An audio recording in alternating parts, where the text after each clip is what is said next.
The Racial Contract. By Charles W. Mills. Published in 1997 by Cornell University Press. Acknowledgements. The history that inspires this short book goes back a long way, and I have been thinking about that history, and how to incorporate it into a philosophical framework, for a long time.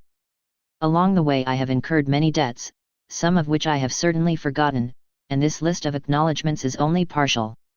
First of all, of course, to my family, my parents, Gladstone and Winifred Mills, who brought me up to give equal respect to people of all races, my brother, Raymond Mills, and my cousin, Ward Mills, for consciousness raising, my uncle and aunt, Don and Sonia Mills, for their role in Jamaica's own 1970s struggle against the legacy of the global racial contract. My wife, Elle Mills, has supported my work from the outset, sometimes having greater faith in me than I had in myself. Special friends, past and present, should also be cited, thanks to Bob's, for old time's sake, to Lois, a friend indeed, and a friend indeed, to Femi, fellow third worlder, for numerous conversations since our days in grad school together about how philosophy in the academy could be made less academic. Horace Levy, my first philosophy teacher, and for many years the mobile one-person philosophy unit of the Mona campus of the University of the West Indies, deserves particular mention, as do Frank Cunningham and Danny Goldstick of the University of Toronto, who welcomed me to the philosophy department graduate program there more years ago than any of us cares to remember. John Slater's confidence in me and support of my candidacy, despite my almost non-existent undergraduate background in the subject, were crucial. To all of them, I am obligated. I originally started working on these issues on a 1989 junior faculty summer research fellowship at the University of Oklahoma. A first draft was written in my 1993-1994 year as a Fellow of the Institute for the Humanities, University of Illinois at Chicago, UIC, and the final draft was completed during my sabbatical in the spring term of 1997 at both my previous and my present institution. I have been fortunate to have had a series of chairs who have been very supportive of applications for grants, fellowships, travel, leave, and sabbaticals, John Biro and Kenneth Merrill at the University of Oklahoma, Richard Kraut, Dorothy Grover, and Bill Hart at UIC. Let me say how deeply grateful I am to them for that support. In addition, I have made endless requests for assistance from Charlotte Jackson and Valerie McQuay, the UIC Philosophy Department's invaluable administrative assistants, and they have been endlessly patient and helpful, greatly facilitating my work. I thank Bernard Boxell, Dave Schwickart, and Robert Paul Wolfe for their letters of endorsement for my application for the UIC Humanities Institute Fellowship that enabled me to begin the original manuscript. It was Bob Wolfe's suggestion, seconded by Howard McGarry Jr., that I go for a short, punchy book that would be accessible to an audience of non-philosophers. Hope this is punchy enough for you, guys. An earlier and shorter version of this book was read and critiqued by members of the Politically Correct Discussion Group of Chicago, PCDGC. I have benefited from the criticisms of Sandra Bartke, Holly Groff, David Ingram, and Olufemi Taiwo. JDRYDYK read the manuscript and gave valuable input and encouragement.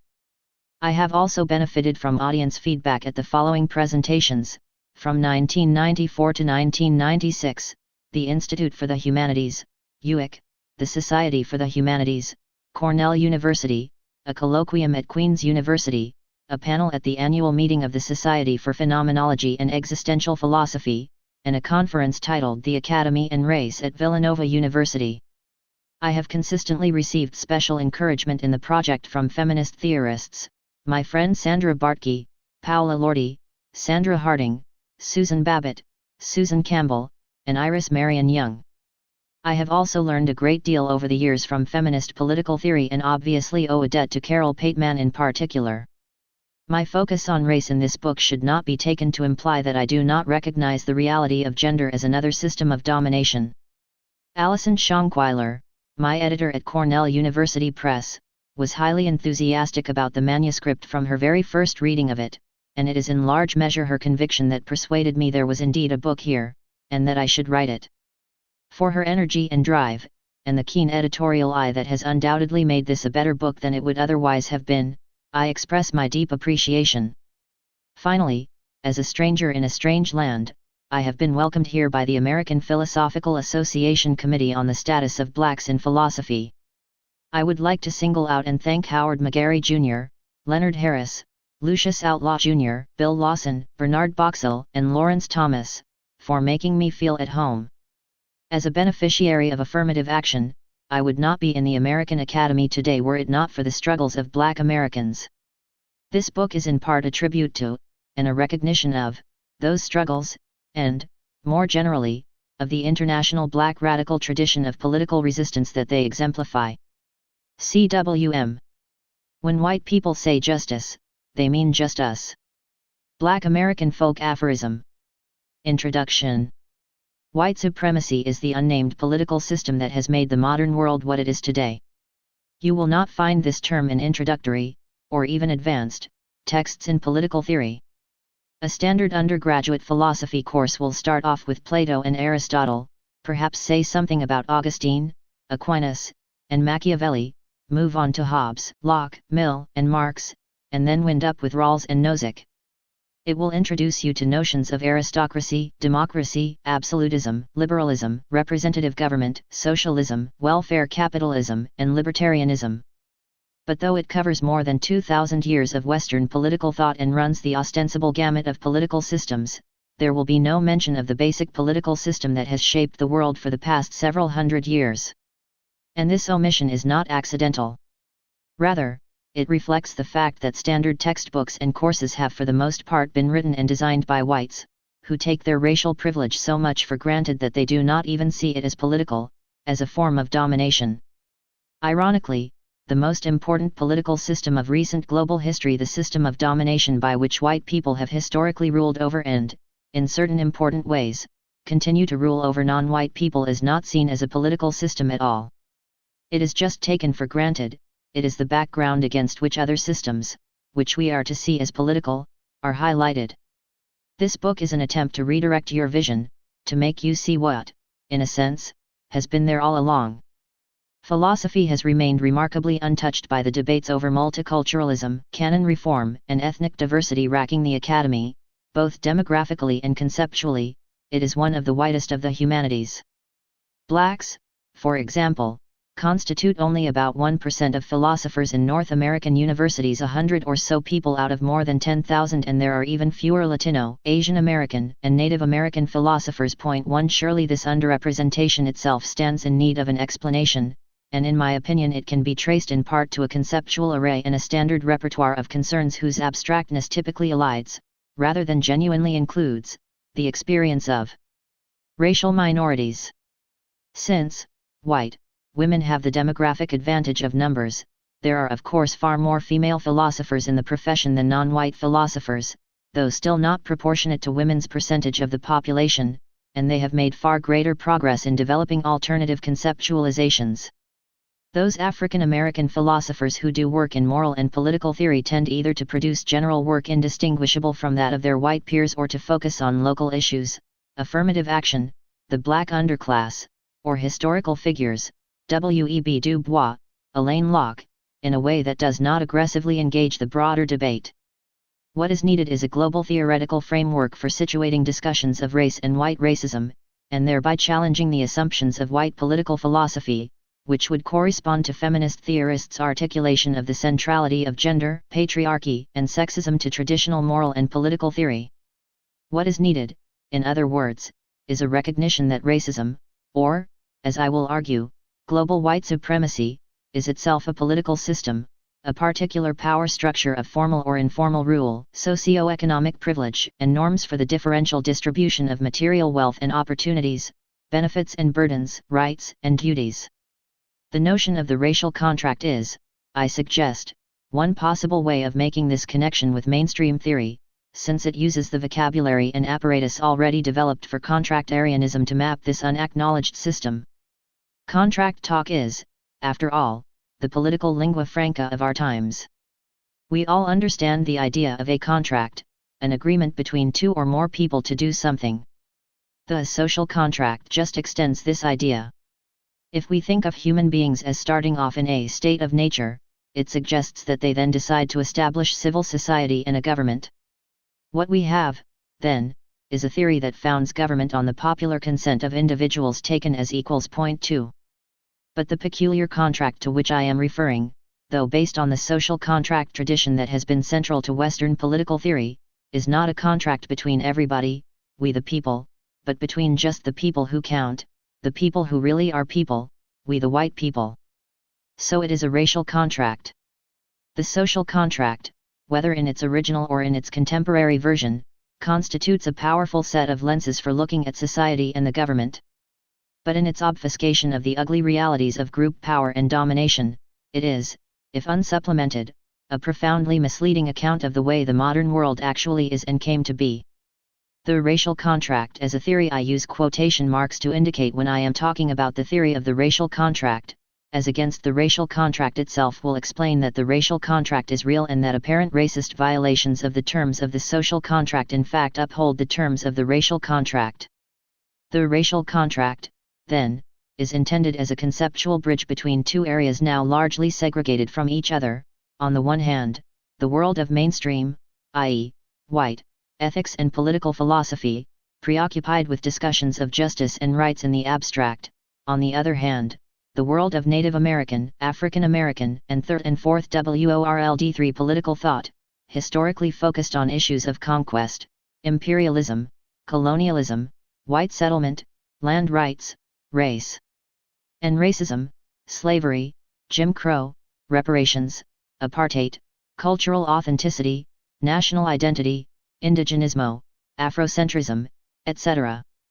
These issues hardly appear in mainstream political philosophy but they have been central to the political struggles of the majority of the world's population.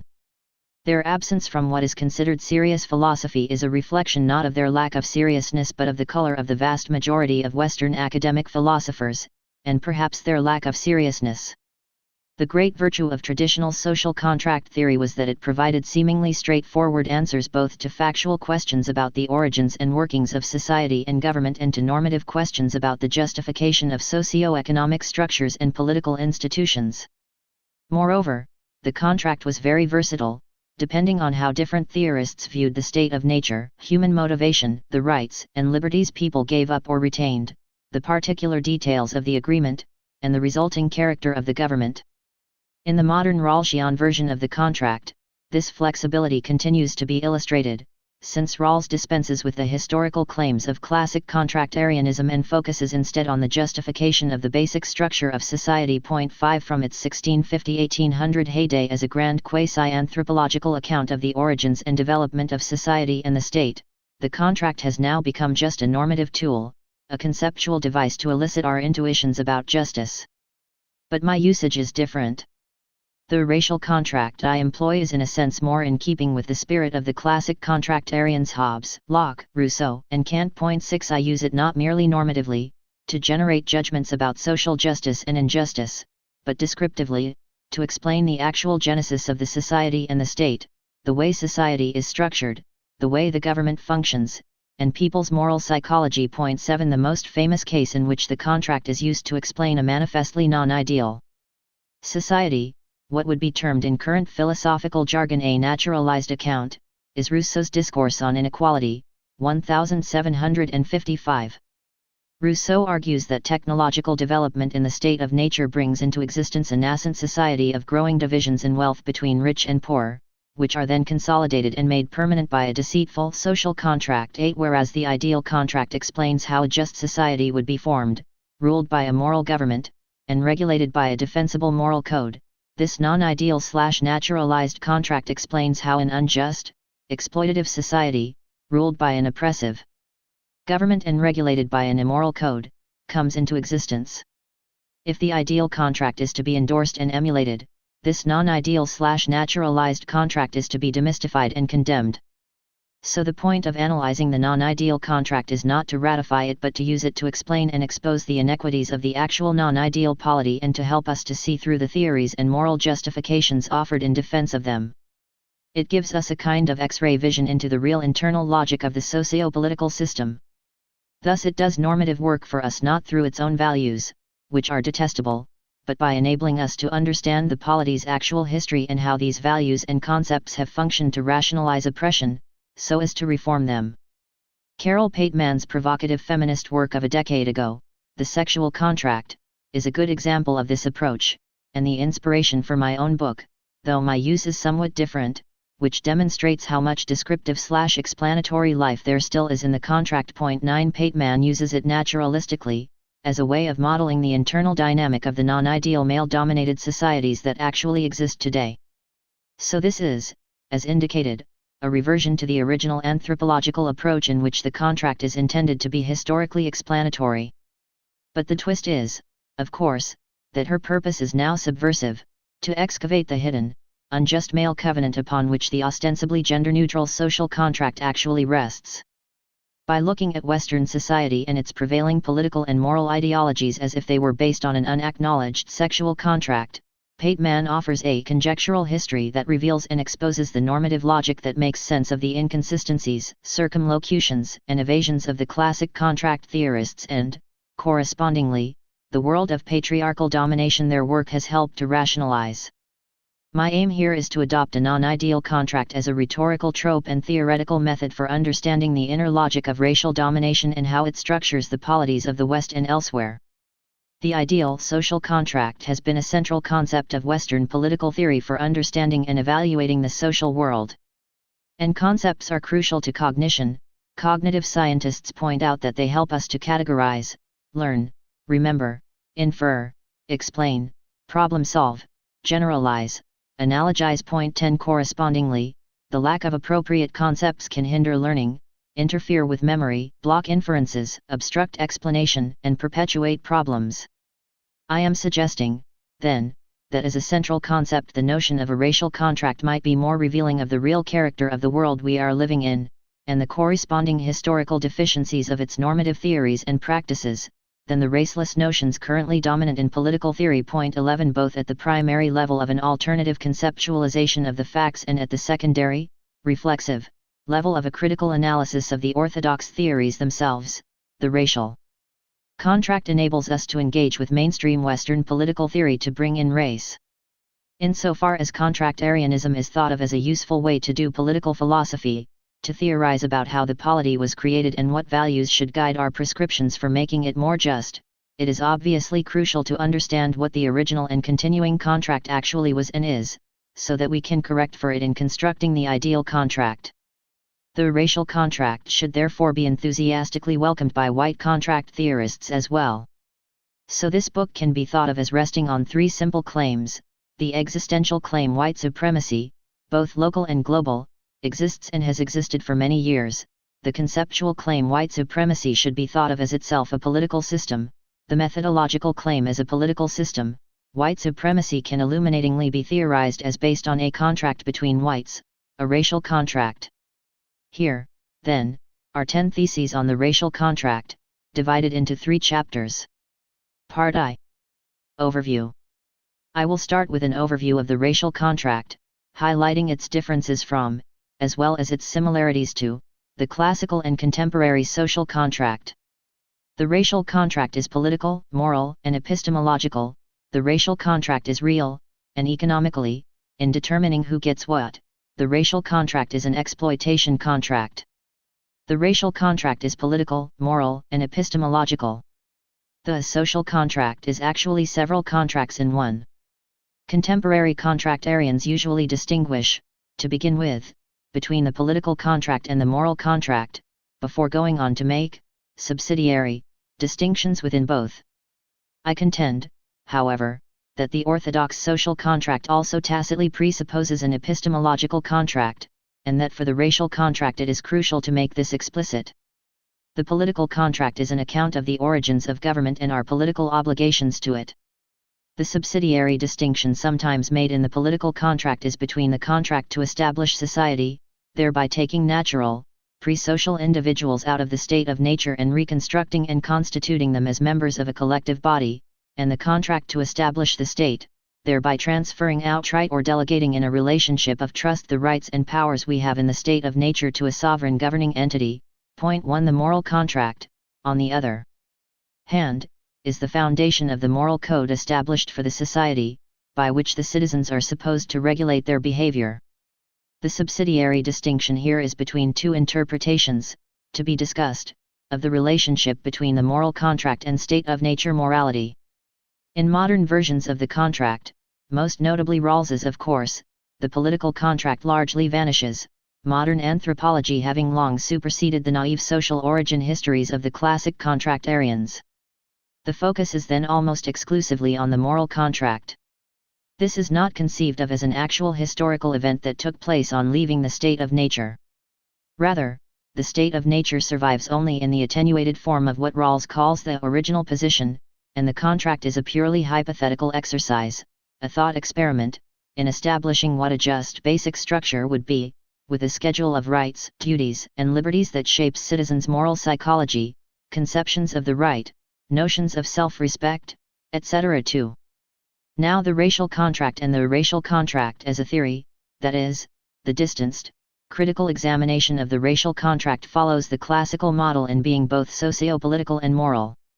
It explains how society was created or crucially transformed, how the individuals in that society were reconstituted, how the state was established, and how a particular moral code and a certain moral psychology were brought into existence. As I have emphasized, the racial contract seeks to account for the way things are and how they came to be that way, the descriptive as well as the way they should be the normative, since indeed one of its complaints about white political philosophy is precisely its otherworldliness, its ignoring of basic political realities. But the racial contract, as we will see, is also epistemological, prescribing norms for cognition to which its signatories must adhere. A preliminary characterization would run something like this.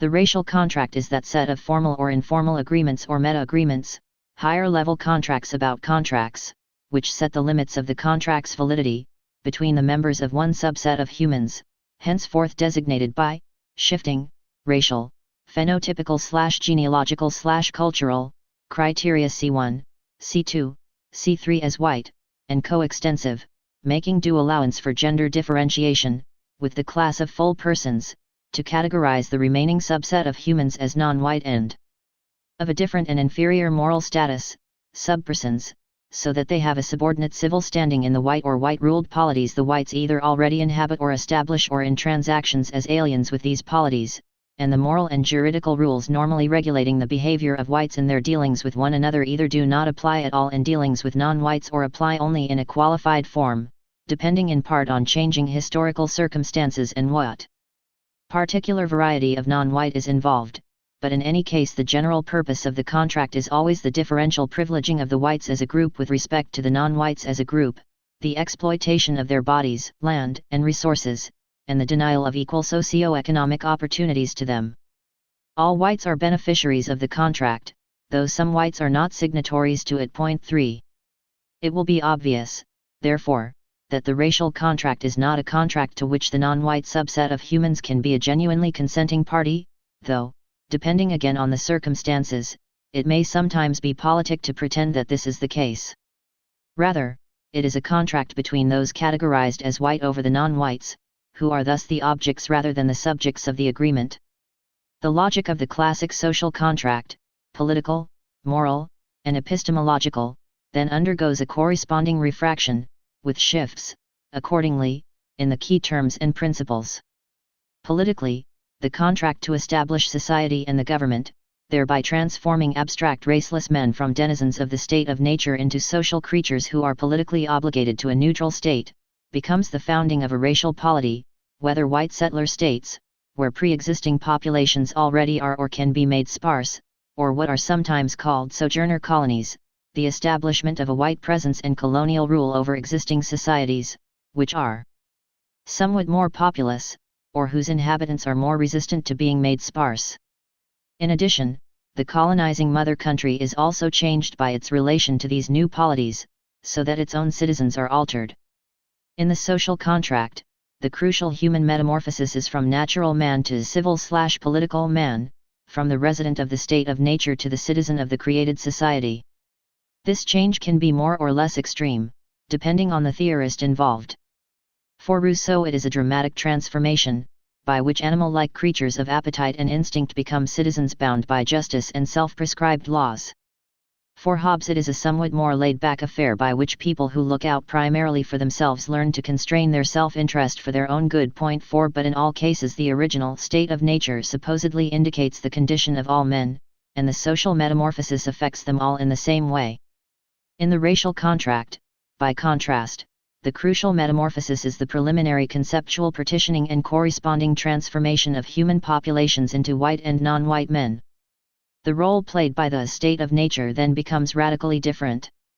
In the white settler state, its role is not primarily to demarcate the, temporarily, pre-political state of all men, who are really white men, but rather the permanently pre-political state or, perhaps better, non-political state, insofar as pre-suggests eventual internal movement toward, of non-white men. The establishment of society thus implies the denial that a society already existed. The creation of society requires the intervention of white men, who are thereby positioned as already socio-political beings. White men who are, definitionally, already part of society encounter non-whites who are not, who are savage residents of a state of nature characterized in terms of wilderness, jungle, wasteland. These the white men bring partially into society as subordinate citizens or exclude on reservations or deny the existence of or exterminate. In the colonial case, admittedly pre-existing but, for one reason or another, deficient societies, decadent, stagnant, corrupt, are taken over and run for the benefit of the non-white natives, who are deemed childlike, incapable of self-rule and handling their own affairs, and thus appropriately wards of the state. Here the natives are usually characterized as barbarians rather than savages, their state of nature being somewhat farther away, though not, of course, as remote and lost in the past if it ever existed in the first place as the European state of nature. But in times of crisis the conceptual distance between the two, barbarian and savage, tends to shrink or collapse, for this technical distinction within the non-white population is vastly less important than the central distinction between whites and non-whites. In both cases, then, though in different ways, the racial contract establishes a racial polity, a racial state, and a racial juridical system, where the status of whites and non-whites is clearly demarcated, whether by law or custom. And the purpose of this state, by contrast with the neutral state of classic contractarianism, is, inter alia, specifically to maintain and reproduce this racial order, securing the privileges and advantages of the full white citizens and maintaining the subordination of non-whites. Correspondingly, the consent expected of the white citizens is in part conceptualized as a consent, whether explicit or tacit, to the racial order, to white supremacy, what could be called whiteness.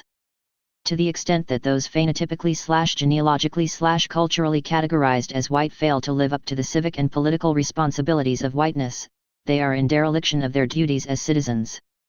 From the inception, then, race is in no way an afterthought, a deviation from ostensibly raceless Western ideals, but rather a central shaping constituent of those ideals. In the social contract tradition, there are two main possible relations between the moral contract and the political contract. On the first view, the moral contract represents pre-existing objectivist morality, theological or secular, and thus constrains the terms of the political contract. This is the view found in Locke and Kant. In other words, there is an objective moral code in the state of nature itself, even if there are no policemen and judges to enforce it. So any society, government, and legal system that are established should be based on that moral code.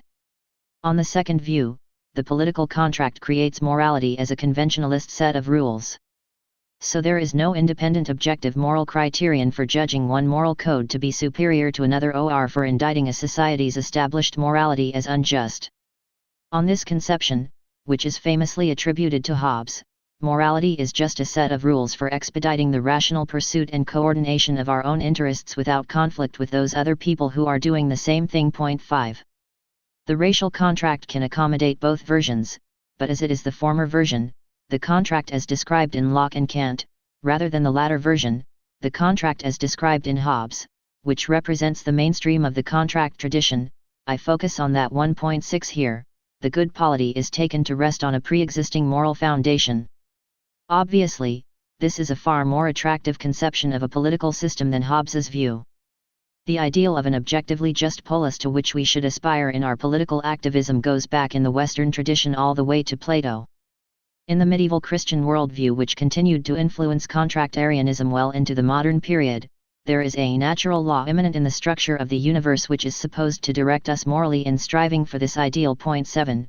For the later, secular versions of contractarianism, the idea would simply be that people have rights and duties even in the state of nature because of their nature as human beings. So it is wrong to steal, rape, kill in the state of nature even if there are no human laws written down saying it is wrong. These moral principles must constrain the human laws that are made and the civil rights that are assigned once the polity is established. In part, then, the political contract simply codifies a morality that already exists, writing it down and filling in the details, so we don't have to rely on a divinely implanted moral sense, or conscience, whose perceptions may on occasion be distorted by self-interest. What is right and wrong, just and unjust, in society will largely be determined by what is right and wrong, just and unjust, in the state of nature. The character of this objective moral foundation is therefore obviously crucial. For the mainstream of the contractarian tradition, it is the freedom and equality of all men in the state of nature. As Locke writes in the second treatise, to understand political power right, and derive it from its original, we must consider what state all men are naturally in, and that is, a state of perfect freedom to order their actions. A state also of equality, wherein all the power and jurisdiction is reciprocal, no one having more than another. 8 for Kant, similarly, it is our equal moral personhood. Point 9. Contractarianism is, supposedly, committed to moral egalitarianism, the moral equality of all men, the notion that the interests of all men matter equally and all men must have equal rights. Thus, contractarianism is also committed to a principled and foundational opposition to the traditionalist hierarchical ideology of the old feudal order, the ideology of inherent ascribed status and natural subordination. It is this language of equality which echoes in the American and French revolutions, the Declaration of Independence, and the Declaration of the Rights of Man. And it is this moral egalitarianism that must be retained in the allocation of rights and liberties in civil society. When in a modern Western society people insist on their rights and freedoms and express their outrage at not being treated equally, it is to these classic ideas that, whether they know it or not, they are appealing. But as we will see in greater detail later on, the color-coded morality of the racial contract restricts the possession of this natural freedom and equality to white men. By virtue of their complete non-recognition, or at best inadequate, myopic recognition, of the duties of natural law, non-whites are appropriately relegated to a lower rung on the moral ladder, the great chain of being. Point 10. They are designated as born unfree and unequal. A partitioned social ontology is therefore created, a universe divided between persons and racial subpersons, untermenschen, who may variously be black, red, brown, yellow slaves, aborigines, colonial populations, but who are collectively appropriately known as subject races. And these subpersons niggers, Injuns, Chinks, Wogs, Greasers, Blackfellows, Kaffirs, Coolies, Abbas, Dinks, Gugus, Gooks are biologically destined never to penetrate the normative rights ceiling established for them below white persons. Henceforth, then, whether openly admitted or not, it is taken for granted that the grand ethical theories propounded in the development of Western moral and political thought are of restricted scope, explicitly or implicitly intended by their proponents to be restricted to persons, whites. The terms of the racial contract set the parameters for white morality as a whole, so that competing Lockean and Kantian contractarian theories of natural rights and duties, or later anti-contractarian theories such as 19th-century utilitarianism, are all limited by its stipulations. Finally, the racial contract requires its own peculiar moral and empirical epistemology, its norms and procedures for determining what counts as moral and factual knowledge of the world. In the standard accounts of contractarianism it is not usual to speak of there being an epistemological contract, but there is an epistemology associated with contractarianism, in the form of natural law. This provides us with a moral compass, whether in the traditional version of Locke the light of reason implanted in us by God so we can discern objective right and wrong, or in the revisionist version of Hobbes the ability to assess the objectively optimal prudential course of action and what it requires of us for self-interested cooperation with others. So through our natural faculties we come to know reality in both its factual and valuational aspects, the way things objectively are and what is objectively good or bad about them. I suggest we can think of this as an idealized consensus about cognitive norms and, in this respect, an agreement or contract of sorts. There is an understanding about what counts as a correct, objective interpretation of the world, and for agreeing to this view, one is, contractually, granted full cognitive standing in the polity, the official epistemic community. Point 11. But for the racial contract things are necessarily more complicated. The requirements of objective cognition, factual and moral, in a racial polity are in a sense more demanding in that officially sanctioned reality is divergent from actual reality. So here, it could be said, one has an agreement to misinterpret the world. One has to learn to see the world wrongly, but with the assurance that this set of mistaken perceptions will be validated by white epistemic authority, whether religious or secular. Thus in effect, on matters related to race, the racial contract prescribes for its signatories an inverted epistemology, an epistemology of ignorance, a particular pattern of localized and global cognitive dysfunctions, which are psychologically and socially functional, producing the ironic outcome that whites will in general be unable to understand the world they themselves have made. Part of what it means to be constructed as white, the metamorphosis of the socio-political contract, part of what it requires to achieve whiteness, successfully to become a white person, one imagines a ceremony with certificates attending the successful rite of passage. Congratulations, you're now an official white person, is a cognitive model that precludes self-transparency and genuine understanding of social realities. To a significant extent, then, white signatories will live in an invented delusional world, a racial fantasyland, a consensual hallucination, to quote William Gibson's famous characterization of cyberspace, though this particular hallucination is located in real space. Point 12. There will be white mythologies, invented Orients, invented Africas, invented Americas, with a correspondingly fabricated population, countries that never were, inhabited by people who never were, Calibans and Tontos, man. Fridays and Sambos, but who attain a virtual reality through their existence in travelers' tales, folk myth, popular and highbrow fiction, colonial reports, scholarly theory, Hollywood cinema, living in the white imagination and determinately imposed on their alarmed real-life counterparts. Point 13. One could say then, as a general rule, that white misunderstanding, misrepresentation, evasion, and self-deception on matters related to race are among the most pervasive mental phenomena of the past few hundred years, a cognitive and moral economy psychically required for conquest, colonization, and enslavement. And these phenomena are in no way accidental, but prescribed by the terms of the racial contract, which requires a certain schedule of structured blindnesses and opacities in order to establish and maintain the white polity. The racial contract is a historical actuality.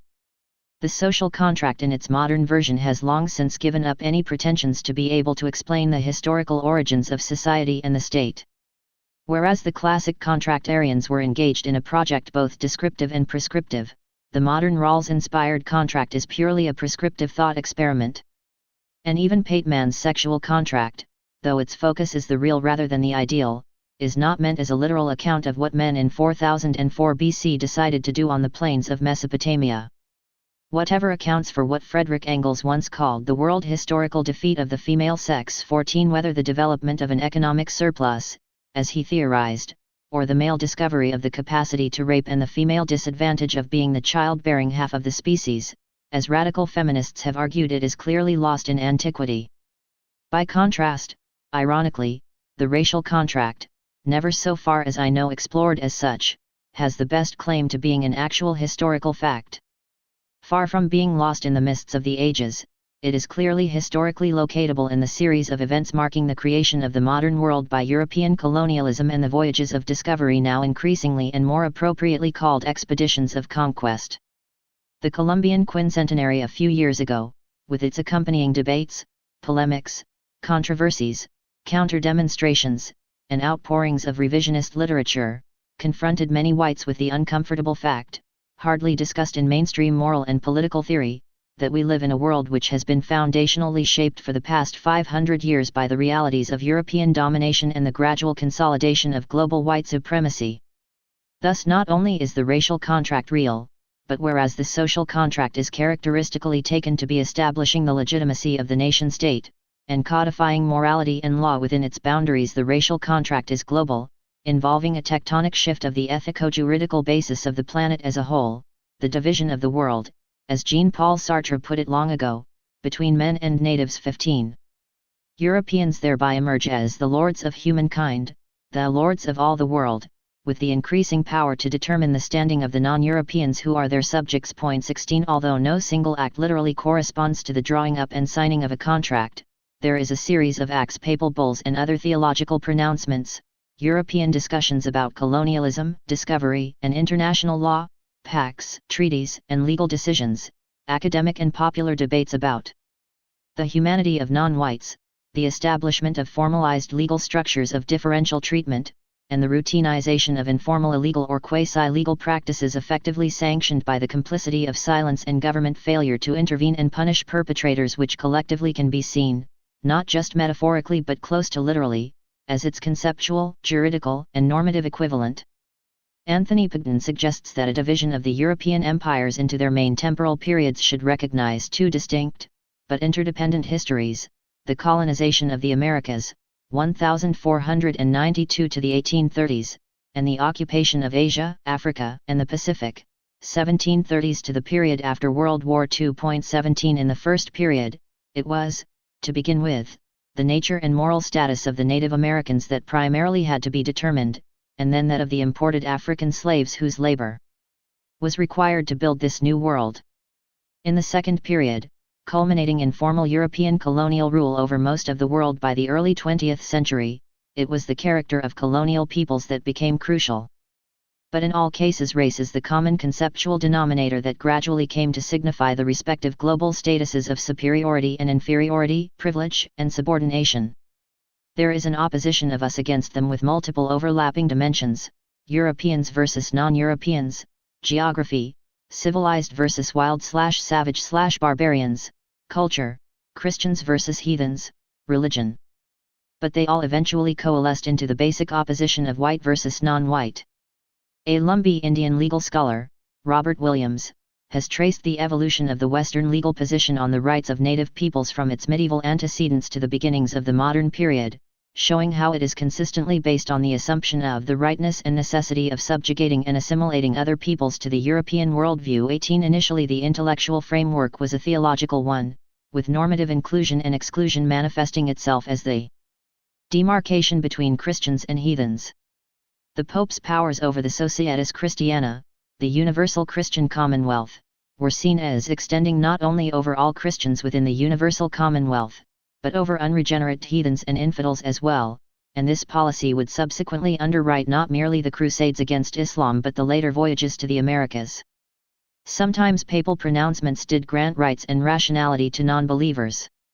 As a result of dealing with the Mongols in the 13th century, for example, Pope Innocent IV conceded that infidels and heathens possessed the natural law right to elect their own secular leaders, and Pope Paul III's famous Sublimis Deus, 1537, stated that Native Americans were rational beings, not to be treated as dumb brutes created for our service but as truly men capable of understanding the Catholic faith. 19 But as Williams points out, the latter qualification was always crucial.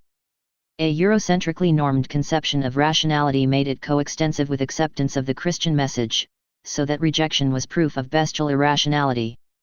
Even more remarkably, in the case of Native Americans this acceptance was to be signaled by their agreement to the requerimiento, a long statement read aloud to them in, of course, a language they did not understand, failing which assent a just war could lawfully be waged against them. 21 Author writes: the requerimiento is the prototypical example of text justifying conquest. Informing the Indians that their lands were entrusted by Christ to the Pope and thence to the kings of Spain, the document offers freedom from slavery for those Indians who accept Spanish rule. Even though it was entirely incomprehensible to a non-Spanish speaker, reading the document provided sufficient justification for dispossession of land and immediate enslavement of the indigenous people. Bartolomé de las Casas's famous comment on the requerimiento was that one does not know whether to laugh or cry at the absurdity of it. While appearing to respect rights, the requerimiento, in fact, takes them away. 21 In effect, then, the Catholic Church's declarations either formally legitimated conquest or could be easily circumvented where a weak prima facie moral barrier was erected. The growth of the Enlightenment and the rise of secularism did not challenge this strategic dichotomization, Christian/infidel, so much as translate it into other forms. Philip Curtin refers to the characteristic exceptionalism in European thought about the non-West, a conception of the world largely based on self-identification and identification of the other people. 22 Similarly, Pierre van den Berg describes the Enlightenment dichotomization of the normative theories of the period. 23 Race gradually became the formal marker of this differentiated status, replacing the religious divide, whose disadvantage, after all, was that it could always be overcome through conversion. Thus a category crystallized over time in European thought to represent entities who are humanoid but not fully human, savages, barbarians, and who are identified as such by being members of the general set of non-white races. Influenced by the ancient Roman distinction between the civilized within and the barbarians outside the empire, the distinction between full and humans, Europeans set up a two-tiered moral code with one set of rules for whites and another for non-whites. 24. Correspondingly, various moral and legal doctrines were propounded which can be seen as specific manifestations and instantiations, appropriately adjusted to circumstances, of the overarching racial contract. These were specific subsidiary contracts designed for different modes of exploiting the resources and peoples of the rest of the world. For Europe, the expropriation contract, the slavery contract, the colonial contract. The doctrine of discovery, for example, what Williams identifies as the paradigmatic tenet informing and determining contemporary European legal discourse respecting relations with Western tribal societies, was central to the expropriation contract. 25 The American Justice Joseph Story glossed it as granting Europeans an absolute dominion over the whole territories afterwards occupied by them, not in virtue of any conquest of, or cession by, the Indian natives, but as a right acquired by discovery. The title of the Indians was not treated as a right of property and dominion, but as a mere right of occupancy. As infidels, heathens, and savages, they were not allowed to possess the prerogatives belonging to absolute, sovereign, and independent nations. The territory over which they wandered, and which they used for their temporary and fugitive purposes, was, in respect to Christians, deemed as if it were inhabited only by brute animals. 26. Similarly, the slavery contract gave Europeans the right to enslave Native Americans and Africans at a time when slavery was dead or dying out in Europe, based on doctrines of the inherent inferiority of these peoples. A classic statement of the slavery contract is the 1857 Dred Scott v. Sanford U.S. Supreme Court decision of Chief Justice Roger Taney, which stated that blacks had for more than a century before been regarded as beings of an inferior order, and altogether unfit to associate with the white race, either in social or political relations, and so far inferior, that they had no rights which the white man was bound to respect, and that the Negro might justly and lawfully be reduced to slavery for his benefit. This opinion was at that time fixed and universal in the civilized portion of the white race. It was regarded as an axiom in morals as well as in politics, which no one thought of disputing, or supposed to be open to dispute. 27. Finally, there is the colonial contract, which legitimated European rule over the nations in Asia, Africa, and the Pacific. Consider, for instance, this wonderful example, almost literally contractarian in character, from the French imperial theorist Jules Harmand, 1845–1921, who devised the notion of association. Expansion by conquest, however necessary, seems especially unjust and disturbing to the conscience of democracies. But to transpose democratic institutions into such a setting is aberrant nonsense. The subject people are not and cannot become citizens in the democratic sense of the term. It is necessary, then, to accept as a principle and point of departure the fact that there is a hierarchy of races and civilizations, and that we belong to the superior race and civilization. The basic legitimation of conquest over native peoples is the conviction of our superiority, not merely our mechanical, economic, and military superiority, but our moral superiority. Our dignity rests on that quality, and it underlies our right to direct the rest of humanity. What is therefore necessary is a contract of association. Without falling into Rousseauan reveries, it is worth noting that association implies a contract, and this idea, though nothing more than an illustration, is more appropriately applied to the coexistence of two profoundly different societies thrown sharply and artificially into contact than it is to the single society formed by natural processes which Rousseau envisaged. This is how the terms of this implicit agreement can be conceived. The European conqueror brings order, foresight, and security to a human society which, though ardently aspiring for these fundamental values without which no community can make progress, still lacks the aptitude to achieve them from within itself. With these mental and material instruments, which it lacked and now receives, it gains the idea and ambition for a better existence, and the means of achieving it. We will obey you, say the subjects, if you begin by proving yourself worthy. We will obey you if you can succeed in convincing us of the superiority of that civilization of which you talk so much. 28. Indian laws, slave codes, and colonial native acts formally codified the subordinate status of non-whites and, ostensibly, regulated their treatment, creating a juridical space for non-Europeans as a separate category of beings. So even if there was sometimes an attempt to prevent abuses, and these codes were honored far more often in the breach than the observance, the point is that abuse as a concept presupposes as a norm the legitimacy of the subordination. Slavery and colonialism are not conceived as wrong in their denial of autonomy to persons. What is wrong is the improper administration of these regimes. It would be a fundamental error, then a point to which I will return, to see racism as anomalous, a mysterious deviation from European Enlightenment humanism. Rather, it needs to be realized that, in keeping with the Roman precedent, European humanism usually meant that only Europeans were human. European moral and political theory, like European thought in general, developed within the framework of the racial contract and, as a rule, took it for granted. As Edward Said points out in Culture and Imperialism, we must not see culture as antiseptically quarantined from its worldly affiliations. But this occupational blindness has in fact infected most professional humanists, and certainly most philosophers, so that as a result they are unable to make the connection between the prolonged and sordid cruelty of practices such as slavery, colonialist and racial oppression, and imperial subjection on the one hand, and the poetry, fiction, philosophy of the society that engages in these practices on the other. 29. By the 19th century, conventional white opinion casually assumed the uncontroversial validity of a hierarchy of higher and lower, master and subject races, for whom, it is obvious, different rules must apply. The modern world was thus expressly created as a racially hierarchical polity, globally dominated by Europeans. A 1969 Foreign Affairs article worth rereading today reminds us that as late as the 1940s the world was still by and large a Western white-dominated world.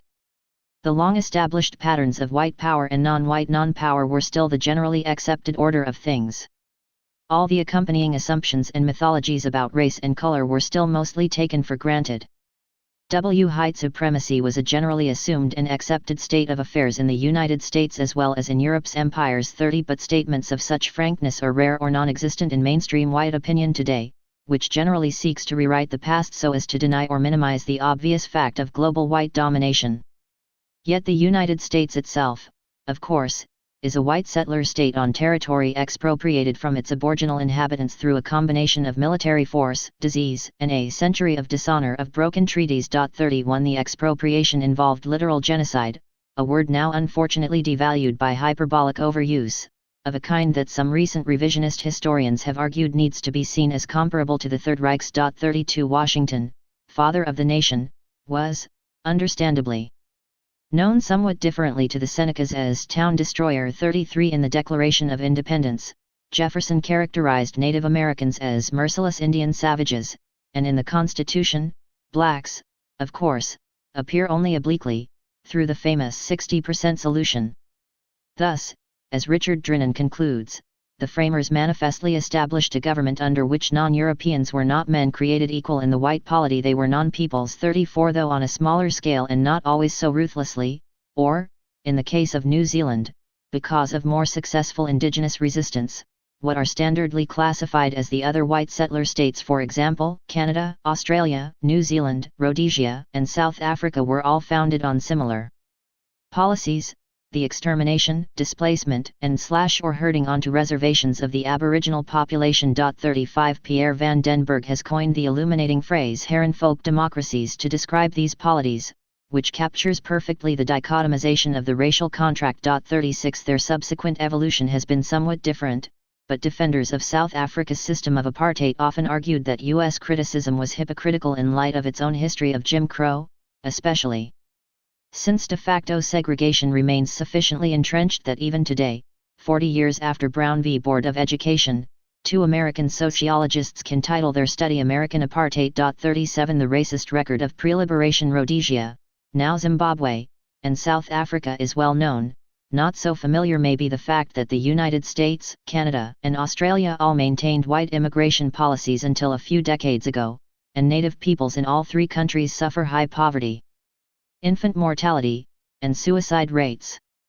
Elsewhere, in Latin America, Asia, and Africa, large parts of the world were colonized, that is, formally brought under the rule of one or another of the European powers, or, later, the United States. The early Spanish and Portuguese empires in the Americas, the Philippines, and South Asia, the jealous competition from Britain, France, and Holland, the British conquest of India, the French expansion into Algeria and Indochina, the Dutch advance into Indonesia, the Opium Wars against China, the late 19th century scramble for Africa, the U.S. war against Spain, seizure of Cuba, Puerto Rico, and the Philippines, and annexation of Hawaii. 38 The pace of change this century has been so dramatic that it is easy to forget that less than 100 years ago, in 1914, Europe held a grand total of roughly 85% of the earth as colonies, protectorates, dependencies, dominions, and commonwealths. No other associated set of colonies in history was as large, none so totally dominated, none so unequal in power to the western metropolis. 39 One could say that the racial contract creates a transnational white polity, a virtual community of people linked by their citizenship in Europe at home and abroad, Europe proper, the colonial Greater Europe, and the fragments of Euro-America, Euro-Australia, etc., and constituted in opposition to their indigenous subjects. In most of Africa and Asia, where colonial rule ended only after World War II, rigid color bars maintained the separation between Europeans and indigenes. As European, as white, one knew oneself to be a member of the superior race, one's skin being one's passport. Whatever a white man did must in some grotesque fashion be civilized. 40 So though there were local variations in the racial contract, depending on circumstances and the particular mode of exploitation, for example, a bipolar racial system in the Anglo-United States, as against a subtler color hierarchy in Iberian, Latin America, it remains the case that the white tribe, as the global representative of civilization and modernity, is generally on top of the social pyramid. 41. We live, then, in a world built on the racial contract. That we do is simultaneously quite obvious if you think about it. The dates and details of colonial conquest, the constitutions of these states and their exclusionary juridical mechanisms, the histories of official racist ideologies, the battles against slavery and colonialism, the formal and informal structures of discrimination, are all within recent historical memory and, of course, massively documented in other disciplines, and non-obvious, since most whites don't think about it or don't think about it as the outcome of a history of political oppression, but rather as just the way things are. You say we're all over the world because we conquered the world? Why would you put it that way? In the Treaty of Tordesillas, 1494, which divided the world between Spain and Portugal, the Valladolid, Spain, Conference, 1550–1551, to decide whether Native Americans were really human, the later debates over African slavery and abolitionism, the Berlin Conference, 1884–1885, to partition Africa, the various inter-European pacts, treaties, and informal arrangements on policing their colonies, the post-World War I discussions in Versailles after a war to make the world safe for democracy. We see, or should see, with complete clarity a world being governed by white people. So though there is also internal conflict, disagreements, battles, even world wars, the dominant movers and shapers will be Europeans at home and abroad, with non-Europeans lining up to fight under their respective banners, and the system of white domination itself rarely being challenged. The exception, of course, is Japan, which escaped colonization, and so for most of the 20th century has had a shifting and ambivalent relationship with the global white polity. The legacy of this world is, of course, still with us today, in the economic, political, and cultural domination of the planet by Europeans and their descendants. The fact that this racial structure, clearly political in character, and the struggle against it, equally so, have not for the most part been deemed appropriate subject matter for mainstream Anglo-American political philosophy, and the fact that the very concepts hegemonic in the discipline are refractory to an understanding of these realities, reveal at best, a disturbing provincialism and an ahistoricity profoundly at odds with the radically foundational questioning on which philosophy prides itself and, at worst, a complicity with the terms of the racial contract itself. The racial contract is an exploitation contract that creates global European economic domination and national white racial privilege. The classic social contract, as I have detailed, is primarily moral/political in nature. But it is also economic in the background sense that the point of leaving the state of nature is in part to secure a stable environment for the industrious appropriation of the world. After all, one famous definition of politics is that it is about who gets what and why. Thus even in Locke's moralized state of nature, where people generally do obey natural law, he is concerned about the safety of private property, indeed proclaiming that the great and chief end therefore, of men's uniting into commonwealths, and putting themselves under government, is the preservation of their property. 42. And in Hobbes's famously amoral and unsafe state of nature, we are told that there is no place for industry, because the fruit thereof is uncertain, and consequently no culture of the earth. 43. So part of the point of bringing society into existence, with its laws and enforcers of the law, is to protect what you have accumulated. What, then, is the nature of the economic system of the new society? The general contract does not itself prescribe a particular model or particular schedule of property rights, requiring only that the equality in the pre-political state be somehow preserved. This provision may be variously interpreted as a self-interested surrender to an absolutist Hobbesian government that itself determines property rights, or a Lockean insistence that private property accumulated in the moralized state of nature be respected by the constitutionalist government. Or more radical political theorists, such as socialists and feminists, might argue that state of nature equality actually mandates class or gender economic egalitarianism in society. So, different political interpretations of the initial moral egalitarianism can be advanced, but the general background idea is that the equality of human beings in the state of nature is somehow, whether as equality of opportunity or as equality of outcome, supposed to carry over into the economy of the created socio-political order, leading to a system of voluntary human intercourse and exchange in which exploitation is precluded. By contrast, the economic dimension of the racial contract is the most salient, foreground rather than background, since the racial contract is calculatedly aimed at economic exploitation. The whole point of establishing a moral hierarchy and juridically partitioning the polity according to race is to secure and legitimate the privileging of those individuals designated as white/persons and the exploitation of those individuals designated as non-white/sub.ersons. There are other benefits accruing from the racial contract: far greater political influence, cultural hegemony, the psychic payoff that comes from knowing one is a member of the Herrenfolk, what W.E.B. Du Bois once called the wages of whiteness. 44. But the bottom line is material advantage. Globally, the racial contract creates Europe as the continent that dominates the world. Locally, within Europe and the other continents, it designates Europeans as the privileged race. The challenge of explaining what has been called the European miracle, the rise of Europe to global domination, has long exercised both academic and lay opinion. 45. How is it that a formerly peripheral region on the outskirts of the Asian land mass, at the far edge of the trade routes, remote from the great civilizations of Islam and the East, was able in a century or two to achieve global political and economic dominance? The explanations historically given by Europeans themselves have varied tremendously, from the straightforwardly racist and geographically determinist to the more subtly environmentalist and culturalist. But what they have all had in common, even those influenced by Marxism, is their tendency to depict this development as essentially autochthonous, their tendency to privilege some set of internal variables and correspondingly downplay or ignore altogether the role of colonial conquest and African slavery. Europe made it on its own, it is said, because of the peculiar characteristics of Europe and Europeans. Thus, whereas no reputable historian today would espouse the frankly biologistic theories of the past, which made Europeans, in both pre- and post-Darwinian accounts, inherently the most advanced race, as contrasted with the backward/less evolved races elsewhere, the thesis of European specialness and exceptionalism is still presupposed. It is still assumed that rationalism and science, innovativeness and inventiveness found their special home here, as against the intellectual stagnation and traditionalism of the rest of the world, so that Europe was therefore destined in advance to occupy the special position in global history it has.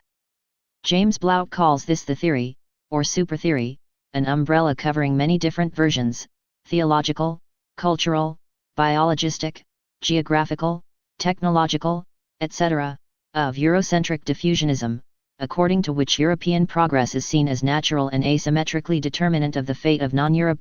46 Similarly, Sandra Harding, in her anthology on the racial economy of science, cites the assumption that Europe functions autonomously from other parts of the world, that Europe is its own origin, final end, and agent, and that Europe and people of European descent in the Americas and elsewhere owe nothing to the rest of the world. 47.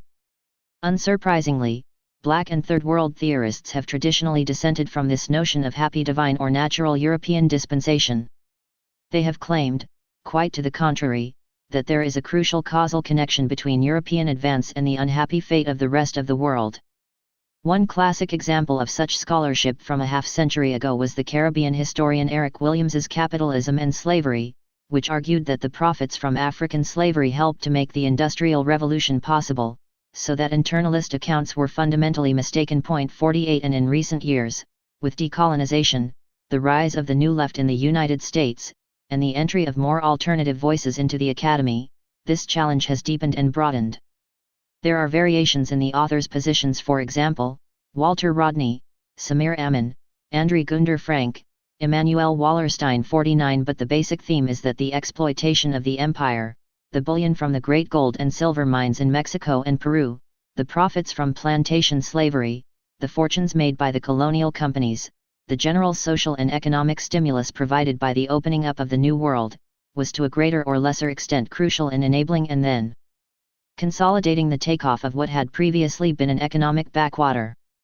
It was far from the case that Europe was specially destined to assume economic hegemony.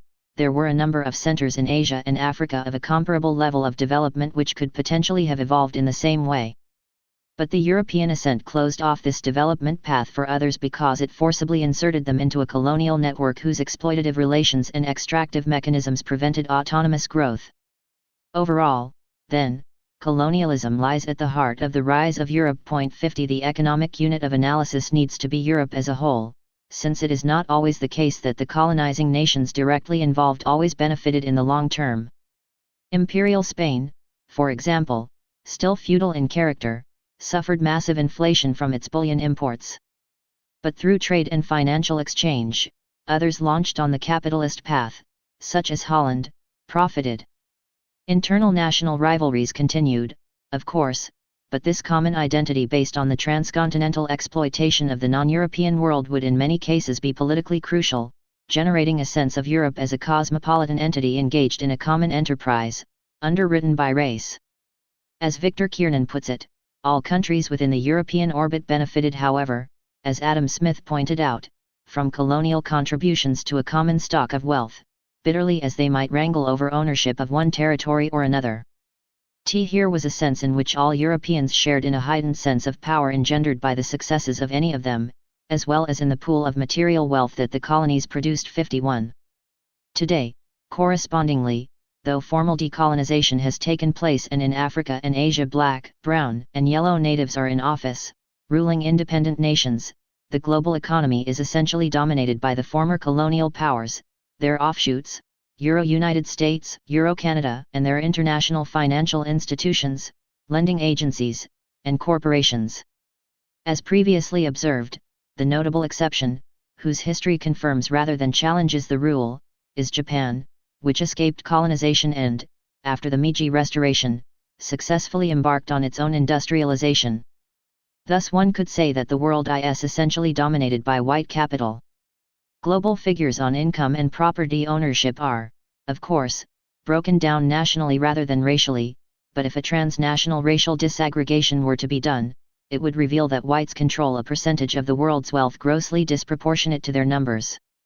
Since there is no reason to think that the chasm between first and third worlds, which largely coincides with this racial division, is going to be bridged via the abject failure of various United Nations plans from the development decade of the 1960s onward, it seems undeniable that for years to come, the planet will be white-dominated. With the collapse of communism and the defeat of Third World attempts to seek alternative paths, the West reigns supreme, as celebrated in a London Financial Times headline. The fall of the Soviet bloc has left the IMF and G7 to rule the world and create a new imperial age. 52 economic structures have been set in place, causal processes established, whose outcome is to pump wealth from one side of the globe to another, and which will continue to work largely independently of the ill will/good will, racist/anti-racist feelings of particular individuals. This globally color-coded distribution of wealth and poverty has been produced by the racial contract and in turn reinforces adherence to it in its signatories and beneficiaries. Moreover, it is not merely that Europe and the former white settler states are globally dominant but that within them, where there is a significant non-white presence, indigenous peoples, descendants of imported slaves, voluntary non-white immigration, whites continue to be privileged vis-a-vis non-whites. The old structures of formal, de jure exclusion have largely been dismantled, the old explicitly biologistic ideologies largely abandoned. 53 The racial contract, as will be discussed later, is continually being rewritten, but opportunities for non-whites, though they have expanded, remain below those for whites. The claim is not, of course, that all whites are better off than all non-whites, but that, as a statistical generalization, the objective life chances of whites are significantly better. As an example, consider the United States. A series of books has recently documented the decline of the integrationist hopes raised by the 1960s and the growing intransigence and hostility of whites who think they have done enough, despite the fact that the country continues to be massively segregated. Median black family incomes have begun falling by comparison to white family incomes after some earlier closing of the gap.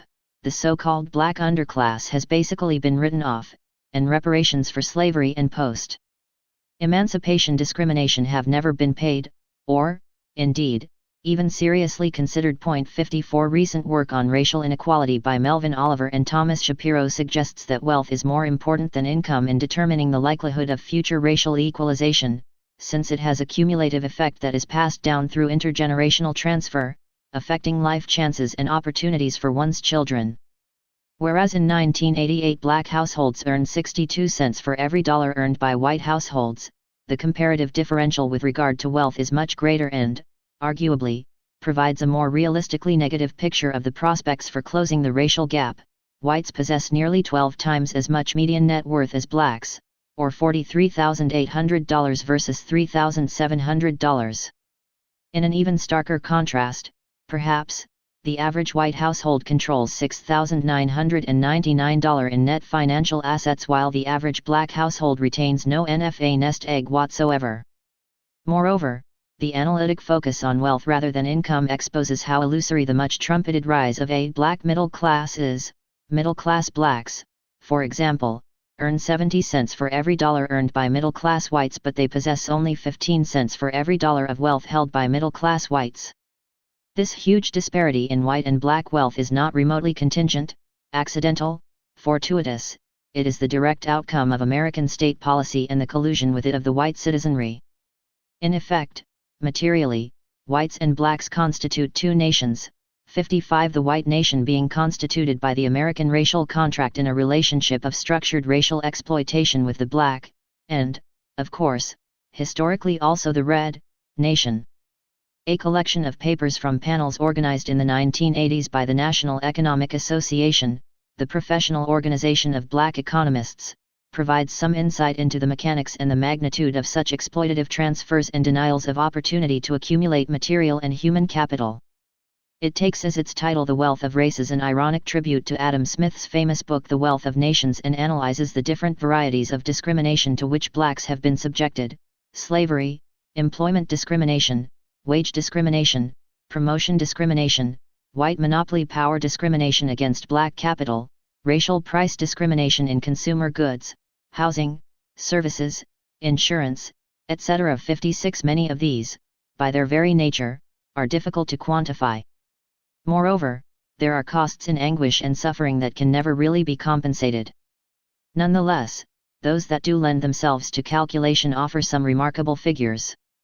The figures are unfortunately dated. Readers should multiply by a factor that takes 15 years of inflation into account. If one were to do a calculation of the cumulative benefits, through compound interest, from labor market discrimination over the 40-year period from 1929 to 1969 and adjust for inflation, then in 1983 dollars, the figure would be over $1.60 trillion. 57 An estimate for the total of diverted income from slavery, 1,790 to 1,860, compounded and translated into 1983 dollars, would yield the sum of $2.1 trillion to $47 trillion. 58 And if one were to try to work out the cumulative value, with compound interest, of unpaid slave labor before 1863, underpayment since 1863, and denial of opportunity to acquire land and natural resources available to white settlers, then the total amount required to compensate blacks could take more than the entire wealth of the United States. 59. So this gives an idea of the centrality of racial exploitation to the U.S. economy and the dimensions of the payoff for its white beneficiaries from one nation's racial contract. But this very centrality, these very dimensions render the topic taboo, virtually undiscussed in the debates on justice of most white political theory. If there is such a backlash against affirmative action, what would the response be to the demand for the interest on the unpaid 40 acres and a mule? These issues cannot be raised because they go to the heart of the real nature of the polity and its structuring by the racial contract. White moral theory's debates on justice in the state must therefore inevitably have a somewhat farcical air, since they ignore the central injustice on which the state rests. No wonder a hypothetical contractarianism that evades the actual circumstances of the polity's founding is preferred. Both globally and within particular nations, then, white people, Europeans and their descendants, continue to benefit from the racial contract, which creates a world in their cultural image, political states differentially favoring their interests, an economy structured around the racial exploitation of others, and a moral psychology, not just in whites but sometimes in non-whites also, skewed consciously or unconsciously toward privileging them, taking the status quo of differential racial entitlement as normatively legitimate, and not to be investigated further. Part 2. Details. So that gives us the overview. Let us now move to a closer examination of the details and workings of the racial contract, its norming of space and the sub-person, its relation to the official social contract, and the terms of its enforcement. The racial contract norms, and races, space, demarcating civil and wild spaces. Neither space nor the individual is usually an object of explicit and detailed norming for the mainstream social contract. Space is just there, taken for granted, and the individual is tacitly posited as the white adult male, so that all individuals are obviously equal. But for the racial contract, space itself and the individuals therein are not homogeneous, so explicit normative distinctions necessarily have to be made. I will treat the norming of space and the person separately, though exegesis is complicated by the fact that they are bound up together. The norming of space is partially done in terms of the racing of space, the depiction of space as dominated by individuals, whether persons or subpersons, of a certain race. At the same time, the norming of the individual is partially achieved by spacing it, that is, representing it as imprinted with the characteristics of a certain kind of space. So this is a mutually supporting characterization that, for subpersons, becomes a circular indictment: you are what you are in part because you originate from a certain kind of space, and that space has those properties in part because it is inhabited by creatures like yourself. The supposedly abstract but actually white social contract characterizes European space basically as pre-socio-political, the state of nature, and post-socio-political, the locus of civil society. But this characterization does not reflect negatively on the characteristics of the space itself or its denizens. This space is our space, a space in which we white people, are at home, a cozy domestic space. At a certain stage, white people, seeing the disadvantages of the state of nature, voluntarily choose to leave it, thenceforth establishing institutions transforming its character. But there is nothing innate in the space or the persons that connotes intrinsic defect. By contrast, in the social contract's application to non-Europe, where it becomes the racial contract, both space and its inhabitants are alien. So this space and these individuals need to be explicitly theorized about, since, it turns out, they are both defective in a way that requires external intervention to be redeemed, insofar, that is, as redemption is possible. Europeans, or at least full Europeans, were civilized, and this condition was manifested in the character of the spaces they inhabited. 1 Non-Europeans were savages, and this condition was manifested in the character of the spaces they inhabited. In fact, as has been pointed out, this habitation is captured in the etymology of savage itself, which derives from the Latin silva, wood, so that the savage is the wild man of the wood, silvaticus, homo silvestris, the man into whose being wildness, wilderness, has so deeply penetrated that the door to civilization, to the political, is barred. 2 You can take the wild man out of the wilderness, but you can't take the wilderness out of the wild man. The wild man is a crucial figure in medieval thought, the domestic antipode, within Europe, of civilization, and is one of the conceptual antecedents of the later extra-European savages. 3 As Hayden White points out, the creation of the wild man illustrates the technique of ostensive self-definition by negation, for the characterization of oneself by reference to what one is not. Who are we? We are the non-savages. Thus it is really here, in the real-life racial contract, as against the mythical social contract, that the state of nature and the natural play their decisive theoretical role. They are in the state of nature, and we are not. Englishman, writes Roy Harvey Pierce, found in America not only an uncivilized environment, but uncivilized men, natural men, as it was said, living in a natural world. 5 Correspondingly, the racial contract in its early pre-conquest versions must necessarily involve the pejorative characterization of the spaces that need taming, the spaces in which the racial polities are eventually going to be constructed.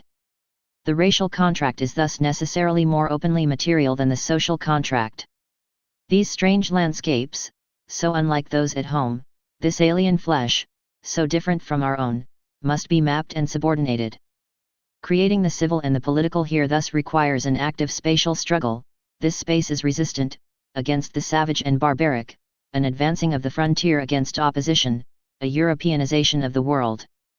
Europe, as Mary Louise Pratt notes, came to see itself as a planetary process rather than simply a region of the world. 6 Space must be normed and raced at the macro level, entire countries and continents, the local level, city neighborhoods, and ultimately even the micro level of the body itself, the contaminated and contaminating carnal halo of the non-white body.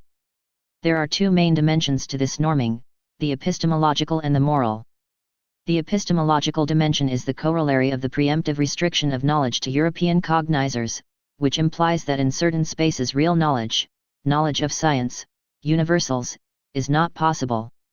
Significant cultural achievement, intellectual progress, is thus denied to those spaces, which are deemed, failing European intervention, to be permanently locked into a cognitive state of superstition and ignorance. Valentine Mudimbe refers to this as an epistemological ethnocentrism. Countervailing evidence may then be treated in different ways.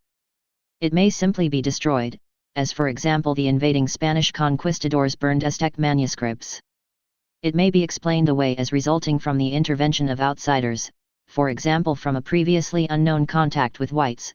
Since Africans could produce nothing of value, the technique of Yoruba statuary must have come from Egyptians, Benin art must be a Portuguese creation, the architectural achievement of Zimbabwe was due to Arab technicians, and Hausa and Buganda statecraft were inventions of white invaders. 7 Think of that favorite of comics, adventure novels, B-movies, the lost white tribe whose legacy is discovered in some faraway, otherwise benighted place on the earth, and which is responsible for whatever culture the hapless non-white natives may possess. Sometimes even an extraterrestrial origin may be sought, as the desert drawings in South America have been attributed to alien visitors.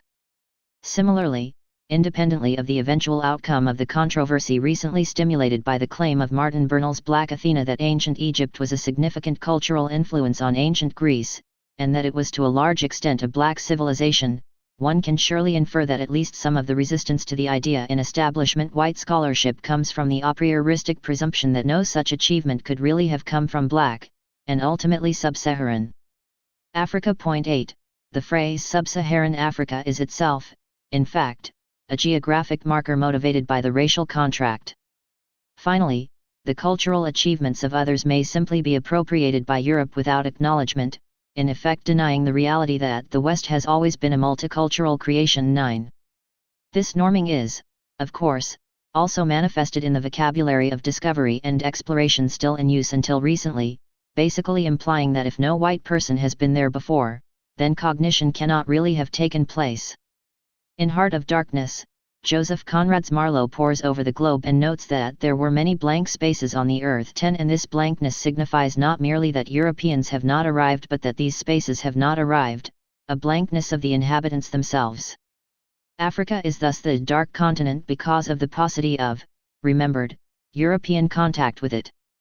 Correspondingly, there are rituals of naming which serve to seize the terrain of these new worlds and incorporate them into our world, New England, New Holland, New France, in a word, New Europe's, cultural spatial extension S of Europe. 11 They are domesticated, transformed, made familiar, made a part of our space, brought into the world of European, which is human, cognition, so they can be knowable and known. Knowledge, science, and the ability to apprehend the world intellectually are thus restricted to Europe, which emerges as the global locus of rationality, at least for the European cognitive agent, who will be the one to validate local knowledge claims. In order for these spaces to be known, European perception is required. Morally, vice and virtue are spatialized, first on the macro level of a moral cartography that accompanies the literal European mapping of the world, so that entire regions, countries, indeed continents, are invested with moral qualities. Thus Muidam describes the geography of monstrosity of early European cartography, which, in a framework still largely theological, partitions the known world and points out where there be dragons. 12 Non-European space is thus demonized in a way that implies the need for Europeanization if moral redemption is to be possible. The link between the cognitive and the moral, of course, connects the failure to perceive natural law with moral flaw. The darkness of the dark continent is not merely the absence of a European presence but a blindness to Christian light, which necessarily results in moral blackness, superstition, devil worship. Appropriately, then, one of the medieval cartographic traditions was the Mappamundi, the map of the world organized not on a grid system, but around the Christian cross, with Jerusalem at the center. 13 Similarly, European settlers in America described the area beyond the mountains as Indian country, the dark and bloody ground a howling wilderness inhabited by savages and wild beasts, or sometimes even Sodom and Gomorrah. And the society they saw themselves founding was, correspondingly, sometimes referred to as New Canaan. 14. The non-European state of nature is thus actual, a wild and racialized place that was originally characterized as cursed with a theological blight as well, an unholy land. The European state of nature, by contrast, is either hypothetical or, if actual, generally a tamer affair, a kind of garden gone to seed, which may need some clipping but is really already partially domesticated and just requires a few modifications to be appropriately transformed, a testimony to the superior moral characteristics of this space and its inhabitants. Hobbes's paradigmatically ferocious state of nature may appear to be an exception, but as we will see later, it is really only literal for non-Europeans, so that it actually confirms rather than challenges the rule. Because of this moralization of space, the journey upriver, or in general the journey into the interior in imperial literature, the trip away from the outposts of civilization into native territory, acquires deep symbolic significance, for it is the expedition into both the geographic and the personal heart of darkness, the evil without which correlates with the evil within.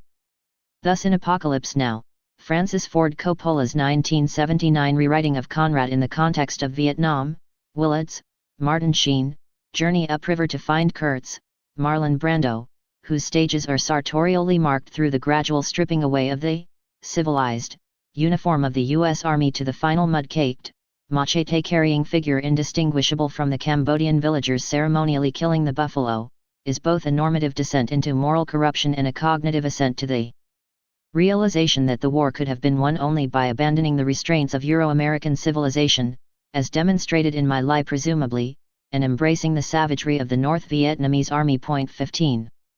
The battle against this savagery is in a sense permanent as long as the savages continue to exist, contaminating and being contaminated by the non-Europeanized space around them. So it is not merely that space is normatively characterized on the macro level before conquest and colonial settlement, but that even afterward, on the local level, there are divisions, the European city and the native quarter, white town and nigger town/dark town, suburb and inner city. David Theo Goldberg comments, Power in the Polis, and this is especially true of racialized power, reflects and refines the spatial relations of its inhabitants. 16 Part of the purpose of the color bar / the color line / apartheid / Jim Crow is to maintain these spaces in their place, to have the checkerboard of virtue and vice, light and dark space, ours and theirs, clearly demarcated so that the human geography prescribed by the racial contract can be preserved. For here the moral topography is different and the civilizing mission as yet incomplete. Of this partitioning of space and person, Frantz Fanon writes, "The colonial world is a world cut in two. The settler's town is a town of white people, of foreigners. The native town is a town of niggers and dirty Arabs. This world divided into compartments, this world cut in two is inhabited by two different species." 17 In fact, the intimacy of the connection between place and person means that perhaps it never will be complete, that those associated with the jungle will take the jungle with them even when they are brought to more civilized regions. The jungle is, so to speak, always waiting to reassert itself. Every evolve stands in danger of devolution. One might argue that in the United States the growing post-war popularity of the locution of urban jungle reflects a subtextual, and not very reference to the increasing non-whiteness of the residents of the inner cities, and the corresponding pattern of white flight to suburban vanilla sanctuary, our space / home space / civilized space. In America, South Africa, and elsewhere, the white space is patrolled for dark intruders, whose very presence, independently of what they may or may not do, is a blot on the reassuring civilized whiteness of the home space. Consider the curfew laws in segregated neighborhoods earlier in U.S. history, and arguably the continuing informal police practices now, the notices that used to be posted outside sundown towns: "Nigger, don't let the sun set on you here." The racial contract demarcates space, reserving privileged spaces for its first-class citizens.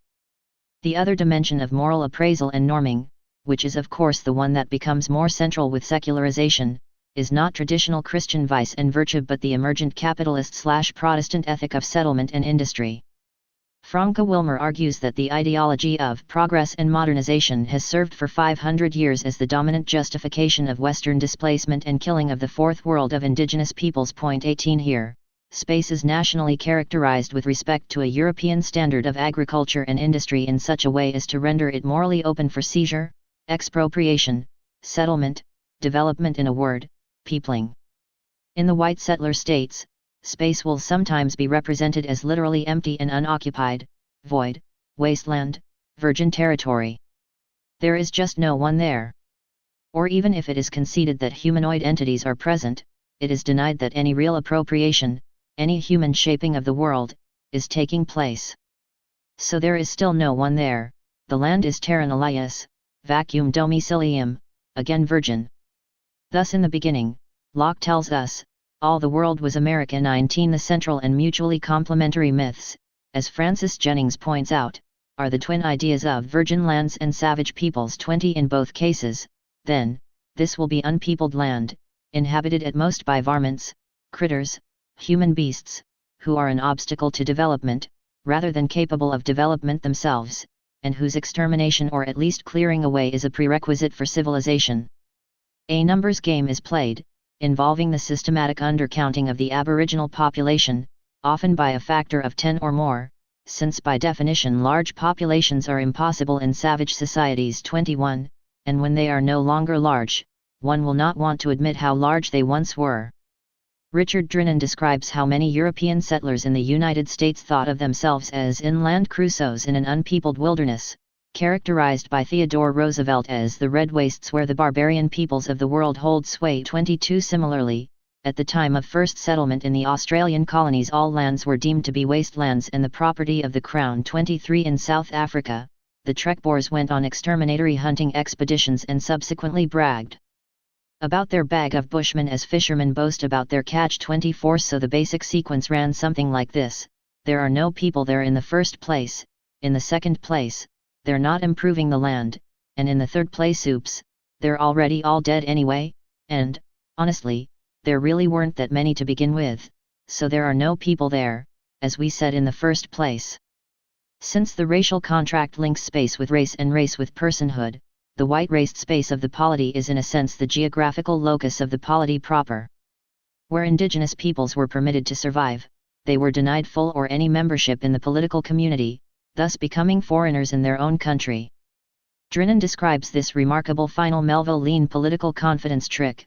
The country was full of recent arrivals from the East, mysterious impostors pretending to be natives and denying real natives their humanity. 25 Similarly, an Australian historian could write in 1961, before the gold rush there were, after all, few foreigners of any one race in Australia except for the Aborigines, if we may, sheepishly I hope, call them foreigners after a manner of speaking. 26 Where did you guys come from, anyway?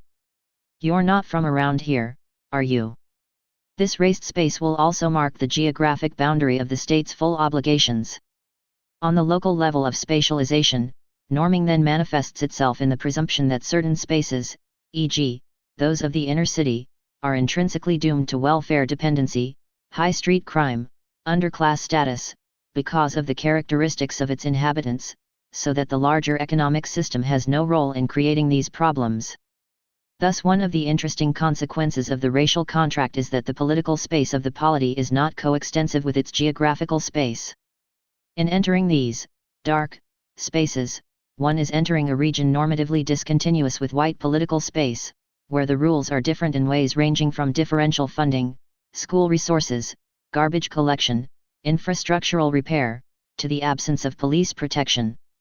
Finally, there is the microspace of the body itself, which in a sense is the foundation of all the other levels, the fact, to be dealt with in greater detail later, that the persons and subpersons, the citizens and non-citizens, who inhabit these polities do so embodied in envelopes of skin, flesh, hair.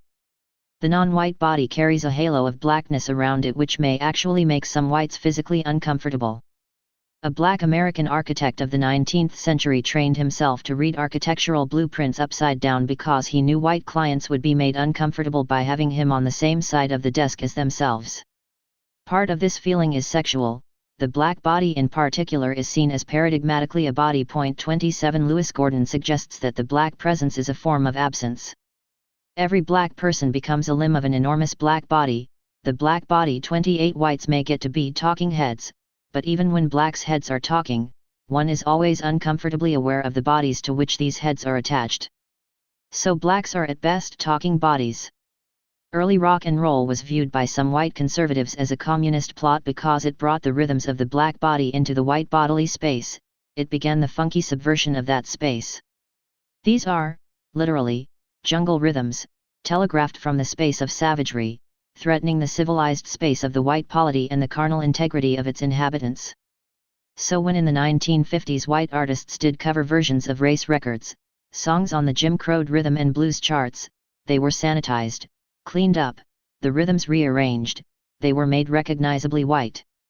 More generally, there is also the basic social requirement of distinguishing on the level of everyday interaction, an interaction taking place not on some abstract plane but within this racialized space, person from person subperson social intercourse. Thus in the United States, from the epoch of slavery and Jim Crow to the modern period of formal liberty but continuing racism, the physical interactions between whites and blacks are carefully regulated by a shifting racial etiquette that is ultimately determined by the current form of the racial contract. In her study of how white women's lives are shaped by race, Ruth Frankenberg describes the resulting racial social geography, the personal boundary maintenance that required that one always maintained a separateness, a self-conscious boundary demarcation of physical space. 29 Conceptions of one's white self map a microgeography of the acceptable routes through racial space of one's own personal space.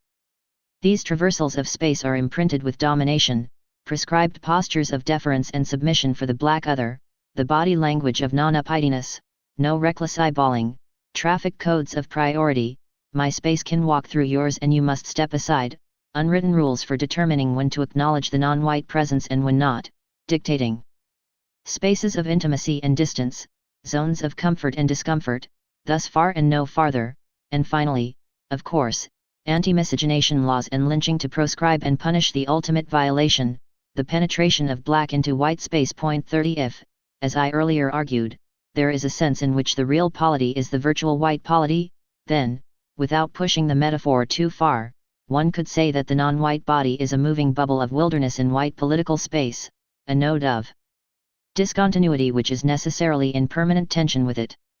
The racial contract norms, and races, the individual, establishing personhood and subpersonhood. In the disincarnate political theory of the orthodox social contract, the body vanishes, becomes theoretically unimportant, just as the physical space inhabited by that body is ostensibly theoretically unimportant. But this disappearing act is just as much an illusion in the former as in the latter case. The reality is that one can pretend the body does not matter only because a particular body, the white male body, is being presupposed as the somatic norm. In a political dialogue between the owners of such bodies, the details of their flesh do not matter since they are judged to be equally rational, equally capable of perceiving natural law or their own self-interest. But as feminist theorists have pointed out, the body is only irrelevant when it's the white male body. Even for Kant, who defines persons simply as rational beings, without any apparent restrictions of gender or race, the female body demarcates one as insufficiently rational to be politically anything more than a passive citizen. 31 Similarly, the racial contract is explicitly predicated on a politics of the body which is related to the body politic through restrictions on which bodies are politic. There are bodies impolitic whose owners are judged incapable of forming or fully entering into a body politic. The distant intellectual antecedent here, of course, is Aristotle, who, in the Politics talks about natural slaves, who need to be distinguished from those whose enslavement is merely contingent, a result, say, of being captured in battle. 32 But writing in the epoch of the non-racial slavery of antiquity, Aristotle faced an identification problem in picking out these unfortunates. The racial contract basically seeks to remedy this deficiency, establishing a, relatively, clear-cut line of somatic demarcation between possessors of servile and non-servile souls. As earlier mentioned, the older distinction between Europeans and non-Europeans is essentially a theological one, developed in large part through the wars in the East and South against Islam, Black, Panem both anti-Christ and anti-Europe. For the politico-economic project of conquest, expropriation, and settlement, this categorization has the disadvantage of being contingent. People can always convert, and if the schedule of rights is religiously based, it then becomes at least a prima facie problem, though not an insuperable one, to treat fellow Christians the way one can treat heathens. In the city of God, as Hayden White glosses Augustine, even the most monstrous of men were still men, salvageable in principle, potentially capable of being redeemed by Christian grace. 33 The new secular category of race, by contrast, which gradually crystallized over a century or so, had the virtue of permanency over any given individual's lifetime. Drawing on the medieval legacy of the wild man, and giving this a color, the racial contract establishes a particular somatotype as the norm, deviation from which unfits one for full personhood and full membership in the polity. If one is not always a natural slave, one is at least always a natural non- or second-class citizen. In the gradual transition from religious conceptions to racial conceptions, Jennings notes, the gulf between persons calling themselves Christian and the other persons, whom they called heathen, translated smoothly into a chasm between whites and coloreds. The law of moral obligation sanctioned behavior on only one side of that chasm. 34. Philosophically, one could distinguish moral/legal, cognitive, and aesthetic dimensions of this racial norming. 35.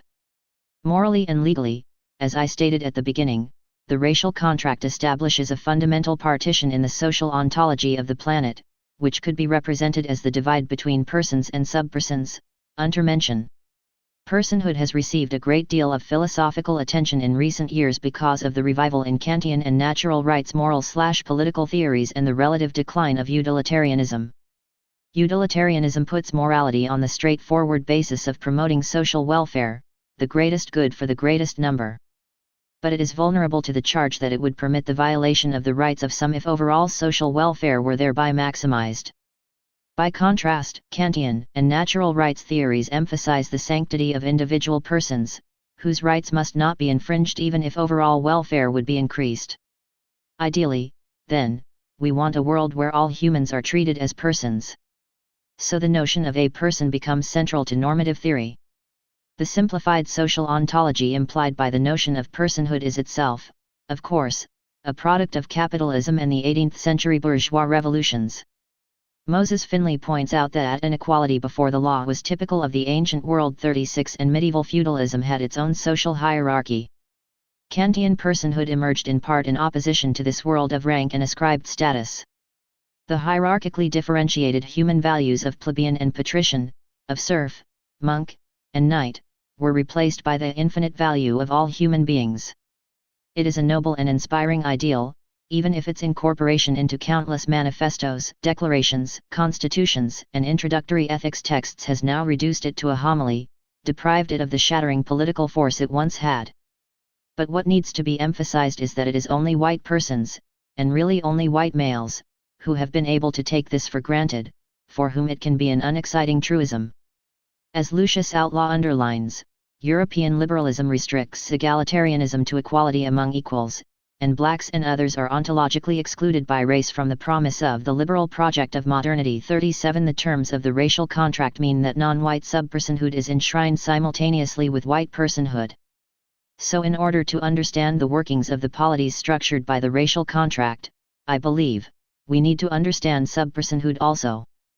Subpersons are humanoid entities who, because of racial phenotype/genealogy/culture, are not fully human and therefore have a different and inferior schedule of rights and liberties applying to them. In other words, it is possible to get away with doing things to subpersons that one could not do to persons, because they do not have the same rights as persons. Insofar as racism is addressed at all within mainstream moral and political philosophy, it is usually treated in a footnote as a regrettable deviation from the ideal. But treating it this way makes it seem contingent, accidental, residual, removes it from our understanding. Race is made to seem marginal when in fact race has been central. The notion of subpersonhood, by contrast, makes the racial contract explicit, showing that to characterize things in terms of deviations is in a sense misleading. Rather, what is involved is compliance with a norm whose existence it is now embarrassing to admit. So instead of pretending that the social contract outlines the ideal that people tried to live up to but which they occasionally, as with all ideals, fell short of, we should say frankly that for whites the racial contract represented the ideal, and what is involved is not deviation from the fictive norm but adherence to the actual norm. Thus, I pointed out earlier, exceptionalism was the rule. The racial contract as a theory puts race where it belongs at center stage and demonstrates how the polity was in fact a racial one, a white supremacist state, for which differential white racial entitlement and non-white racial subordination were defining, thus inevitably molding white moral psychology and moral theorizing. This is most clearly the case, of course, for blacks, the degradation of racial slavery meaning, as has often been pointed out, that for the first time, and unlike the slavery of ancient Greece and Rome or the medieval Mediterranean, slavery acquired a color. But for the colonial project in general, personhood would be raced, hence the concept of subject races. The crucial conceptual divide is between whites and non-whites, persons and subpersons, though once this central cut has been made, other internal distinctions are possible, varieties of subpersonhood, savages versus barbarians, as earlier noted, corresponding to different variants of the racial contract, expropriation/slave/colonial.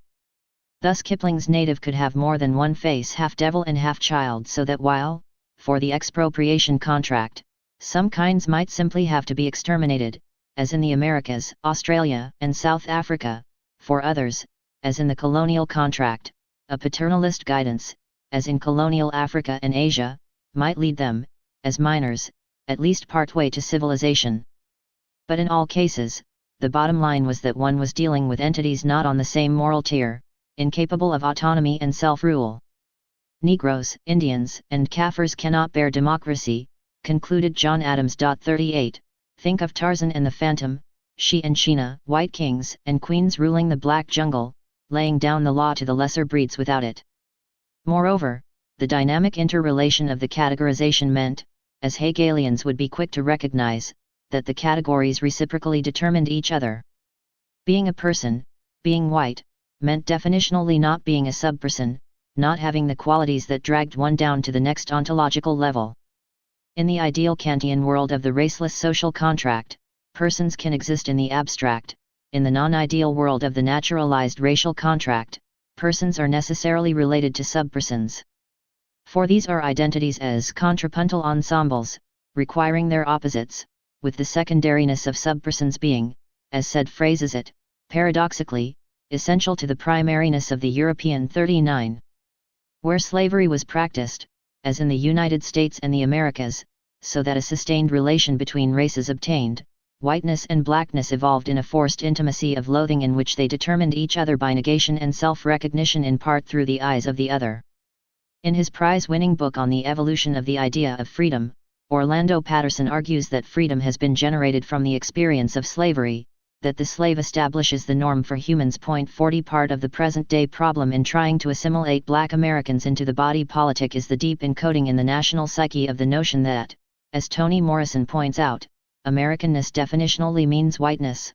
European immigrants who came to America in the late 19th, early 20th centuries proved their assimilation by entering the club of whiteness, affirming their endorsement of the racial contract. 41 The long-time joke in the black community is that the first word the German or Scandinavian or Italian learns on Ellis Island fresh off the boat is nigger. Black American, African American, is oxymoronic, while white American, Euro-American, is pleonastic. Whiteness is defined in part in respect to an oppositional darkness, so that white self-conceptions of identity, personhood, and self-respect are then intimately tied up with the repudiation of the black other. No matter how poor one was still able to affirm the whiteness that distinguished one from the subpersons on the other side of the color line. There is also a cognitive dimension that is likewise continuous with the Aristotelian tradition. Historically, the paradigm indicator of subpersonhood has been deficient rationality, the inability to exercise in full the characteristic classically thought of as distinguishing us from animals. For the social contract, a rough equality in men's cognitive powers, or at least a necessary ground floor capability of detecting the immanent moral structuring of the universe, natural law, or what is rationally required for social cooperation, is crucial to the argument. For the racial contract, correspondingly, a basic inequality is asserted in the capacity of different human groups to know the world and to detect natural law. Subpersons are deemed cognitively inferior, lacking in the essential rationality that would make them fully human. In the early, theological, versions of the racial contract, this difference was spelled out in terms of heathen unwillingness to recognize God's word. One early 17th century minister characterized Native Americans as having little of humanity but shape, ignorant of civility, of arts, of religion, more brutish than the beasts they hunt, more wild and unmanly than that unmanned wild country, which they range rather than inhabit, captivated also to Satan's tyranny. 42 In later, secular versions, it is a raised incapacity for rationality, abstract thought, cultural development, civilization in general, generating those dark cognitive spaces on Europe's mapping of the world. In philosophy, one could trace this common thread through Locke's speculations on the incapacities of primitive minds, David Hume's denial that any other race but whites had created worthwhile civilizations, Kant's thoughts on the rationality differentials between blacks and whites, Voltaire's polygenetic conclusion that blacks were a distinct and less able species, John Stuart Mill's judgment that those races in their nonage were fit only for despotism. The assumption of non-white intellectual inferiority was widespread, even if not always tricked out in the pseudo-scientific apparatus that Darwinism would later make possible. Once this theoretical advance had been made, of course, there was a tremendous outpouring of attempts to put the norming on a quantifiable basis. A revitalized craniometry, claims about brain size and brain corrugations, measurings of facial angles, pronouncements about dolichocephalic and brachycephalic heads, recapitulationism, and finally, of course, IQ theory, the feature putatively correlated with intelligence varying, but the desired outcome of confirming non-white intellectual inferiority. Always achieved. 43. The implications of this denial of equal intellectual and cognizing ability are various. Since, as mentioned, it precludes cultural achievement, it invites the intervention of those who are capable of culture. Since it precludes the moral development necessary for being a responsible moral and political agent, it precludes full membership in the polity. Since it precludes veridical perception of the world, it even precludes in some cases court testimony. Slaves in the United States were not allowed to give evidence against their masters, nor could Australian Aborigines testify against the white settlers. In general, over a period of centuries, the governing epistemic principle could be stated as the requirement that at least on controversial issues non-white cognition has to be verified by white cognition to be accepted as valid. And it is permitted to override white cognition only in extreme and unusual circumstances, large numbers of consistent non-white witnesses, some kind of disorder in the cognizing capacities of the white epistemic agent, etc.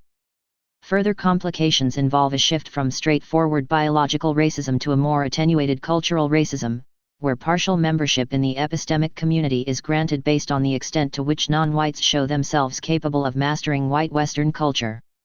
Finally, the norming of the individual also involves a specific norming of the body, an aesthetic norming. Judgments of moral worth are obviously conceptually distinct from judgments of aesthetic worth, but there is a psychological tendency to conflate the two, as illustrated by the conventions of children's, and some adults, fairy tales, with their cast of handsome heroes, beautiful heroines, and ugly villains. Harmanus Hoetink argues that all societies have a somatic norm image, deviation from which triggers alarms. 44 And George Moss points out that the Enlightenment involved the establishment of a stereotype of human beauty fashioned after classical models as the measure of all human worth. Racism was a visual ideology based upon stereotypes. Beauty and ugliness became as much principles of human classification as material factors of measurement, climate, and the environment. 45 The racial contract makes the white body the somatic norm, so that in early racist theories one finds not only moral but aesthetic judgments, with beautiful and fair races pitted against ugly and dark races. Some non-whites were close enough to Caucasians in appearance that they were sometimes seen as beautiful, attractive in an exotic way, Native Americans on occasion, Tahitians, some Asians. But those more distant from the Caucasoid somatotype, paradigmatically blacks, Africans and also Australian Aborigines, were stigmatized as aesthetically repulsive and deviant. Winthrop Jordan has documented the repelled fascination with which Englishmen discussed the appearance of the Africans they encountered in early trading expeditions, and Americans such as Thomas Jefferson expressed their antipathy to Negroid features. 46 Benjamin Franklin, interestingly, opposed the slave trade on grounds that were at least partially aesthetic, as a kind of beautification program for America. Voicing his concern that importation of slaves had blackened half America, he asked, "Why increase the sons of Africa, by planting them in America, where we have so fair an opportunity, by excluding all blacks and tawnies, of increasing the lovely white and red?" 47. To the extent that these norms are accepted, blacks will be the race most alienated from their own bodies, a fate particularly painful for black women, who, like all women, will, by the terms, here, of the sexual contract, be valued chiefly by their physical appearance, which will generally be deemed to fall short of the Caucasoid or light-skinned ideal. 48 Moreover, apart from their obvious consequences for intra- and interracial sexual relationships, these norms will affect opportunities and employment prospects also, for studies have confirmed that a pleasing physical appearance gives one an edge in job competition. It is no accident that blacks of mixed race are those who are differentially represented in employment in the white world. They will, because of their background, often tend to be better educated also, but an additional factor is that whites are less physically uncomfortable with them. If we have to hire any of them, it may be thought, at least this one looks a bit like us. The racial contract underwrites the modern social contract and is continually being rewritten. Radical feminists argue that the oppression of women is the oldest oppression. Racial oppression is much more recent.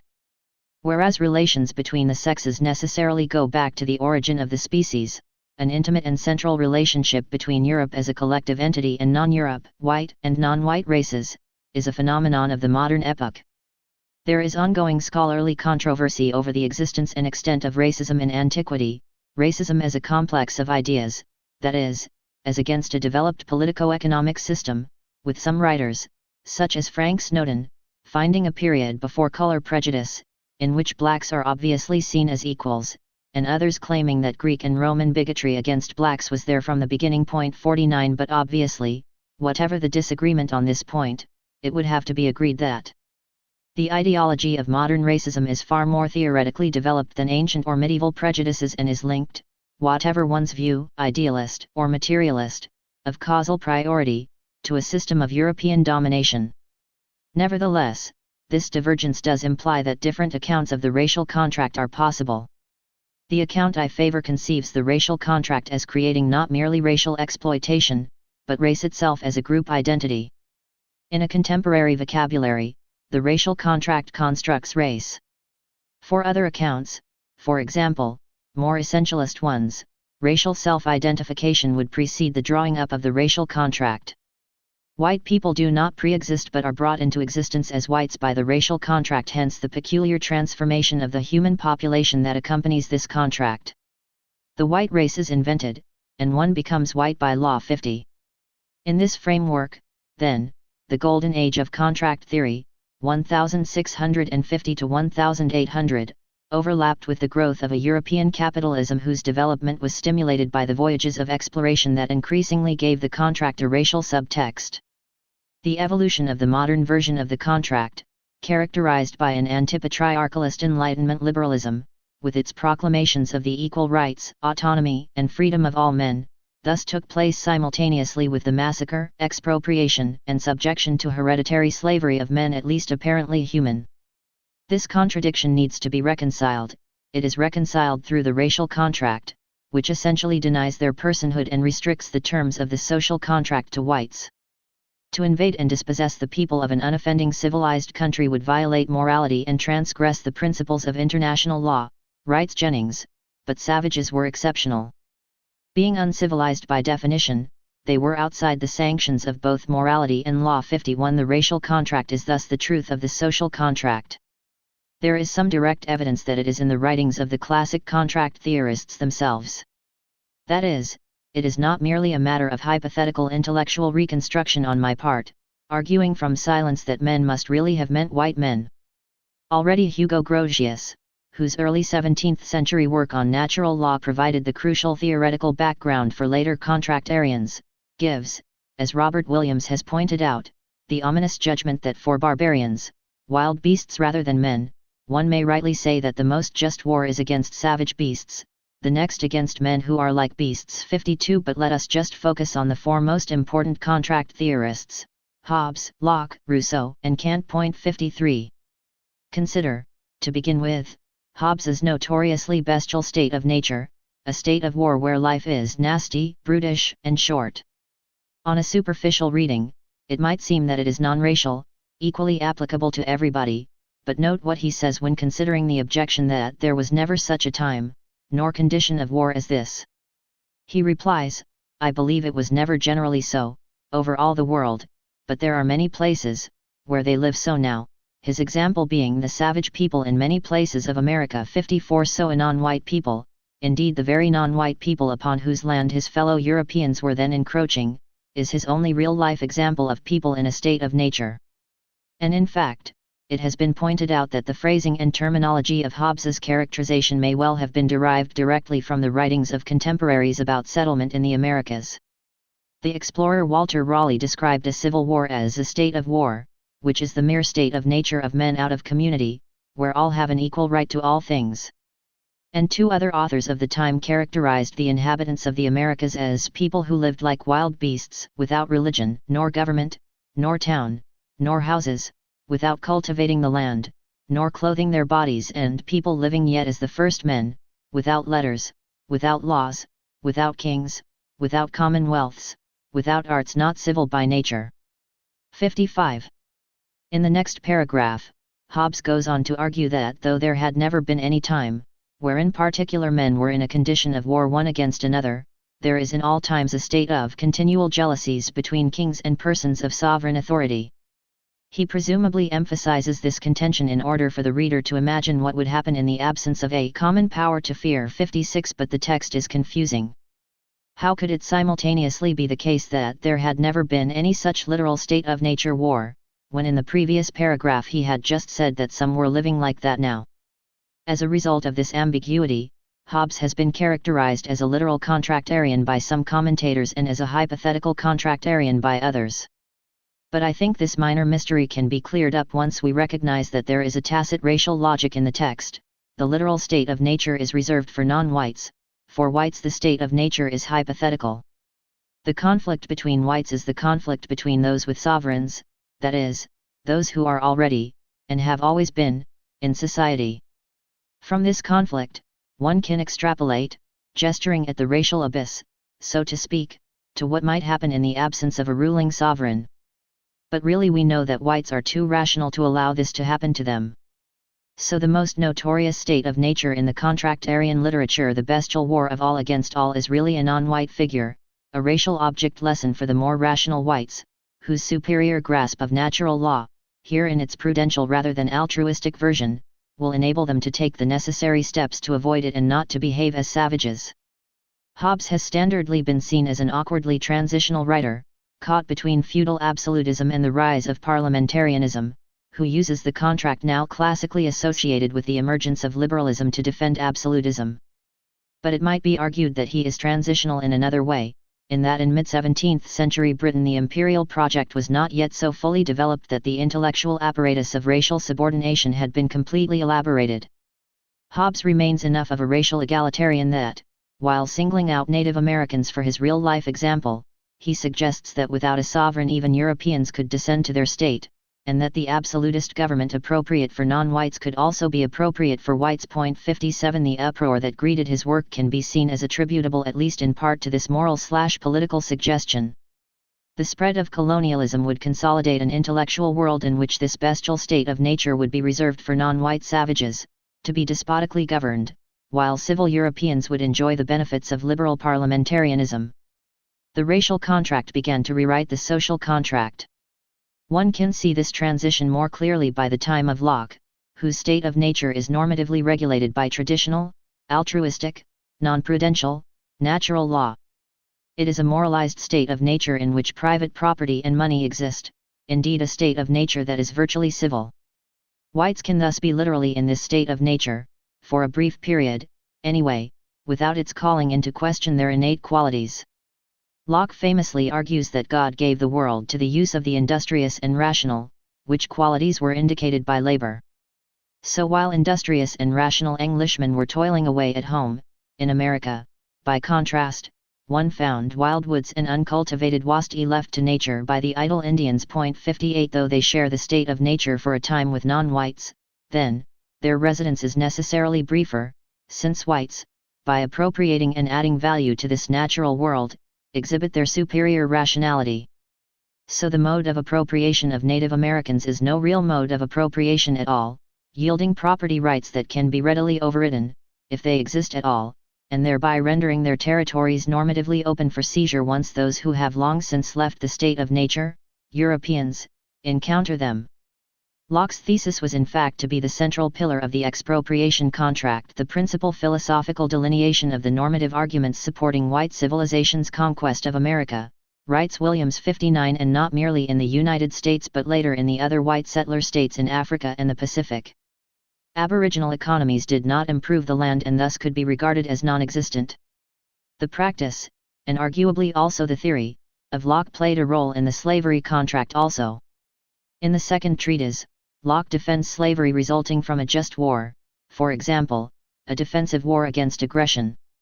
This would hardly be an accurate characterization of European raiding parties seeking African slaves, and in any case, in the same chapter Locke explicitly opposes hereditary slavery and the enslavement of wives and children. 60 Yet Locke had investments in the slave-trading Royal Africa Company and earlier assisted in writing the Slave Constitution of Carolina.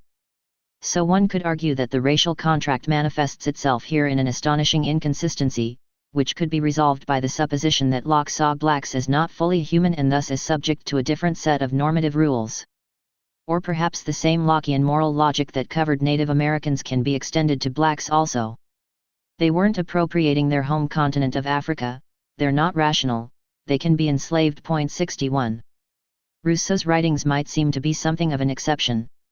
After all, it is with his work that the notion of the noble savage is associated, though the phrase is not actually his own. And in the Discourse on Inequality's reconstruction of the origins of society, everybody is envisaged as having been in the state of nature, and thus to have been savage, at one time or another. But a careful reading of the text reveals, once again, crucial racial distinctions. The only natural savages cited are non-white savages, examples of European savages being restricted to reports of feral children raised by wolves and bears, child-rearing practices, we are told, comparable to those of Hottentots and Caribs. 62. Europeans are so intrinsically civilized that it takes upbringing by animals to turn them into savages. For Europe, savagery is in the dim distant past, since metallurgy and agriculture are the inventions leading to civilization, and it turns out that one of the best reasons why Europe, if not the earliest to be civilized, has been at least more continuously and better civilized than other parts of the world, is perhaps that it is at once the richest in iron and the most fertile in wheat. But Rousseau was writing more than 200 years after the European encounter with the great Aztec and Inca empires. Wasn't there at least a little metallurgy and agriculture in evidence there? Apparently not. Both metallurgy and agriculture were unknown to the savages of America, who have always therefore remained savages. 63. So even what might initially seem to be a more open environmental determinism, which would open the door to racial egalitarianism rather than racial hierarchy, degenerates into massive historical amnesia and factual misrepresentation, driven by the presuppositions of the racial contract. Moreover, to make the obvious point, even if some of Rousseau's non-white savages are noble, physically and psychologically healthier than the Europeans of the degraded and corrupt society produced by the real-life bogus contract, they are still savages. So they are primitive beings who are not actually part of civil society, barely raised above animals, without language. Leaving the state of nature, as Rousseau argues in The Social Contract, his later account of an ideal polity, is necessary for us to become fully human moral agents, beings capable of justice. 64. So the praise for non-white savages is a limited paternalistic praise, tantamount to admiration for healthy animals, in no way to be taken to imply their equality, let alone superiority, to the civilized Europeans of the ideal polity. The underlying racial dichotomization and hierarchy of civilized and savage remains quite clear. Finally, Kant's version of the social contract is in a sense the best illustration of the grip of the racial contract on Europeans, since by this time the actual contract and the historical dimension of contractarianism had apparently vanished altogether. So here, if anywhere, one would think in this world of abstract persons, demarcated as such only by their rationality, race would have become irrelevant. But as Emanuelis has recently demonstrated in great detail, this orthodox picture is radically misleading, and the nature of Kantian persons and the Kantian contract must really be rethought. 65. For it turns out that Kant, widely regarded as the most important moral theorist of the modern period, in a sense the father of modern moral theory, and through the work of John Rawls and Jürgen Habermas increasingly central to modern political philosophy as well, is also the father of the modern concept of race. 66. His 1775 essay The Different Races of Mankind, von den verschiedenen Rassen der Menschen, is a classic pro-hereditarian, anti-environmentalist statement of the immutability and permanence of race. For him, comments George Moss, racial makeup becomes an unchanging substance and the foundation of all physical appearance and human development, including intelligence. 67. The famous theorist of personhood is also the theorist of subpersonhood, though this distinction is, in what the suspicious might almost think a conspiracy to conceal embarrassing truths, far less well known. As Ease points out, Kant taught anthropology and physical geography for 40 years, and his philosophical work really has to be read in conjunction with these lectures to understand how racialized his views on moral character were. His notorious comment in Observations on the Feeling of the Beautiful and Sublime is well known to, and often cited by, black intellectuals. So fundamental is the difference between the black and white races of man, it appears to be as great in regard to mental capacities as in color, so that a clear proof that what a Negro said was stupid was that this fellow was quite black from head to foot. 68. The point of Ease's essay is that this remark is by no means isolated or a casual throwaway line that, though of course regrettable, has no broader implications. Rather, it comes out of a developed theory of race and corresponding intellectual ability and limitation. It only seems casual, unembedded in a larger theory, because white academic philosophy as an institution has had no interest in researching, pursuing the implications of, and making known to the world this dimension of Kant's work. In fact, Kant demarcates and theorizes a color-coded racial hierarchy of Europeans, Asians, Africans, and Native Americans, differentiated by their degree of innate talent. Ease explains, talent is that which, by nature, guarantees for the white, in Kant's racial rational and moral order, the highest position above all creatures, followed by the yellow, the black, and then the red. Skin color for Kant is evidence of superior, inferior, or no gift of talent, or the capacity to realize reason and rational moral perfectibility through education. It cannot, therefore, be argued that skin color for Kant was merely a physical characteristic. It is, rather, evidence of an unchanging and unchangeable moral quality. Europeans, to no one's surprise I presume, have all the necessary talents to be morally self-educating. There is some hope for Asians, though they lack the ability to develop abstract concepts. The innately idle Africans can at least be educated as servants ahd slaves through the instruction of a split bamboo cane. Kant gives some useful advice on how to beat Negroes efficiently, and the wretched Native Americans are just hopeless, and cannot be educated at all. So, in complete opposition to the image of his work that has come down to us and is standardly taught in introductory ethics courses, full personhood for Kant is actually dependent upon race. In Isa's summary, the black person, for example, can accordingly be denied full humanity since full and true humanity accrues only to the white European. 69. The recent furor about Paul de Man 70 and, decades earlier, Martin Heidegger, for their complicity with the Nazis, thus needs to be put into perspective. These are essentially bit players, minor leaguers. One needs to distinguish theory from actual practice, of course, and I'm not saying that Kant would have endorsed genocide. But the embarrassing fact for the White West, which doubtless explains its concealment, is that their most important moral theorist of the past 300 years is also the foundational theorist in the modern period of the division between Herrenvolk and Untermenschen, persons and subpersons, upon which Nazi theory would later draw. Modern moral theory and modern racial theory have the same father. The racial contract, therefore, underwrites the social contract, is a visible or hidden operator that restricts and modifies the scope of its prescriptions. But since there is both synchronic and diachronic variation, there are many different versions or local instantiations of the racial contract, and they evolve over time, so that the effective force of the social contract itself changes, and the kind of cognitive dissonance between the two alters. This change has implications for the moral psychology of the white signatories and their characteristic patterns of insight and blindness. The social contract is, in its original historical version, a specific discrete event that founds society, even if, through, e.g., Lockean theories of tacit consent, subsequent generations continue to ratify it on an ongoing basis. By contrast, the racial contract is continually being rewritten to create different forms of the racial polity. A global periodization, a timeline overview of the evolution of the racial contract, would highlight first of all the crucial division between the time before and the time after the institutionalization of global white supremacy.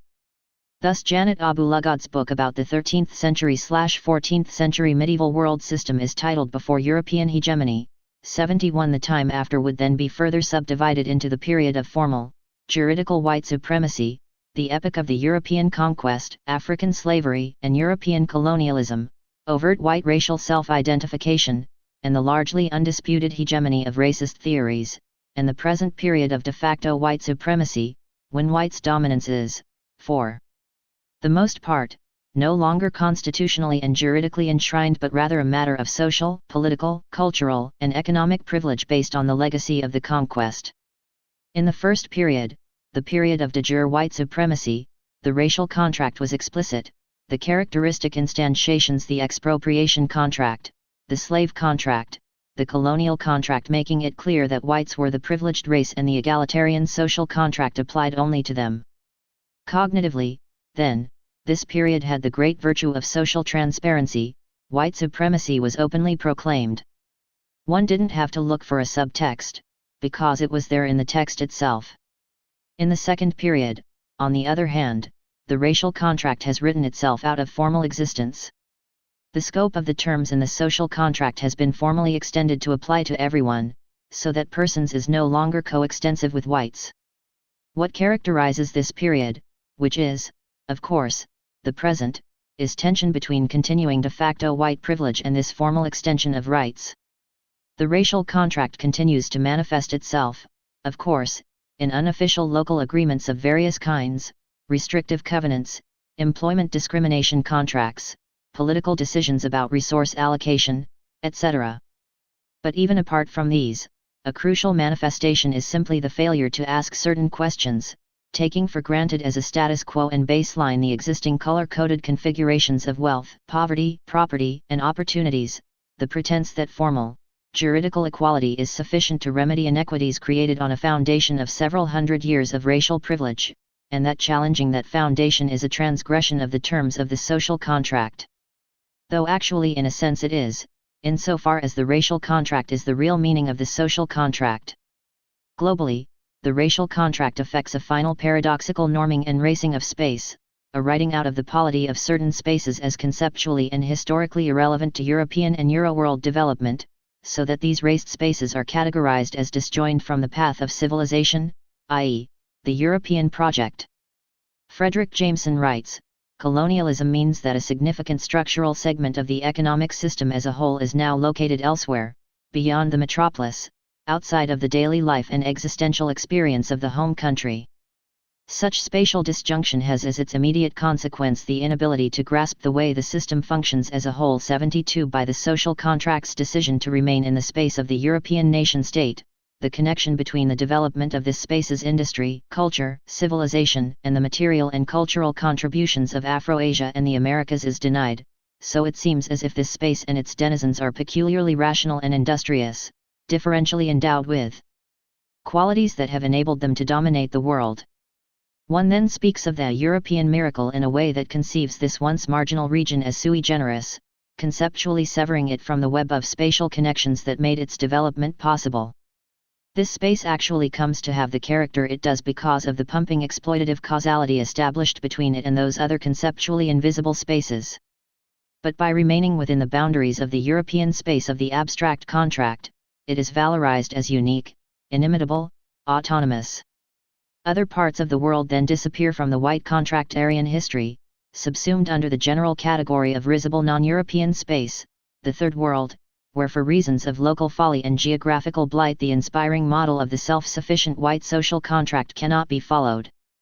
Nationally, within these racial polities, the racial contract manifests itself in white resistance to anything more than the formal extension of the terms of the abstract social contract, and often to that also. Whereas before it was denied that non-whites were equal persons, it is now pretended that non-whites are equal abstract persons who can be fully included in the polity merely by extending the scope of the moral operator, without any fundamental change in the arrangements that have resulted from the previous system of explicit de jure racial privilege. Sometimes the new forms taken by the racial contract are transparently exploitative, for example, the Jim Crow contract, whose claim of separate but equal was patently ludicrous. But others, the job discrimination contract, the restrictive covenant, are harder to prove. Employment agencies use subterfuges of various kinds. In 1990, for example, 2 former employees of one of New York City's largest employment agencies divulged that discrimination was routinely practiced against black applicants, though concealed behind a number of code words. Clients who did not want to hire blacks would indicate their preference for applicants who were all American. For its part, the agency would signal that an applicant was black by reversing the initials of the placement counselor. 73 Similarly, a study of how American apartheid is maintained points out that whereas in the past realtors would have simply refused to sell to blacks, now blacks are met by a realtor with a smiling face who, through a series of ruses, lies, and deceptions, makes it hard for them to learn about, inspect, rent, or purchase homes in white neighborhoods. Because the discrimination is latent, however, it is usually unobservable, even to the person experiencing it. One never knows for sure. 74 Non-whites then find that race is, paradoxically, both everywhere and nowhere, structuring their lives but not formally recognized in political/moral theory. But in a racially structured polity, the only people who can find it psychologically possible to deny the centrality of race are those who are racially privileged, for whom race is invisible precisely because the world is structured around them. Whiteness as the ground against which the figures of other races, those who, unlike us, are raced, appear. The fish does not see the water, and whites do not see the racial nature of a white polity because it is natural to them, the element in which they move. As Toni Morrison points out, there are contexts in which claiming racelessness is itself a racial act. 75. Contemporary debates between non-whites and whites about the centrality or peripherality of race can thus be seen as attempts respectively to point out, and deny, the existence of the racial contract that underpins the social contract. The frustrating problem non-whites have always had, and continue to have, with mainstream political theory is not with abstraction itself. After all, the racial contract is itself an abstraction, but with an idealizing abstraction that abstracts away from the crucial realities of the racial polity. 76 The shift to the hypothetical, ideal contract encourages and facilitates this abstraction, since the eminently non-ideal features of the real world are not part of the apparatus. There is then, in a sense, no conceptual point of entry to start talking about the fundamental way in which, as all non-whites know, race structures one's life and affects one's life chances. The black law professor Patricia Williams complains about an ostensible neutrality that is really racism in drag, a system of racism as status quo which is deep, angry, eradicated from view but continues to make people avoid the phantom as they did the substance, deferring to the unseen shape of things. 77 The black philosophy professor Bill Lawson comments on the deficiencies of the conceptual apparatus of traditional liberalism, which has no room for the peculiar post-emancipation status of blacks, simultaneously citizens and non-citizens. 78 The black philosopher of law Anita Allen remarks on the irony of standard American philosophy of law texts, which describe a universe in which all humans are paradigm right shoulders and see no need to point out that the actual U.S. record is somewhat different. 79 The retreat of mainstream normative moral and political theory into an ideal theory that ignores race merely rescripts the racial contract as the invisible writing between the lines. So John Rawls, an American working in the late 20th century, writes a book on justice widely credited with reviving post-war political philosophy in which not a single reference to American slavery and its legacy can be found, and Robert Nozick creates a theory of justice in holdings predicated on legitimate acquisition and transfer without more than 2 or 3 sentences acknowledging the utter divergence of U.S. history from this ideal. 80. The silence of mainstream moral and political philosophy on issues of race is a sign of the continuing power of the contract over its signatories, an illusory color blindness that actually entrenches white privilege. A genuine transcendence of its terms would require, as a preliminary, the acknowledgement of its past and present existence and the social, political, economic, psychological, and moral implications it has had both for its contractors and its victims. By treating the present as a somehow neutral baseline, with its given configuration of wealth, property, social standing, and psychological willingness to sacrifice, the idealized social contract renders permanent the legacy of the racial contract. The ever-deepening abyss between the First World and the Third World, where millions largely non-white die of starvation each year and many more hundreds of millions also largely non-white live in wretched poverty, is seen as unfortunate, calling, certainly, for the occasional charitable contribution, but unrelated to the history of transcontinental and intracontinental racial exploitation. Finally, the racial contract evolves not merely by altering the relations between whites and non-whites but by shifting the criteria for who counts as white and non-white. So it is not merely that relations between the respective populations change but that the population boundaries themselves change also. Thus, at least in my preferred account of the racial contract, again, other accounts are possible, race is debiologized, making explicit its political foundation. In a sense, the racial contract constructs its signatories as much as they construct it. The overall trend is toward a limited expansion of the privileged human population through the widening of the previously excluded group in question, though there may be local reversals. The Nazi project can then be seen in part as the attempt to turn the clock back by rewriting a more exclusivist version of the racial contract than was globally acceptable at the time. One writer suggests ironically that this was the attempt of the Germans to make themselves masters of the master race. 81 And this backtracking leads to a problem. My categorization, white/non-white, person/subperson, has the virtues of elegance and simplicity and seems to me to map the essential features of the racial polity accurately, to carve the social reality at its ontological joints. But since, as a pair of contradictories, this categorization is jointly exhaustive of the possibilities, it raises the question of where to locate what could be called borderline Europeans, white people with a question mark, the Irish, Slavs, Mediterraneans, and above all, of course, Jews. In the colonial wars with Ireland, the English routinely used derogatory imagery, savages, cannibals, bestial appearance that it would now seem incredible to apply to whites. 82 The wave of mid-19th century Irish immigration into the United States stimulated one wit to observe that it would be a good thing if every Irishman were to kill a nigger and then be hung for it, and caricatures in the newspapers often represented the Irish as simian. European racism against non-whites has been my focus, but there were also intra-European varieties of racism: Teutonism, Anglo-Saxonism, Nordicism, which are today of largely antiquarian interest but which were sufficiently influential in the 1920s that U.S. immigration law favored Nordics over Mediterraneans. There is some recognition of this distinction in popular culture. Cheers fans will remember that the Italian waitress Carla Ria Perlman, curly-haired and swarthy, sometimes calls the blonde, alabaster-skinned wasp Diane Shelley long whitey, and in the 1992 movie Zebrahead, two black teenagers discuss the question of whether Italians are really white. Finally, Jews, of course, have been the victims of Christian Europe's anti-Semitic discrimination and pogroms since medieval times, this record of persecution reaching its horrific climax under the Third Reich. How, then, should these Europeans be categorized, given the white/non-white dichotomization? One solution would be to reject it for a 3- or 4-way division. But I am reluctant to do so, since I think the dyadic partition really does capture the essential structure of the global racial polity. My solution therefore is to retain but fuzzify the categories, introducing internal distinctions within them. I have already pointed out that some non-whites, barbarians as against savages, ranked higher than others. For example, the Chinese and Asian Indians would have been placed above Africans and Australian Aborigines.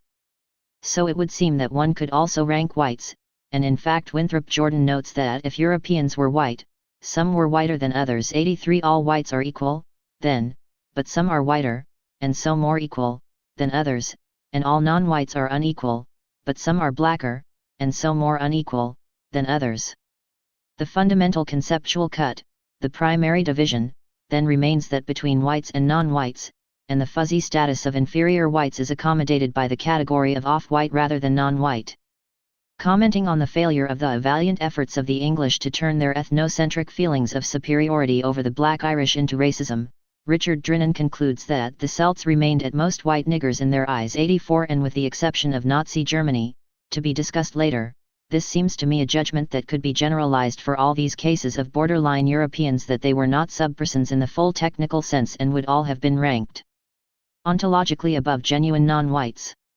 The ease with which they have now been assimilated into post-war Europe and accepted as full whites in the United States is some evidence for the correctness of this way of drawing the distinction. Nevertheless, these problem cases are useful in illustrating against essentialists the social rather than biological basis of the racial contract. Phenotypical whiteness and European origin were not always sufficient for full whiteness, acceptance into the inner sanctum of the racial club, and the rules had to be rewritten to permit inclusion. One recent book, for example, bears the title How the Irish Became White. 85 On the other hand, there are groups clearly not white who have conjuncturally come to be seen as such. The Japanese were classified as honorary whites for the purpose of the Axis alliance, the restrictive, local racial contract, as they were in South Africa under apartheid, while being classified as verminous non-whites with respect to the Western Allies, inheritors of the global racial contract. 86 A century ago, at the time of the European domination of China and the Boxer Rebellion, the Chinese were a degraded race, signs were posted saying no dogs or Chinese allowed, and they faced heavy immigration restrictions and discrimination in the United States. Yellow peril depictions of Chinese in the American popular media in the early 20th century included the sinister Orientals of Sax Rohmer's Fu Manchu novels and the Ming, the merciless nemesis of Flash Gordon. But today in the United States, Asians are seen as a model minority, even, according to Andrew Hacker, probationary whites, who might make it if they hang in there long enough. Is yellow black or white? Asks one Asian American historian. The answer varies. 87 The point, then, is that the membership requirements for whiteness are rewritten over time, with shifting criteria prescribed by the evolving racial contract. The racial contract has to be enforced through violence and ideological conditioning. The social contract is, by definition, classically voluntaristic, modeling the polity on a basis of individualized consent. What justifies the authority of the state over us is that we the people agreed to give it that authority. On the older, feudal patriarchal model, by contrast the model of Sir Robert Filmer, Locke's target in the second treatise, people were represented as being born into subordination, 88. The legitimacy of the state derives from the freely given consent of the signatories to transfer or delegate their rights to it, and its role in the mainstream moralized/constitutionalist version of the contract, Lockean/Kantian, is, correspondingly, to protect those rights and safeguard the welfare of its citizens. The liberal democratic state is then an ethical state, whether in the minimalist, night watchman Lockean version of enforcing non-interference with citizens' rights or in the more expansive redistributivist version of actively promoting citizens' welfare. In both cases the liberal state is neutral in the sense of not privileging some citizens over others. Correspondingly, the laws that are passed have as their rationale this juridical regulation of the polity for generally acceptable moral ends. This idealized model of the liberal democratic state has, of course, been challenged from various political directions over the past century or so, the recently revived Hegelian moral critique from the perspective of a competing, allegedly superior ideal, a communitarian state seeking actively to promote a common conception of the good, the degraded version of this in the fascist corporatist state, the anarchist challenge to all states as usurping bodies of legitimized violence, and what has been the most influential radical critique up till recently, the Marxist analysis of the state as an instrument of class power, so that the liberal democratic state is supposedly unmasked as the bourgeois state, the state of the ruling class. My claim is that the model of the racial contract shows us that we need another alternative, another way of theorizing about and critiquing the state, the racial, or white supremacist, state, whose function inter alia is to safeguard the polity as a white or white-dominated polity, enforcing the terms of the racial contract by the appropriate means and, when necessary, facilitating its rewriting from one form to another. The liberal democratic state of classic contractarianism abides by the terms of the social contract by using force only to protect its citizens, who delegated this moralized force to it so that it could guarantee the safety not to be found in the state of nature.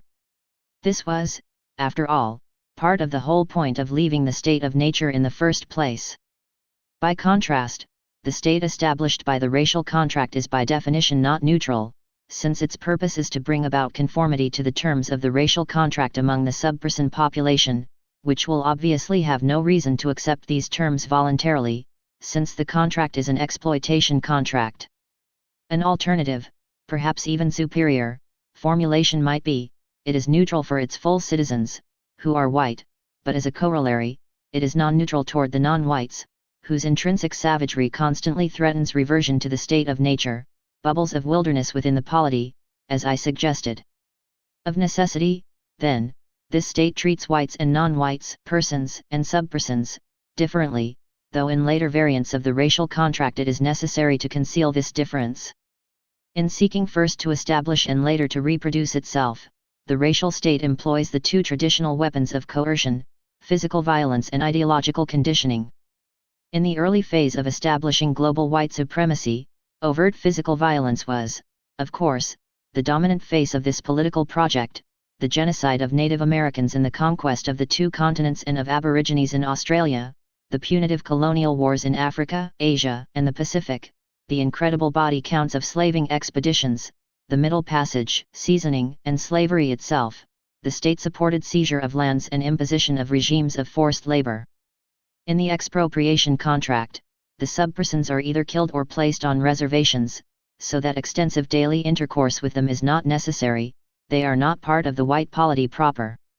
In the slavery and colonial contracts, on the other hand, persons and subpersons necessarily interact regularly, so that constant watchfulness for signs of subperson resistance to the terms of the racial contract is required. If the social contract is predicated on voluntarized compliance, the racial contract clearly requires compulsion for the reproduction of the political system. In the slavery contract, in particular, the terms of the contract require of the slave an ongoing self-negation of personhood, an acceptance of chattel status, psychologically harder to achieve and so potentially more explosive than the varieties of subpersonhood imposed either by the expropriation contract, where one will either be dead or sequestered in a space far away from white persons, or the colonial contract, where the status of minor leaves some hope that one may be permitted to achieve adulthood someday. Thus, in the Caribbean and on the mainland of the Americas, there were sites where newly arrived Africans were sometimes taken to be seasoned before being transported to the plantations. And this was basically the metaphysical operation, carried out through the physical ICAT of breaking them, transforming them from persons into subpersons of the chattel variety. But since people could always fake acceptance of subpersonhood, it was, of course, necessary to keep an eternally vigilant eye on them for possible signs of dissembling, in keeping with the sentiment that eternal vigilance is the price of freedom.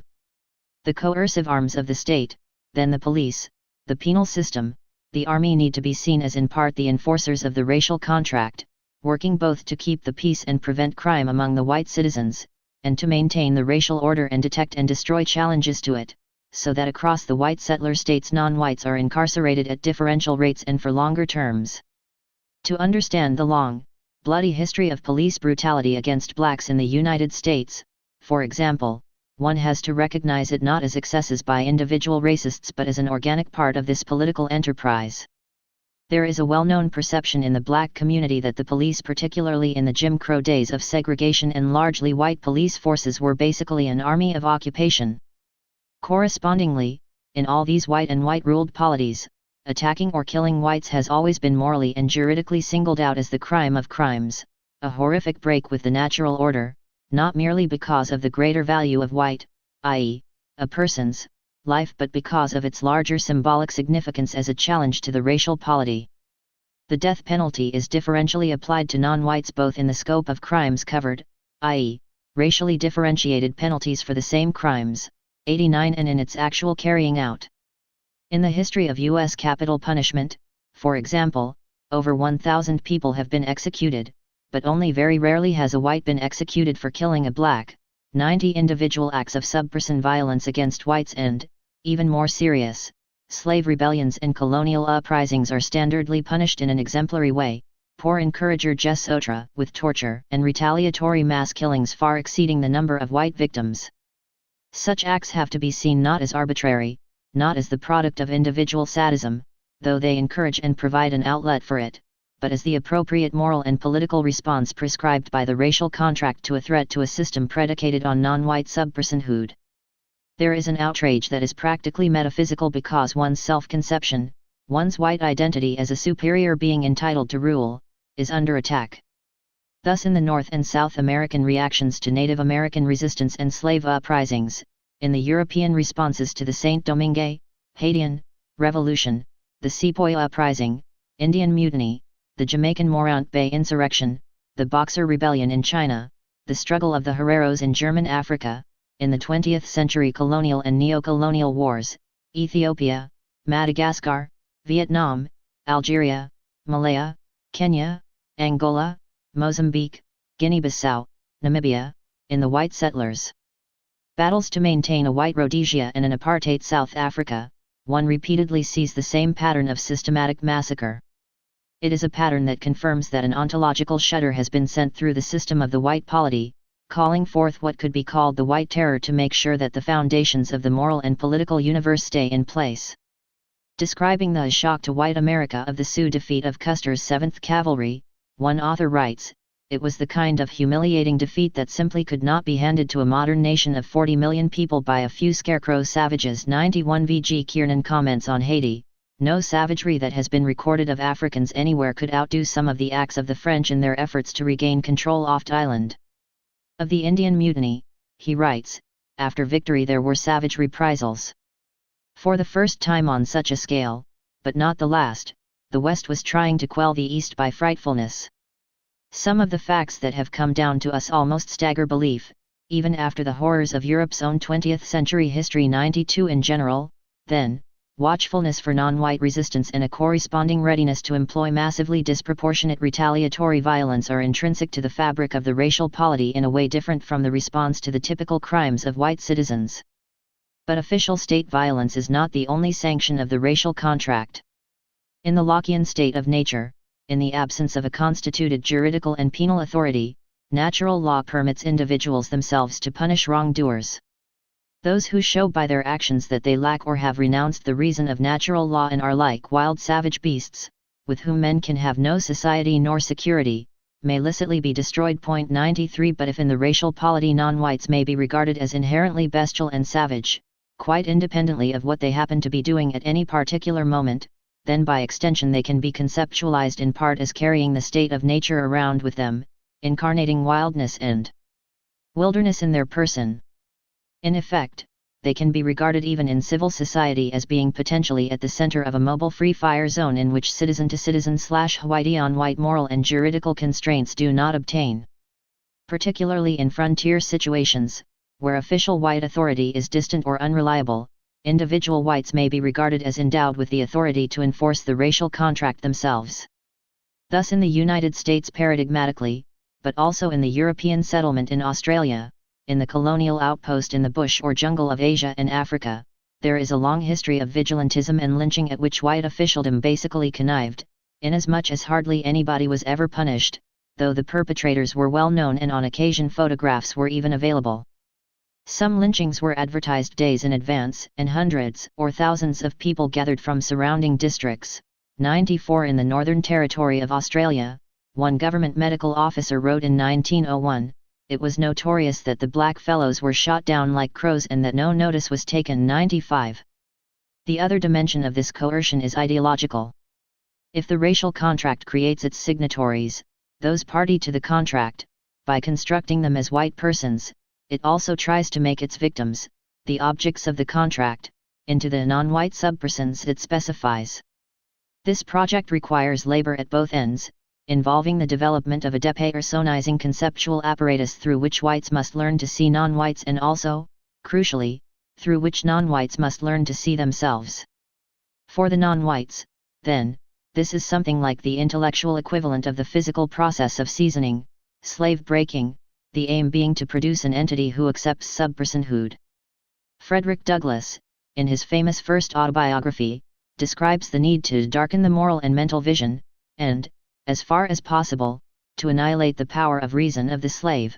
He must be able to detect no inconsistencies in slavery, he must be made to feel that slavery is right, and he can be brought to that only when he ceases to be a man. 96 Originally denied education, blacks were later, in the postbellum period, given an education appropriate to post-chattel status. The denial of a past, of history, of achievement, so that as far as possible they would accept their prescribed roles of servant and menial laborer, comic coons and sambas, grateful Uncle Toms and Aunt Jemimas.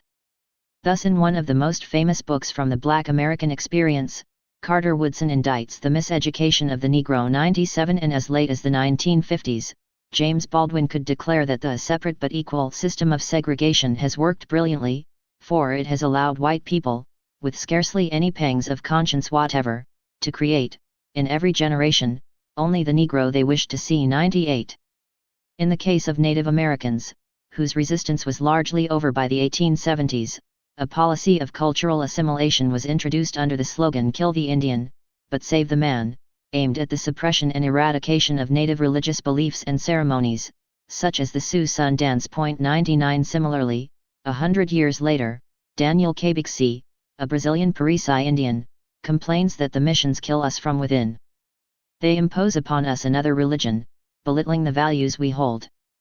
This decharacterizes us to the point where we are ashamed to be Indians. 100 The Mohawk scholar Jerry Gamble lists 21 ways to scalp an Indian, the first being make him a non-person. Human rights are for people. Convince Indians their ancestors were savages, that they were pagan. 101 Likewise, in the colonial enterprise, children in the Caribbean, Africa, and Asia were taught out of British or French or Dutch schoolbooks to see themselves as aspirant, but, of course, never full, colored Europeans, saved from the barbarities of their own cultures by colonial intervention, duly reciting our ancestors, the Gauls, and growing up into adults with black skin, white masks. 102 Australian Aborigine students write, "Black is, wronged at white schools but righted by experience. Black is, going to white school and coming home again no wiser." 103 Nggwa Thiong'o describes, from his experience in his native Kenya, the cultural bomb of British imperialism, which prohibited learning in the oral tradition of Gikuyu and trained him and his school fellows to see themselves and their country through the alien eyes of H. Rider Haggard and John Buchan. The effect of a cultural bomb is to annihilate a people's belief in their names, in their languages, in their environment, in their heritage of struggle, in their unity, in their capacities and ultimately in themselves. It makes them see their past as one wasteland of non-achievement, and it makes them want to distance themselves from that wasteland. 104 Racism as an ideology needs to be understood as aiming at the minds of non-whites as well as whites, inculcating subjugation. If the social contract requires that all citizens and persons learn to respect themselves and each other, the racial contract prescribes non-white self-loathing and racial deference to white citizens. The ultimate triumph of this education is that it eventually becomes possible to characterize the racial contract as consensual and voluntaristic even for non-whites. Part 3. Naturalized merits. Finally, I want to point out the merits of this model as a naturalized account of the actual historical record, one which has explanatory as well as normative aspirations. Arguably, we are in a better position to bring about the, supposedly, desired political ideals if we can identify and explain the obstacles to their realization. In tracking the actual moral consciousness of most white agents, in depicting the actual political realities non-whites have always recognized, the theory of the racial contract shows its superiority to the ostensibly abstract and general, but actually white, social contract. The racial contract historically tracks the actual moral/political consciousness of most white moral agents. Moral theory, being a branch of value theory, traditionally deals with the realm of the ideal, norms to which we must try to live up as moral agents. And political philosophy is nowadays conceived of as basically an application of ethics to the social and political realm. So it is supposed to be dealing with ideals also. But in the first 2 chapters of this book, I have spent a great deal of time talking about the actual historical record and the actual norms and ideals that have prevailed in recent global history. I have been giving what, in the current jargon of philosophers, would be called a naturalized account, rather than an idealized account. And that is why I said from the beginning that I preferred the classic use of contract, which is seeking to describe and explain as well as to prescribe. But if ethics and political philosophy are focused on norms we want to endorse, ideals, so to speak, what really was the point of this exercise? What would be the point of naturalizing ethics, which is explicitly the realm of the ideal? My suggestion is that by looking at the actual historically dominant moral/political consciousness and the actual historically dominant moral/political ideals, we are better enabled to prescribe for society than by starting from ahistorical abstractions. In other words, the point is not to endorse this deficient consciousness and these repugnant ideals but, by recognizing their past and current influence and power and identifying their sources, to correct for them. Realizing a better future requires not merely admitting the ugly truth of the past and present but understanding the ways in which these realities were made invisible, acceptable to the white population. We want to know both to describe and to explain the circumstances that actually blocked achievement of the ideal raceless ideals and promoted instead the naturalized non-ideal racial ideals. We want to know what went wrong in the past, is going wrong now, and is likely to continue to go wrong in the future if we do not guard against it. Now, by its relative silence on the question of race, conventional moral theory would lead the unwary student with no experience of the world, the visiting anthropologist from Galactic Central, say, to think that deviations from the ideal have been contingent, random, theoretically opaque, or not worth the trouble to theorize. Such a visitor might conclude that all people have generally tried to live up to the norm but, given inevitable human frailty, have sometimes fallen short. But this conclusion is, in fact, simply false. Racism and racially structured discrimination have not been deviations from the norm, they have been the norm, not merely in the sense of de facto statistical distribution patterns but, as I emphasized at the start, in the sense of being formally codified, written down and proclaimed as such. From this perspective, the racial contract has underwritten the social contract, so that duties, rights, and liberties have routinely been assigned on a racially differentiated basis. To understand the actual moral practice of past and present, one needs not merely the standard abstract discussions of, say, the conflicts in people's consciences between self-interest and empathy with others but a frank appreciation of how the racial contract creates a racialized moral psychology. Whites will then act in racist ways while thinking of themselves as acting morally. In other words, they will experience genuine cognitive difficulties in recognizing certain behavior patterns as racist, so that quite apart from questions of motivation and bad faith they will be morally handicapped simply from the conceptual point of view in seeing and doing the right thing. As I emphasized at the start, the racial contract prescribes, as a condition for membership in the polity, an epistemology of ignorance. Feminist political philosophers have documented the striking uniformity of opinion among the classic male theorists on the subordination of women, so that as polar as their positions may be on other political or theoretical questions, there is common agreement on this. Plato the idealist and Aristotle the materialist agree that women should be subordinate, as do Hobbes the absolutist and Rousseau the radical democrat. 1 With the racial contract, as we have seen, there is a similar pattern, among the contractarians Hobbes, Locke, Rousseau, Kant, and their theoretical adversaries the anti-contractarian Hume, who denies that any race other than the white one has produced a civilization, the utilitarian Mill, who denies the applicability of his antipaternalist harm principle to barbarians and maintains that they need European colonial despotism, the historicist G.W.F. Hegel, who denies that Africa has any history and suggests that blacks were morally improved through being enslaved. 2 So the racial contract is orthogonal to the varying directions of their thought, the common assumption they can all take for granted, no matter what their theoretical divergences on other questions. There is also the evidence of silence. Whereas Grotius's magisterial on natural law and the wrongness of the conquest of the Indies, Locke's stirring letter concerning the treatment of the Indians, Kant's moving on the personhood of Negroes, Mill's famous condemnatory implications of utilitarianism for English colonialism, Karl Marx and Frederick Engels's outraged political economy of slavery, three intellectuals write about what interests them, what they find important, and especially if the writer is prolific, silence constitutes good prima facie evidence that the subject was not of particular interest. By their failure to denounce the great crimes inseparable from the European conquest, or by the half-heartedness of their condemnation, or by their actual endorsement of it in some cases, most of the leading European ethical theorists reveal their complicity in the racial contract. What we need to do, then, is to identify and learn to understand the workings of a racialized ethic. How were people able consistently to do the wrong thing while thinking that they were doing the right thing? In part, it is a problem of cognition and of white moral cognitive dysfunction.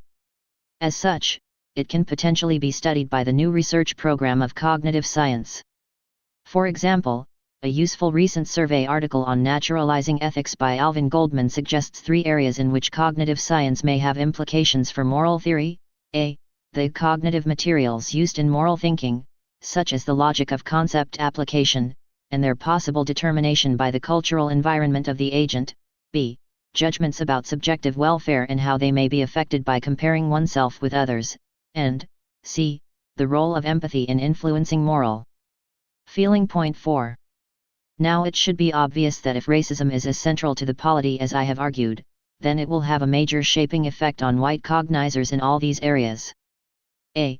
Because of the intellectual atmosphere produced by the racial contract, whites will, in Phase 1, take for granted the appropriateness of concepts legitimizing the racial order, privileging them as the master race and relegating non-whites to subpersonhood, and later, in Phase 2, the appropriateness of concepts that derace the polity, denying its actual racial structuring. 5. B.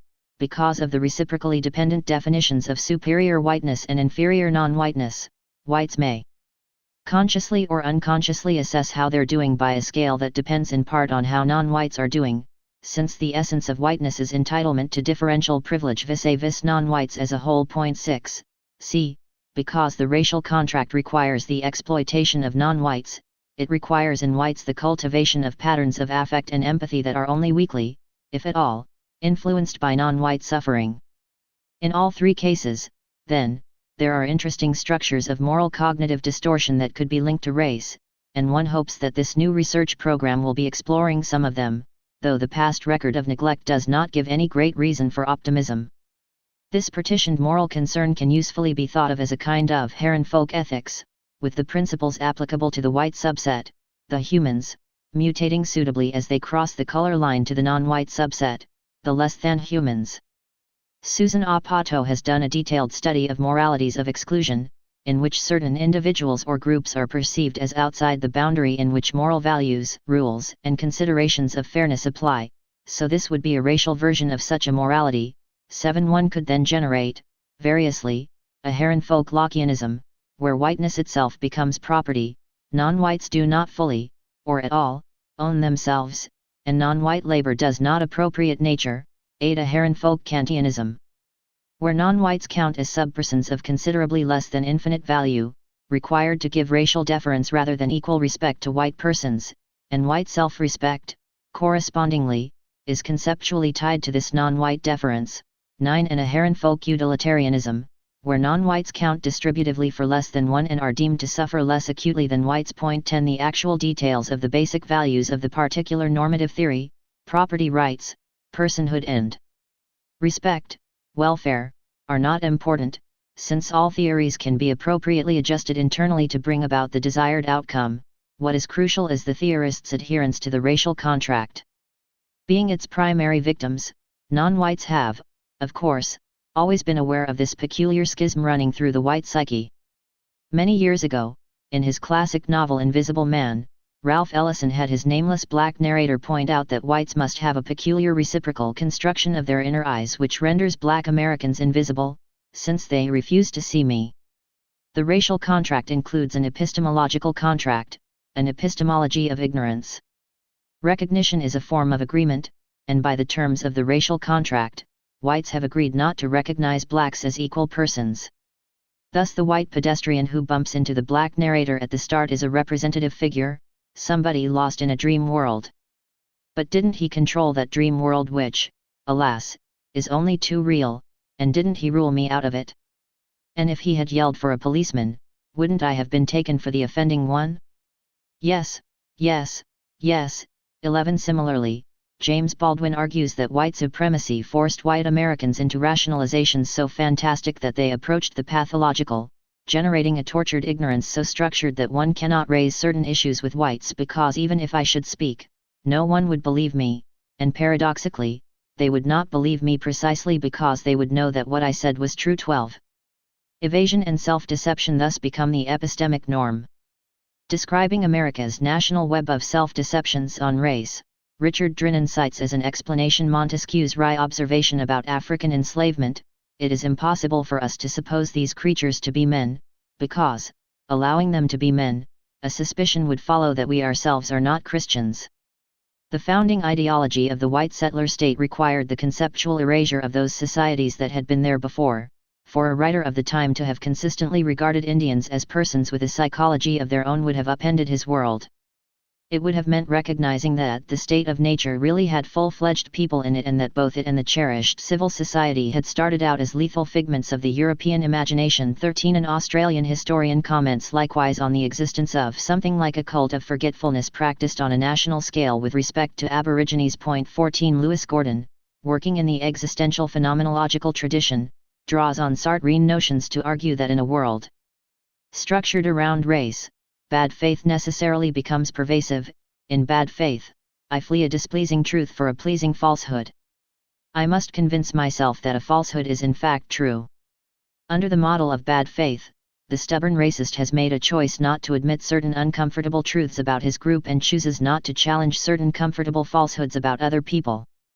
Since he has made this choice, he will resist whatever threatens it. The more the racist plays the game of evasion, the more estranged he will make himself from his inferiors and the more he will sink into the world that is required to maintain this evasion. 15. In the ideal polity one seeks to know oneself and to know the world, here such knowledge may be dangerous.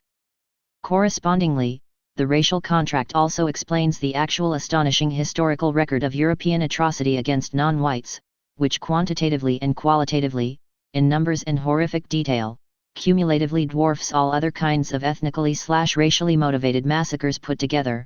La Leyenda Negra, the black legend of Spanish colonialism, defamatory only in its invidious singling out of the Spanish, since it would later be emulated by Spain's envious competitors, the Dutch, French, and English, seeking to create legends of their own, the killing through mass murder and disease of 95% of the indigenous population of the Americas, with recent revisionist scholarship, as mentioned, having dramatically increased the estimates of the pre-conquest population, so that at roughly 100 million victims this would easily rank as the single greatest act of genocide in human history. 16. The infamous slogans, now somewhat embarrassing to a generation living under a different phase of the contract: kill the nits, and you'll have no lice, as American cavalryman John House advised when he shot a Sauk infant at the Wisconsin Bad Axe Massacre. 17. And the only good Injun is a dead Injun, the slow-motion Holocaust of African slavery, which is now estimated by some to have claimed 30 to 60 million lives in Africa, the Middle Passage, and the seasoning process, even before the degradation and destruction of slave life in the Americas. 18. The casual acceptance as no crime, just the necessary clearing of the territory of pestilential varmints and critters, of the random killing of stray Indians in America or Aborigines in Australia or Bushmen in South Africa, the massively punitive European colonial retaliations after native uprisings, the death toll from the direct and indirect consequences of the forced labor of the colonial economies, such as the millions, original estimates as high as 10 million, who died in the Belgian Congo as a result of Leopold II's quest for rubber, though strangely it is to Congolese rather than European savagery that a heart of darkness is attributed. 19. The appropriation of the non-white body, not merely metaphorically, as the black body can be said to have been consumed on the slave plantations to produce European capital, but literally, whether as utilitarian tool or as war trophy. As utilitarian tools, Native Americans were occasionally skinned and made into bridle reins, for example by U.S. President Andrew Jackson. 20 Tasmanians were killed and used as dog meat. 21 And in World War II Jewish hair was made into cushions, and, not as well known, Japanese bones were made by some Americans into letter openers. As war trophies, Indian scalps, Vietnamese ears, and Japanese ears, gold teeth, and skulls were all collected. Life magazine carried a photograph of a Japanese skull being used as a hood ornament on a U.S. military vehicle, and some soldiers sent skulls home as presents for their girlfriends. Point 22 To these we can add the fact that because of the penal reforms advocated by Cesare Beccaria and others, torture was more or less eliminated in Europe by the end of the 18th century, while it continued to be routinely practiced in the colonies and on the slave plantations. Whippings, castrations, dismemberments, roastings over slow fires, being smeared with sugar, buried up to the neck, and then left for the insects to devour, being filled with gunpowder and then blown up, and so on. 23 The fact that in America the medieval tradition of the auto da fe, the public burning, survived well into the 20th century, with thousands of spectators sometimes gathering for the festive occasion of the southern barbecue, bringing children, picnic baskets, etc., and subsequently fighting over the remains to see who could get the toes or the knuckle bones before adjourning to a celebratory dance in the evening. 24 The fact that the rules of war, at least theoretically regulating intra-European combat, were abandoned or suspended for non-Europeans, so that by papal edict the use of the crossbow was initially forbidden against Christians but permitted against Islam. The dum-dum, hollow point bullet was originally prohibited within Europe but used in the colonial wars. 25 The machine gun was brought to perfection in the late 19th century in subjugating Africans armed usually only with spears or a few obsolete firearms, so that in the glorious 1898 British victory over the Sudanese at Omdurman, for example, 11,000 black warriors were killed at the cost of 48 British soldiers, a long-distance massacre in which no Sudanese got closer than 300 yards from the British positions. 26 The atomic bomb was used not once but twice against the civilian population of a yellow people at a time when military necessity could only questionably be cited, causing Justice Radhabinod Pal, in his dissenting opinion in the Tokyo War Crimes trials, to argue that Allied leaders should have been put on trial with the Japanese. Point 27 We can mention the 6 million Jews killed in the camps and ghettos of Europe and the millions of members of other inferior races, Romani, Slavs, killed there and by the Einsatzgruppen on the Eastern Front by the Nazi rewriting of the racial contract to make them two non-whites.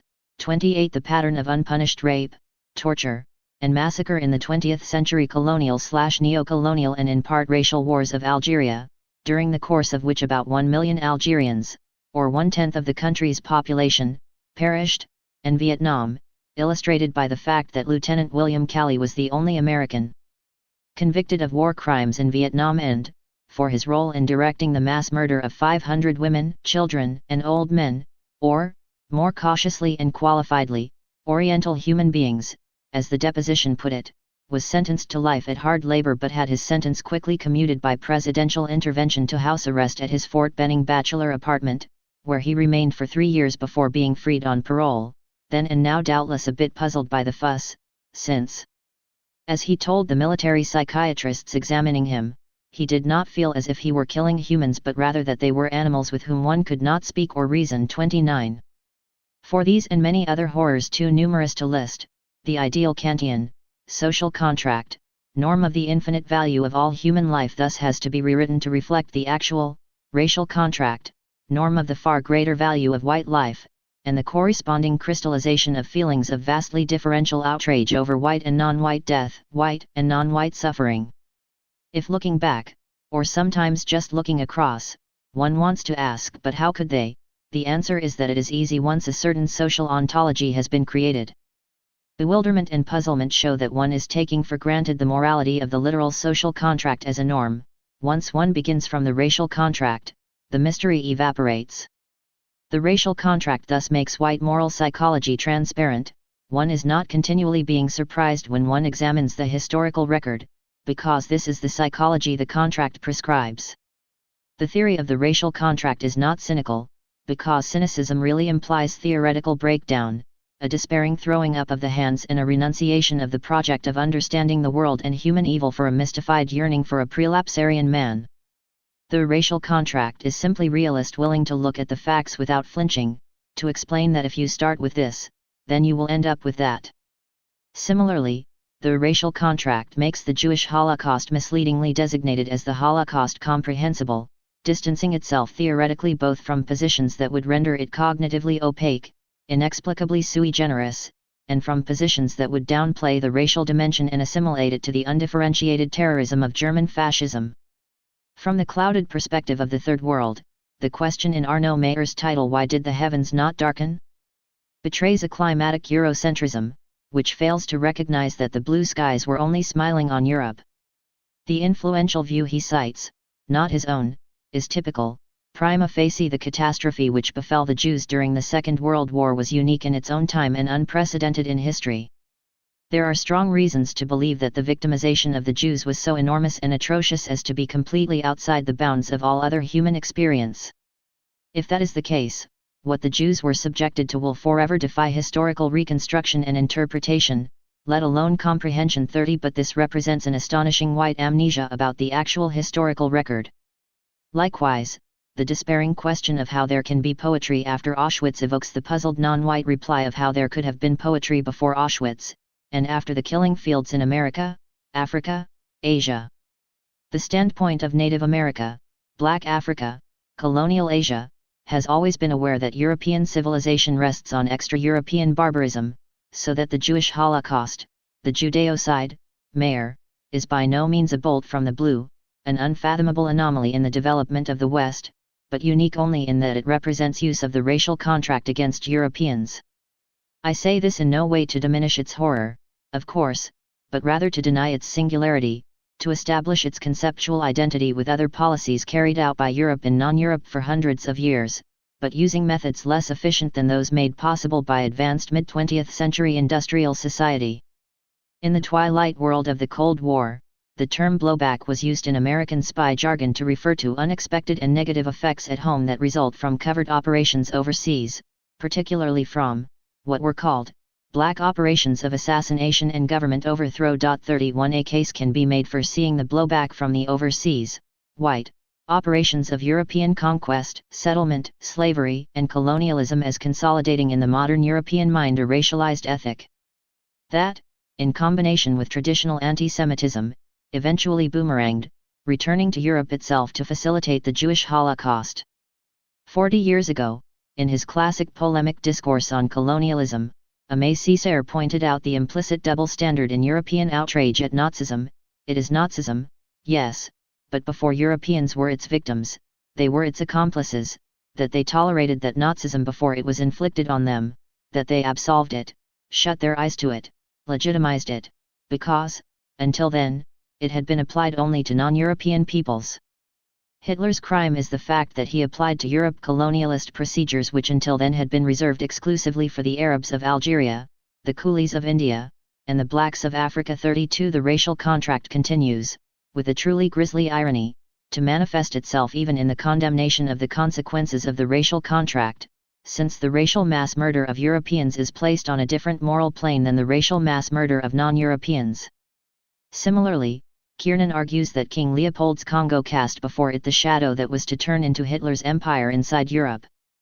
Attitudes acquired during the subjugation of the other continents now reproduced themselves at home. 33 So in this explanatory framework, unlike the subsumption of the death camps under a deraced fascism, the racial dimension and the establishment of Jewish non-white subpersonhood are explanatorily crucial. If, as earlier argued, the Jews were by this time basically off-white rather than non-white, assimilated into the population of persons, the Nazis could be said to be in local violation of the global racial contract by excluding from the club of whiteness groups already grudgingly admitted, by doing to Europeans, even borderline ones, what, by then, was only supposed to be done to non-Europeans. Post-war writings on this subject by Europeans, both in Europe and in North America, have generally sought to block these conceptual connections, representing Nazi policy as more deviant than it actually was. For example, in the Historic Restraint, the German debate over the uniqueness of the Jewish Holocaust. The dark historical record of European imperialism has been forgotten. Robert Harris's chilling 1992 novel Fatherland, a classic in the alternative world science fiction genre, depicts a future in which the Nazis have won World War II and have eradicated from the record their killing of the Jews, so that only scattered evidence survives. 34 But in certain respects we live in an actual, non-alternative world where the victors of racial killing really did win and have reconstructed and falsified the record accordingly.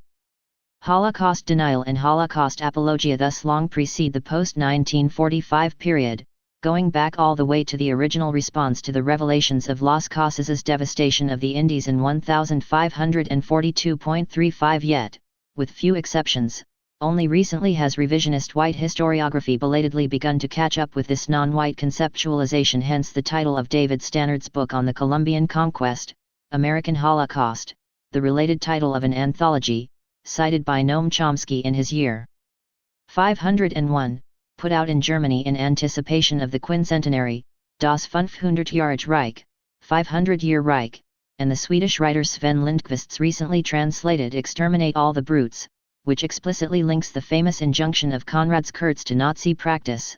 Auschwitz was the modern industrial application of a policy of extermination on which European world domination had long since rested. And when what had been done in the heart of darkness was repeated in the heart of Europe, no one recognized it. No one wished to admit what everyone knew. It is not knowledge we lack. What is missing is the courage to understand what we know and draw conclusions. 36. The debate will doubtless continue for many decades to come.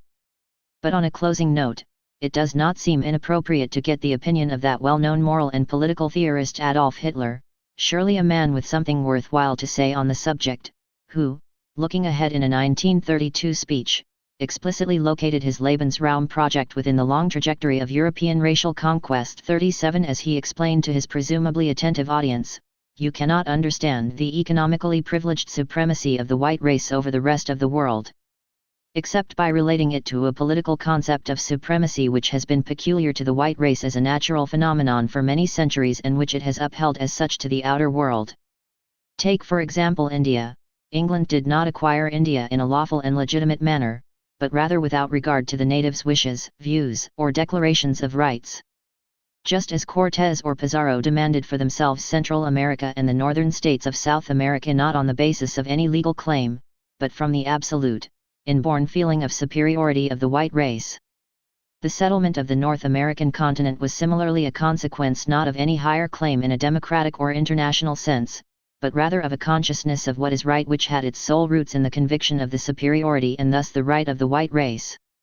So his plan was just to uphold this inspiring Western tradition, this racial right to dominate, Herrenrecht, this frame of mind which has conquered the world for the white race, since from this political view there evolved the basis for the economic takeover of the rest of the world. 38 In other words, he saw himself as simply doing at home what his fellow Europeans had long been doing abroad. Finally, the theory of the racial contract, by separating whiteness as phenotype/racial classification from whiteness as a politico-economic system committed to white supremacy, opens a theoretical space for white repudiation of the contract. One could then distinguish being white from being white. There is an interesting point of contrast here with the social contract. One obvious early objection to the notion of societies being based on a contract was that even if an original founding contract had existed, it wouldn't bind later generations, who hadn't signed it. There have been various attempts by contractarians to get around this problem, the best known being Locke's notion of tacit consent. 39 The idea is that if you choose as an adult to stay in your country of birth and make use of its benefits, then you have tacitly consented to obey the government and thus to be bound by the contract. But David Hume is famously scathing about this claim, saying that the notion of tacit consent is vacuous where there is no real possibility of opting out by moving to a no longer existent state of nature or of being able to emigrate when you have no particular skills and no other language but your mother tongue. 40 You stay because you have no real choice. But for the racial contract, it is different. There is a real choice for whites, though admittedly a difficult one. The rejection of the racial contract and the normed inequities of the white polity does not require one to leave the country but to speak out and struggle against the terms of the contract. So in this case, moral/political judgments about one's consent to the legitimacy of the political system and conclusions about one's effectively having become a signatory to the contract, are apropos, and so are judgments of one's culpability. By unquestioningly going along with things, by accepting all the privileges of whiteness with concomitant complicity in the system of white supremacy, one can be said to have consented to whiteness.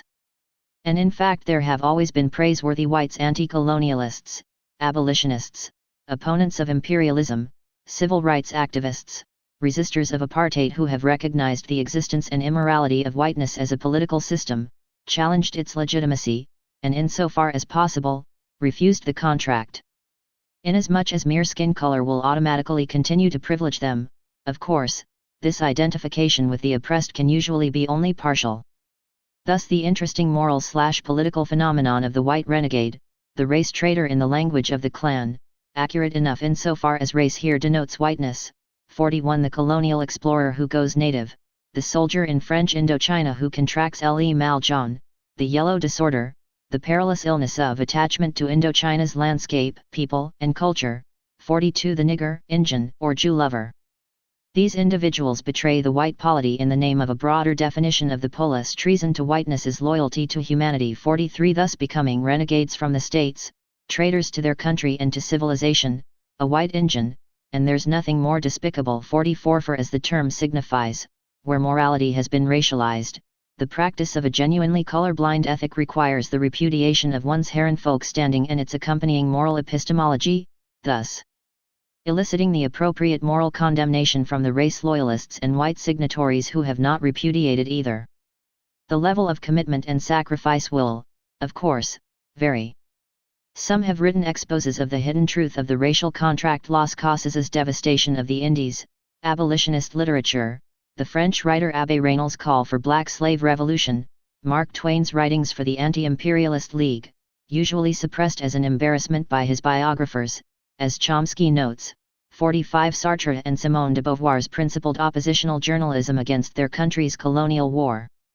Some have tried to save some of its victims: the Underground Railroad, Aborigines Protection Societies, Oscar Schindler's Jewish Charges, Don MacLeod, the Australian white man accepted as an honorary Aborigine, who helped organize the first Aboriginal strike in the Pilbara in 1946.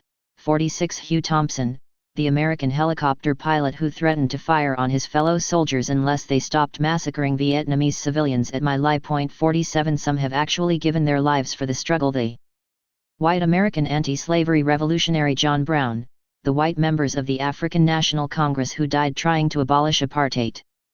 But the mere fact of their existence shows what was possible, throwing into contrast and rendering open for moral judgment the behavior of their fellow whites, who chose to accept whiteness instead. The racial contract has always been recognized by non-whites as the real determinant of most white moral/political practice, and thus as the real moral/political agreement to be challenged.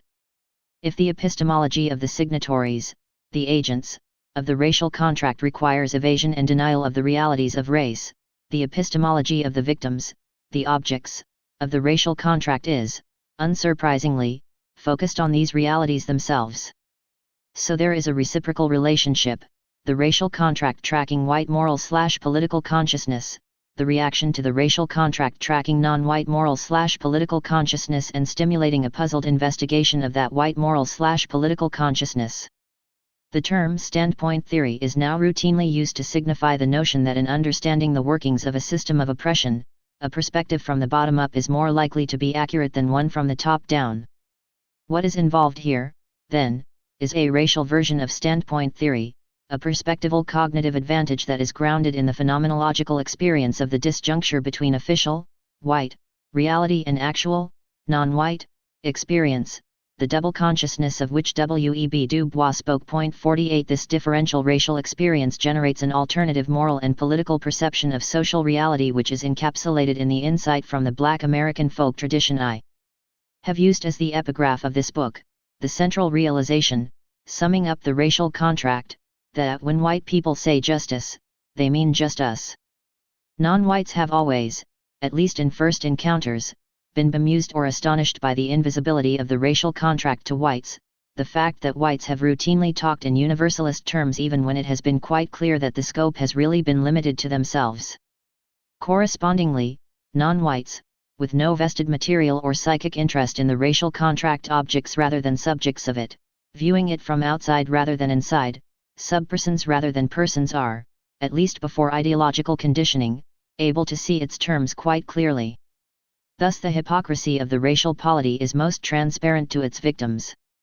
The corollary is that non-white interest in white moral and political theory has necessarily been focused less on the details of the particular competing moral and political candidates, utilitarianism versus deontology versus natural rights theory, liberalism versus conservatism versus socialism, than in the unacknowledged racial contract that has usually framed their functioning. The variable that makes the most difference to the fate of non-whites is not the fine or even coarse-grained conceptual divergences of the different theories themselves, all have their Herrenfolk variants, but whether or not the subclause invoking the racial contract, thus putting the theory into Herrenfolk mode, has been activated. The details of the moral theories thus become less important than the meta-theory, the racial contract, in which they are embedded. The crucial question is whether non-whites are counted as full persons, part of the population covered by the moral operator, or not. The preoccupation of non-white moral and political thought with issues of race, puzzling alike to a white liberalism predicated on colorless atomic individuals and a white Marxism predicated on colorless classes in struggle, thus becomes readily explicable once the reality of the racial contract has been conceded. What is involved is neither a simple variant of traditional European nationalism, to which it is sometimes assimilated, nor a mysterious political project unfolding in some alien theoretical space, as in the mutually opaque language games postulated by postmodernism. The unifying conceptual space within which both orthodox white moral/political philosophy and unorthodox non-white moral/political philosophy are developing is the space that locates the mythical social contract on the same plane as the real racial contract, being predicated on the translation of race into the mutually commensurable and mutually intelligible language of personhood, and thereby demonstrating that these are contiguous, indeed identical, spaces, not so much a different conceptual universe as a recognition of the dark matter of the existing one. Personhood can be taken for granted by some, while it, and all that accompanies it, has to be fought for by others, so that the general human political project of struggling for a better society involves a different trajectory for non-whites. It is no accident, then, that the moral and political theory and practical struggles of non-whites have so often centered on race, the marker of personhood and subpersonhood, inclusion within or exclusion from the racial polity.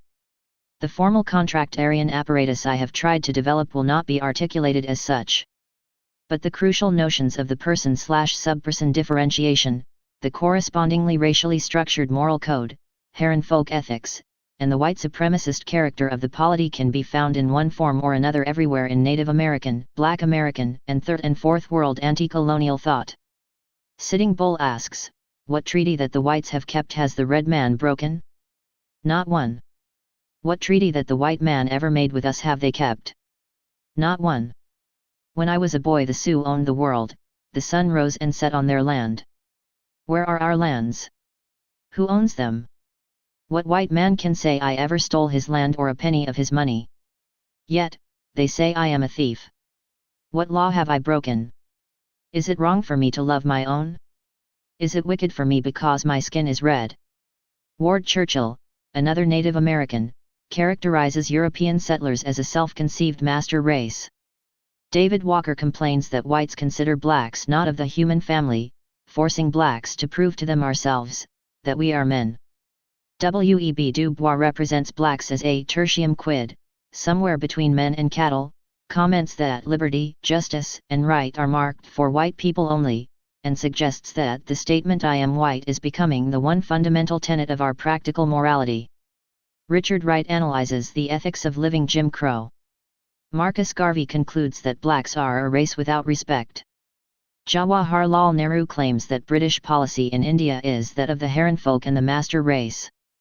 Martin Luther King Jr. describes the feeling of forever fighting a degenerating sense of nobodiness. Malcolm X asserts that America has not only deprived us of the right to be a citizen, she has deprived us of the right to be human beings, the right to be recognized and respected as men and women. We are fighting for recognition as human beings. Frantz Fanon maps a colonial world divided between two different species, a governing race and zoological natives. Aimé Césaire argues that the colonizer, in order to ease his conscience, gets into the habit of seeing the other man as an animal. Colonization equals thingification. Australian Aborigines in a 1982 protest statement at the Commonwealth Games in Brisbane point out that since the white invasion, our humanity is being degraded and our history distorted by strangers. Before the world, we accuse white Australia, and her mother, England, of crimes against humanity and the planet. The past 2 centuries of colonization is proof of our accusation. We hereby demand yet again recognition of our humanity and our land rights. 49 The central moral commonality uniting all their experiences is the reality of racial subordination, necessarily generating a different moral topography from the one standardly examined in white ethical discourse. Correspondingly, the polity was usually thought of in racial terms, as white ruled, and this perspective would become global in the period of formal colonial administration. Political theory is in part about who the main actors are, and for this unacknowledged polity they are neither the atomic individuals of classic liberal thought nor the classes of Marxist theory but races. The various native and colonial peoples' attempts, usually unsuccessful, too little and too late, to forge a racial unity, pan-Indianism, pan-Africanism, pan-Arabism, pan-Asianism, pan-Islamism, arose in response to an already achieved white unity, a pan-Europeanism formalized and incorporated by the terms of the racial contract. In the period of de jure global white supremacy, of colonialism and slavery, this solidarity was clearly perceived by whites also. That race is everything, is simply a fact, writes Scotsman Robert Knox in The Races of Men, 1850, and theories of the necessity of racial struggle, race war, against the subordinate races are put forward as obvious. Darwin's work raised hopes in some quarters that natural selection, perhaps with a little help from its friends, would sweep away the remaining inferior races, as it had already done so providentially in the Americas and Tasmania, so that the planet as a whole could be cleared for white settlement. 51 And after that only the sky would be the limit. In fact, even the sky would not be the limit, for there was always the solar system. Cecil Rhodes dreamed that perhaps he could annex the planets for Britain.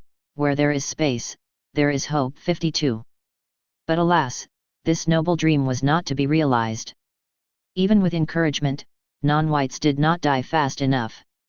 So whites had to settle for colonial rule over stubbornly growing native populations, while of course keeping a watchful eye out for both rebellion and subversive notions of self-government. Witness the various colored perils: red, Native American, that is, black, and yellow, that have haunted the European and Euro-implanted imagination.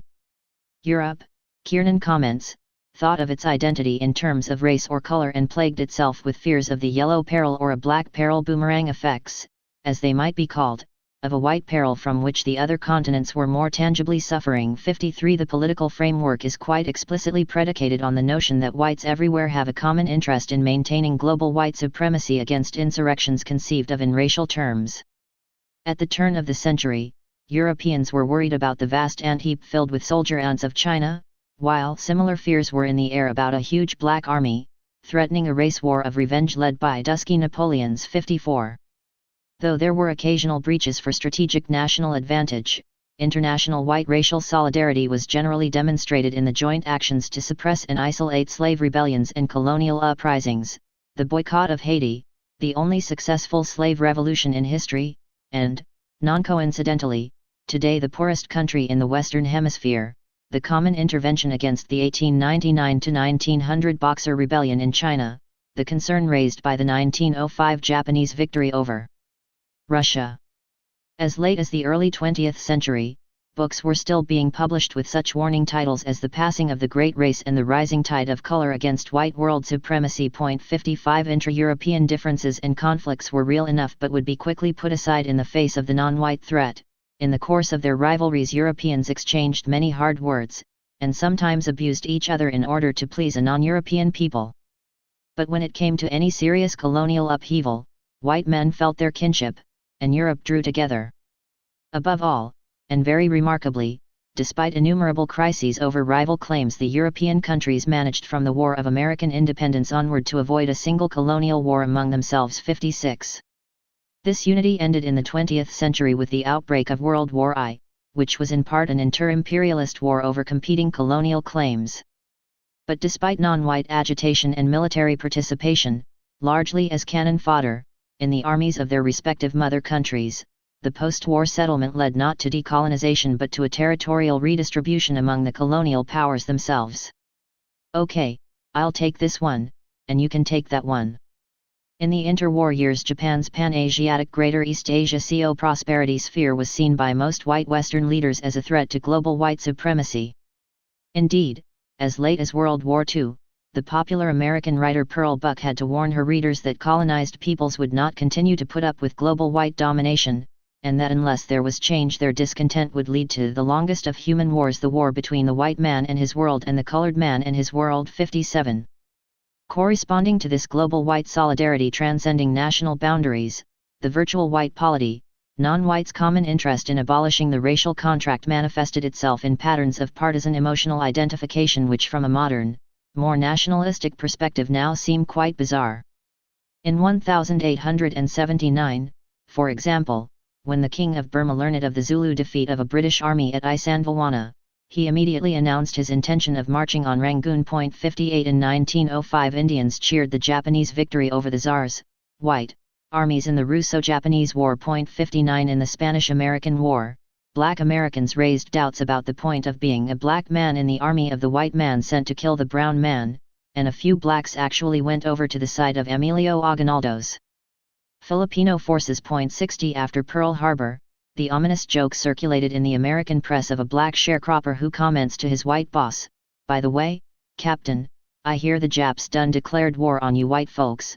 Black civil rights militants demanded the double victory at home as well as abroad. Japanese intelligence considered the possibility of an alliance with black Americans in a domestic colored front against white supremacy, and white Americans worried about black loyalty. 61 The 1954 Vietnamese victory over the French at Dien Bien Phu, like the Japanese capture of Singapore in World War II, was in part seen as a racial triumph, the defeat of a white by a brown people, a blow against the arrogance of global white supremacy. So on the level of the popular consciousness of non-whites, particularly in the first phase of the racial contract, but lingering on into the second phase, racial self-identification was deeply embedded, with the notion that non-whites everywhere were engaged in some kind of common political struggle, so that a victory for one was a victory for all.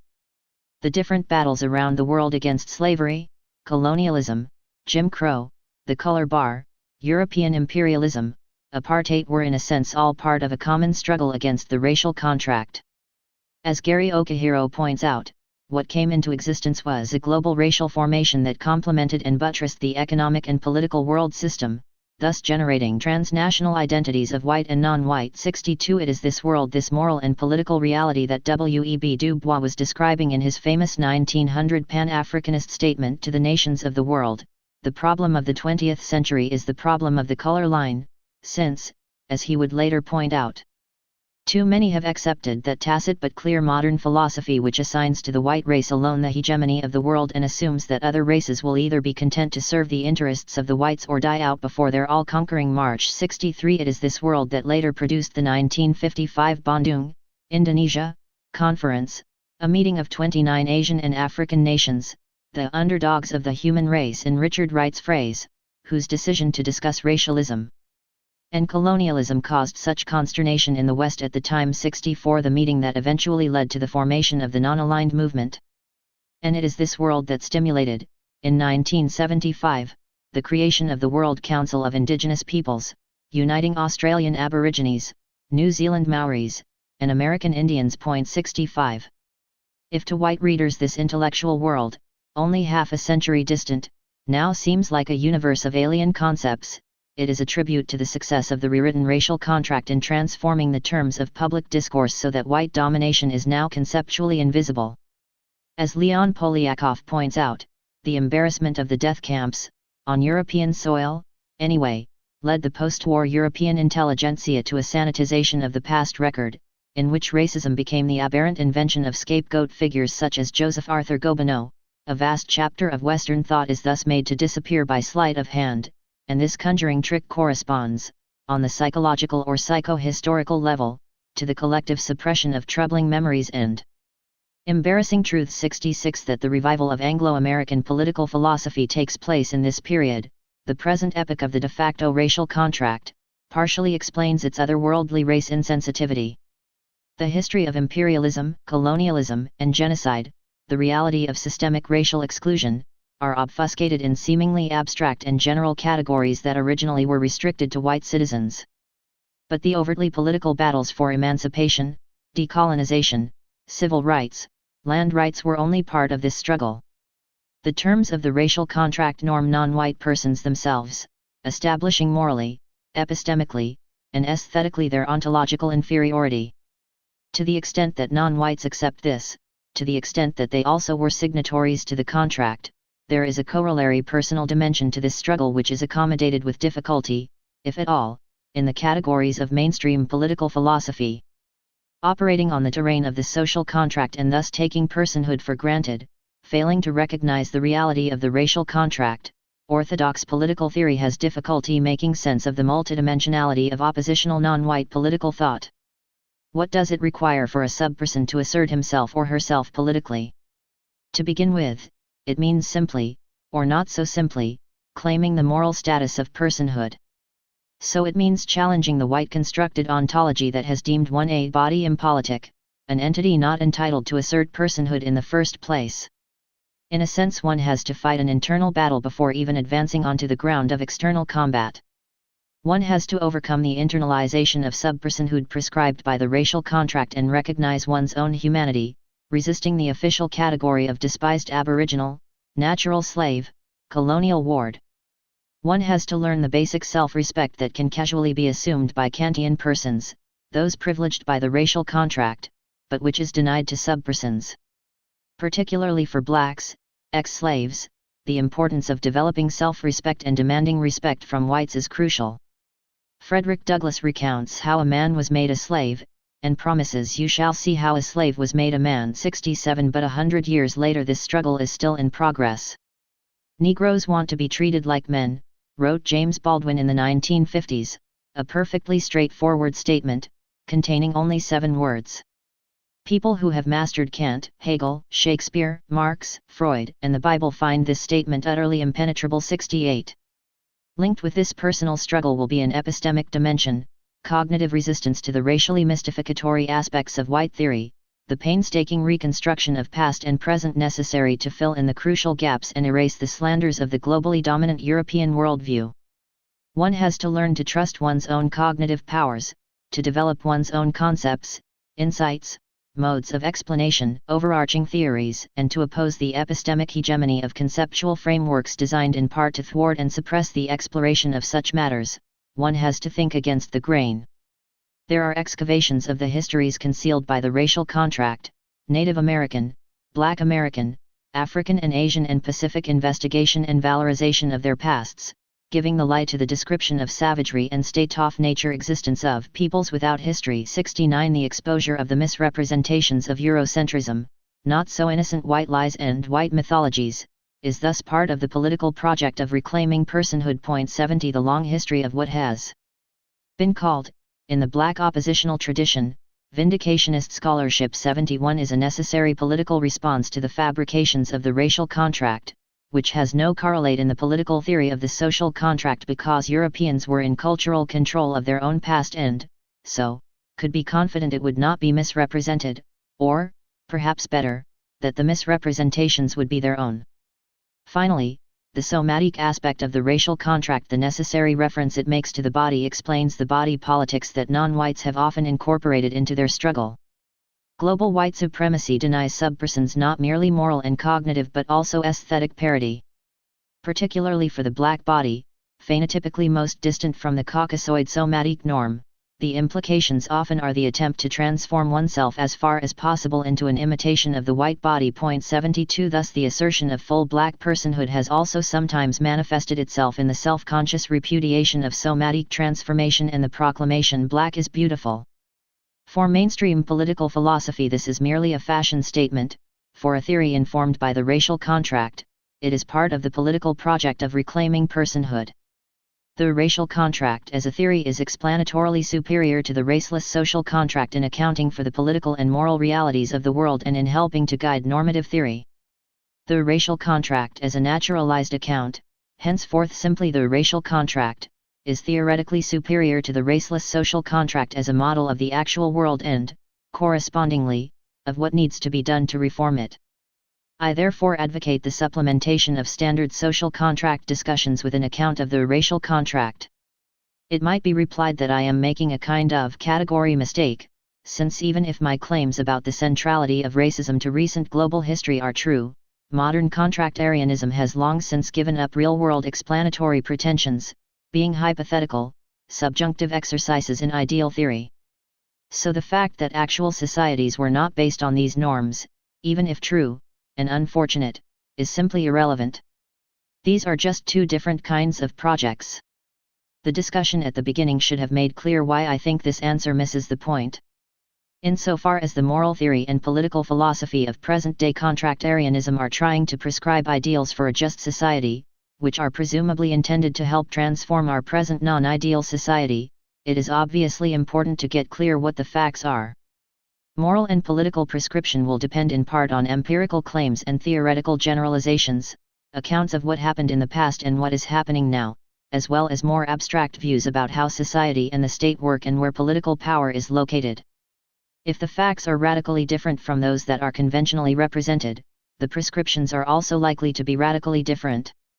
Now, as I pointed out at the start, and indeed throughout, the absence from most white moral/political philosophy of discussions of race and white supremacy would lead one to think that race and racism have been marginal to the history of the West. And this belief is reinforced by the mainstream conceptualizations of the polity themselves, which portray it as essentially raceless, whether in the dominant view of an individualist liberal democracy or in the minority radical Marxist view of a class society. So it is not that mainstream contractarians have no picture. Indeed, it is impossible to theorize without some picture.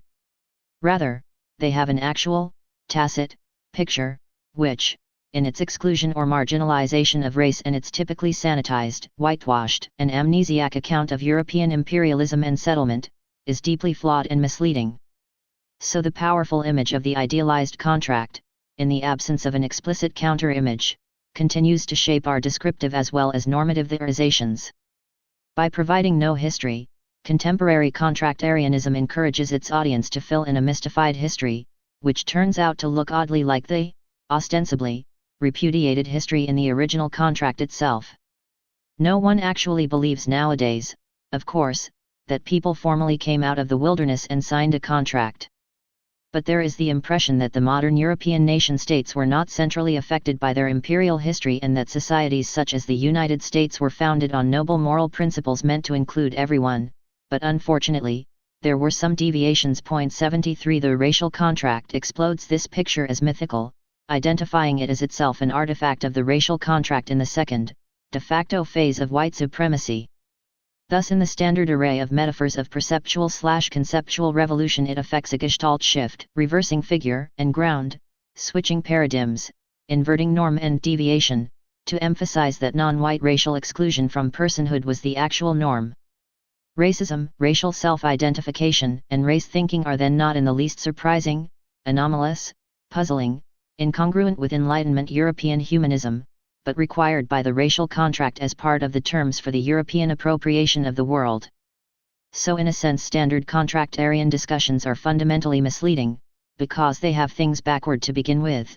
What has usually been taken, when it has been noticed at all, as the racist exception has really been the rule.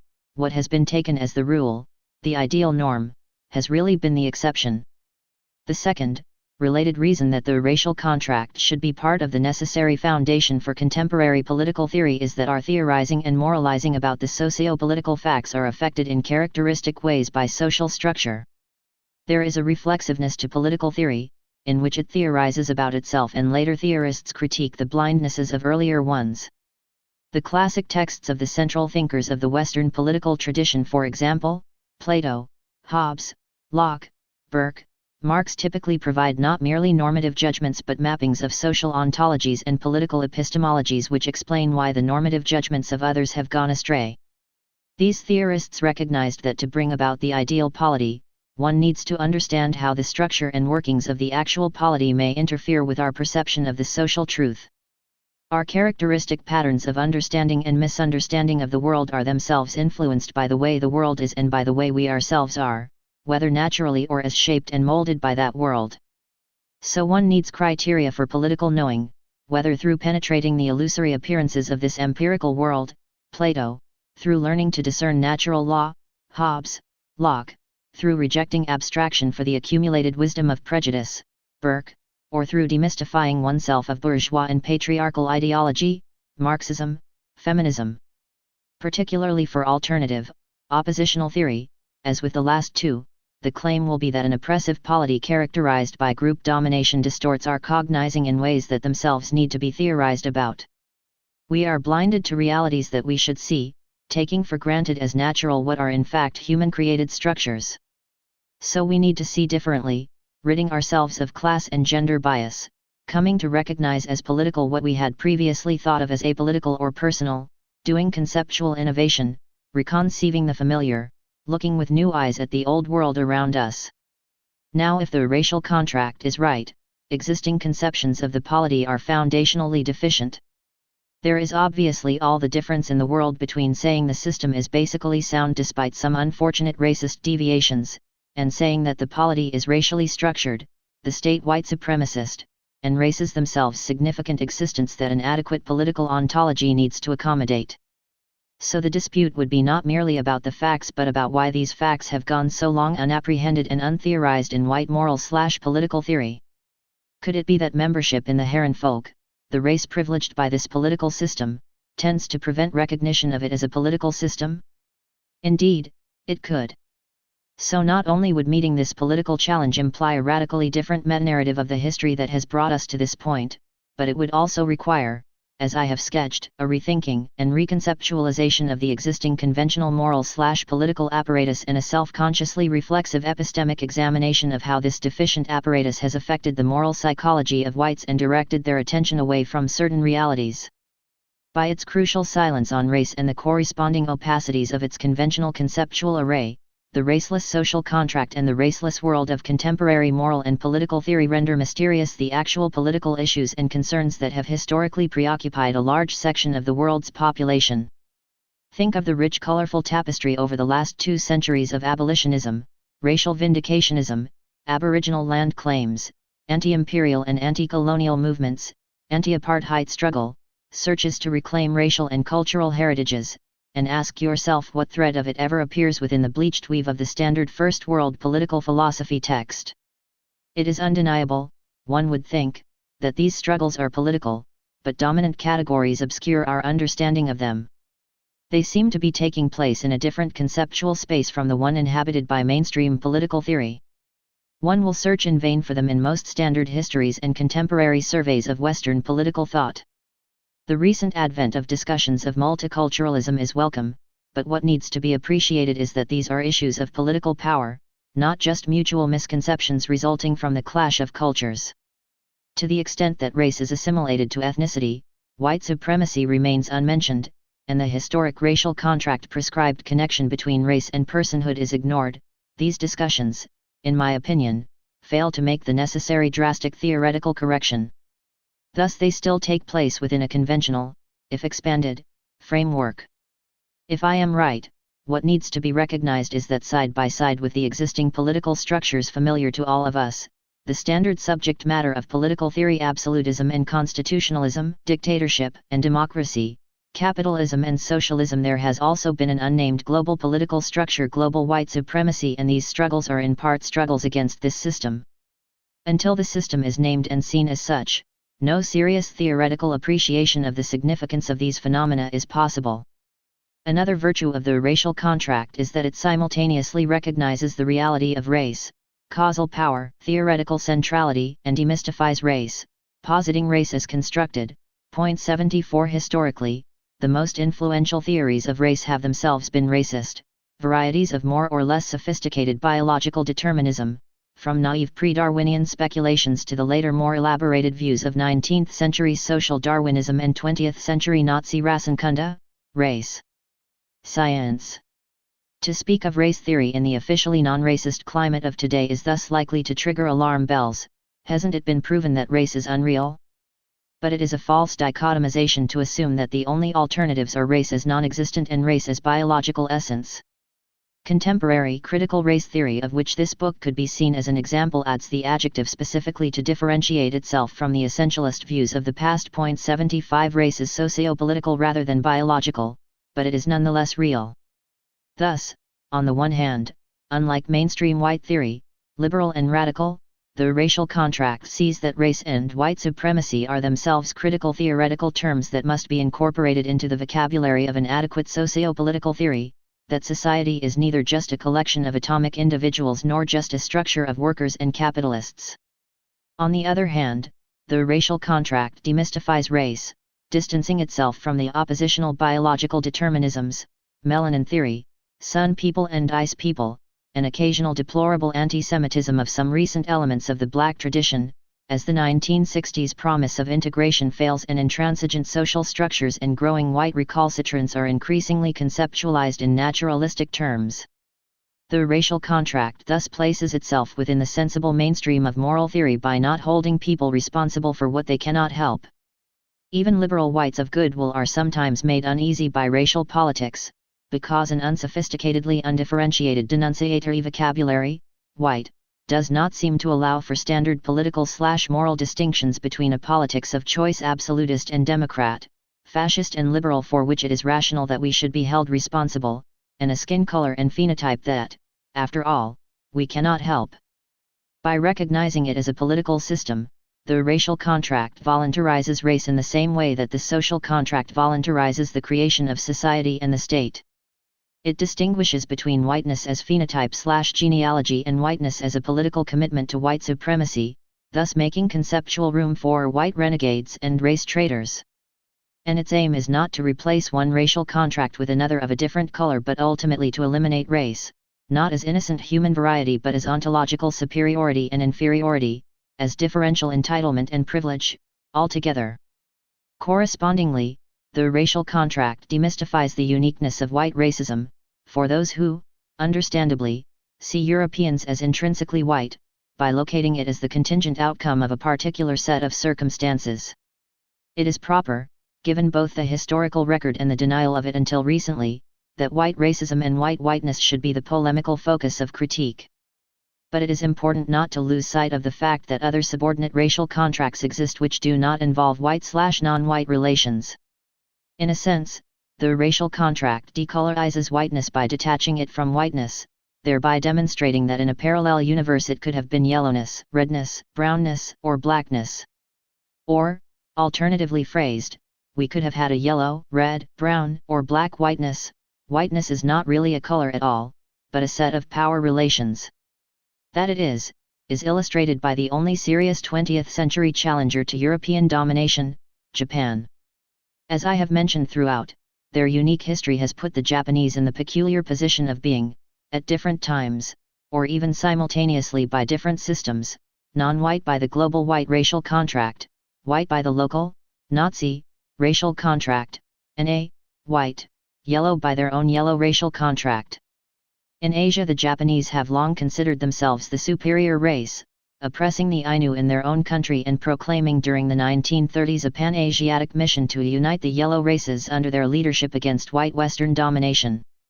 The ruthlessness displayed on both sides during the Pacific War, a war without mercy, arose in part because on both sides it was a race war, a war between conflicting systems of racial superiority, competing claims to the real whiteness, pink or yellow. The headline of one Hearst paper summed it up: "The war in the Pacific is the World War, The War of Oriental Races against Occidental Races 4. The Domination of the World 76 as written during the Japanese occupation of China. From the 1937 rape of Nanking on, the Yellow Racial Contract produced a death toll estimated by some to be as high as 10 to 13 million people. 77. What Axis triumph might have meant for the world is revealed in a remarkable document that survived the desperate burning of files in the last weeks before the arrival in Tokyo of the occupying U.S. Army, an investigation of global policy with the Yamato race as nucleus. Not exactly an equivalent to the infamous 1942 Nazi Wannsee Protocol that put the details of the final solution into place, it does nonetheless describe the natural hierarchy based on inherent qualities and capabilities of the various races of the world, and envisages a global order in which the Yamato race would be the leading race, which would have to avoid intermarriage to maintain its purity, and prescribes a post-war mission of expansion and colonization based on an ominously revised global cartography in which, for example, America emerges as Asia's eastern wing. 78. The Yamatos and the Aryans would, post-victory, have had to fight it out to decide who the real global master race was. So there is no reason to think that other non-whites, non-yellows, would have fared much better under this version of the racial contract. The point, then, is that while the white racial contract has historically been the most devastating and the most important one in shaping the contours of the world, it is not unique, and there should be no essentialist illusions about anyone's intrinsic racial virtue. All peoples can fall into whiteness under the appropriate circumstances, as shown by the white, black Hutus' 1994 massacre of 500,000 to 1 million inferior black Tutsis in a few bloody weeks in Rwanda. Though it may appear to be such, the racial contract is not a deconstruction of the social contract. I am in some sympathy with postmodernism, politically the iconoclastic challenge to orthodox theory, the tipping over of the white marble busts in the Museum of Great Western Thinkers, but ultimately, I see it as an epistemological and theoretical dead end, itself symptomatic rather than diagnostic of the problems of the globe as we enter the new millennium. 79. The racial contract is really in the spirit of a racially informed ideology critique and thus pro-enlightenment, Jürgen Habermas's radical and to be completed enlightenment, that is though Habermas's Eurocentric, deraced, and de-imperialized vision of modernity itself stands in need of critique, 80 and anti-postmodernist. It criticizes the social contract from a normative base that does not see the ideals of contractarianism themselves as necessarily problematic but shows how they have been betrayed by white contractarians. So it assumes intertranslatability, the conceptual commensurability of degraded norm and critique, and brings them together in an epistemic union that repudiates the postmodernist picture of isolated, mutually unintelligible language games. Moreover, it is explicitly predicated on the truth of a particular metanarrative, the historical account of the European conquest of the world, which has made the world what it is today. Thus it lays claims to truth, objectivity, realism, the description of the world as it actually is, the prescription for a transformation of that world to achieve racial justice, and invites criticism on those same terms. In the best tradition of oppositional materialist critique of hegemonic idealist social theory, the racial contract recognizes the actuality of the world we live in, relates the construction of ideals, and the non-realization of these ideals, to the character of this world, to group interests and institutionalized structures, and points to what would be necessary for achieving them. Thus it unites description and prescription, fact and norm. Unlike the social contract, which is necessarily embarrassed by the actual histories of the polities in which it is propagated, the racial contract starts from these uncomfortable realities. Thus it is not, like the social contract, continually forced to retreat into illusory idealizing abstraction, the never-never land of pure theory, but can move readily between the hypothetical and the actual, the subjunctive and the indicative, having no need to pretend things happened which did not, to evade and to elide and to skim over. The racial contract is intimate with the world and so is not continually astonished by revelations about it. It does not find it remarkable that racism has been the norm and that people think of themselves as raced rather than abstract citizens, which any objective history will in fact show. The racial contract is an abstraction that is this worldly, showing that the problem with mainstream political philosophy is not abstraction in itself. All theory definitionally requires abstraction, but abstraction that, as Onora O'Neill has pointed out, characteristically abstracts away from the things that matter, the actual causal determinants and their requisite theoretical correlates, guided by the terms of the racial contract which has now written itself out of existence but continues to affect theory and theorizing by its invisible presence. Point 81. The racial contract throws open the doors of orthodox political philosophy's hermetically sealed, stuffy little universe and lets the world rush into its sterile white halls, a world populated not by abstract citizens but by white, black, brown, yellow, red beings, interacting with, pretending not to see, categorizing, judging, negotiating, allying, exploiting, struggling with each other in large measure according to race, the world, in short, in which we all actually live. Finally, the racial contract locates itself proudly in the long, honorable tradition of oppositional black theory, the theory of those who were denied the capacity to theorize, the cognitions of persons rejecting their official subpersonhood. The peculiar terms of the slavery contract meant that, of all the different varieties of subpersons, blacks were the ones most directly confronted over a period of hundreds of years with the contradictions of white theory, being both a part and not a part of the white polity, and as such epistemically privileged. The racial contract pays tribute to the insights of generations of anonymous race men, and race women, who, under the most difficult circumstances, often self-educated, denied access to formal training and the resources of the academy, the object of scorn and contempt from hegemonic white theory, nevertheless managed to forge the concepts necessary to trace the contours of the system oppressing them, defying the massive weight of a white scholarship that either morally justified this oppression or denied its existence. Black activists have always recognized white domination, white power, what one writer in 1919 called the whiteocracy, rule by whites. 82 is a political system of exclusion and differential privilege, problematically conceptualized by the categories of either white liberalism or white Marxism. The racial contract can thus be regarded as a black vernacular, literally, the language of the slave, signifying, g, on the social contract, a double-voiced, two-toned, formal revision that critiques the nature of white, meaning itself, by demonstrating that a simultaneous, but negated, parallel discursive, ontological, political, universe exists within the larger white discursive universe. 83 It is a black demystification of the lies of white theory, an uncovering of the Klan robes beneath the white politician's three-piece suit. Ironic, cool, hip, above all knowing, the racial contract speaks from the perspective of the cognizers whose mere presence in the halls of white theory is a cognitive threat, because in the inverted epistemic logic of the racial polity the ideal speech situation requires our absence, since we are, literally, the men and women who know too much, who in that wonderful American expression know where the bodies are buried. After all, so many of them are our own. It does what black critique has always had to do to be effective.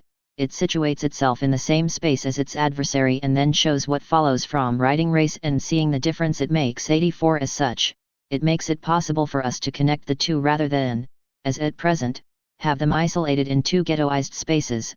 Black political theory's ghettoization from mainstream discussion, white mainstream theory's ghettoization from reality.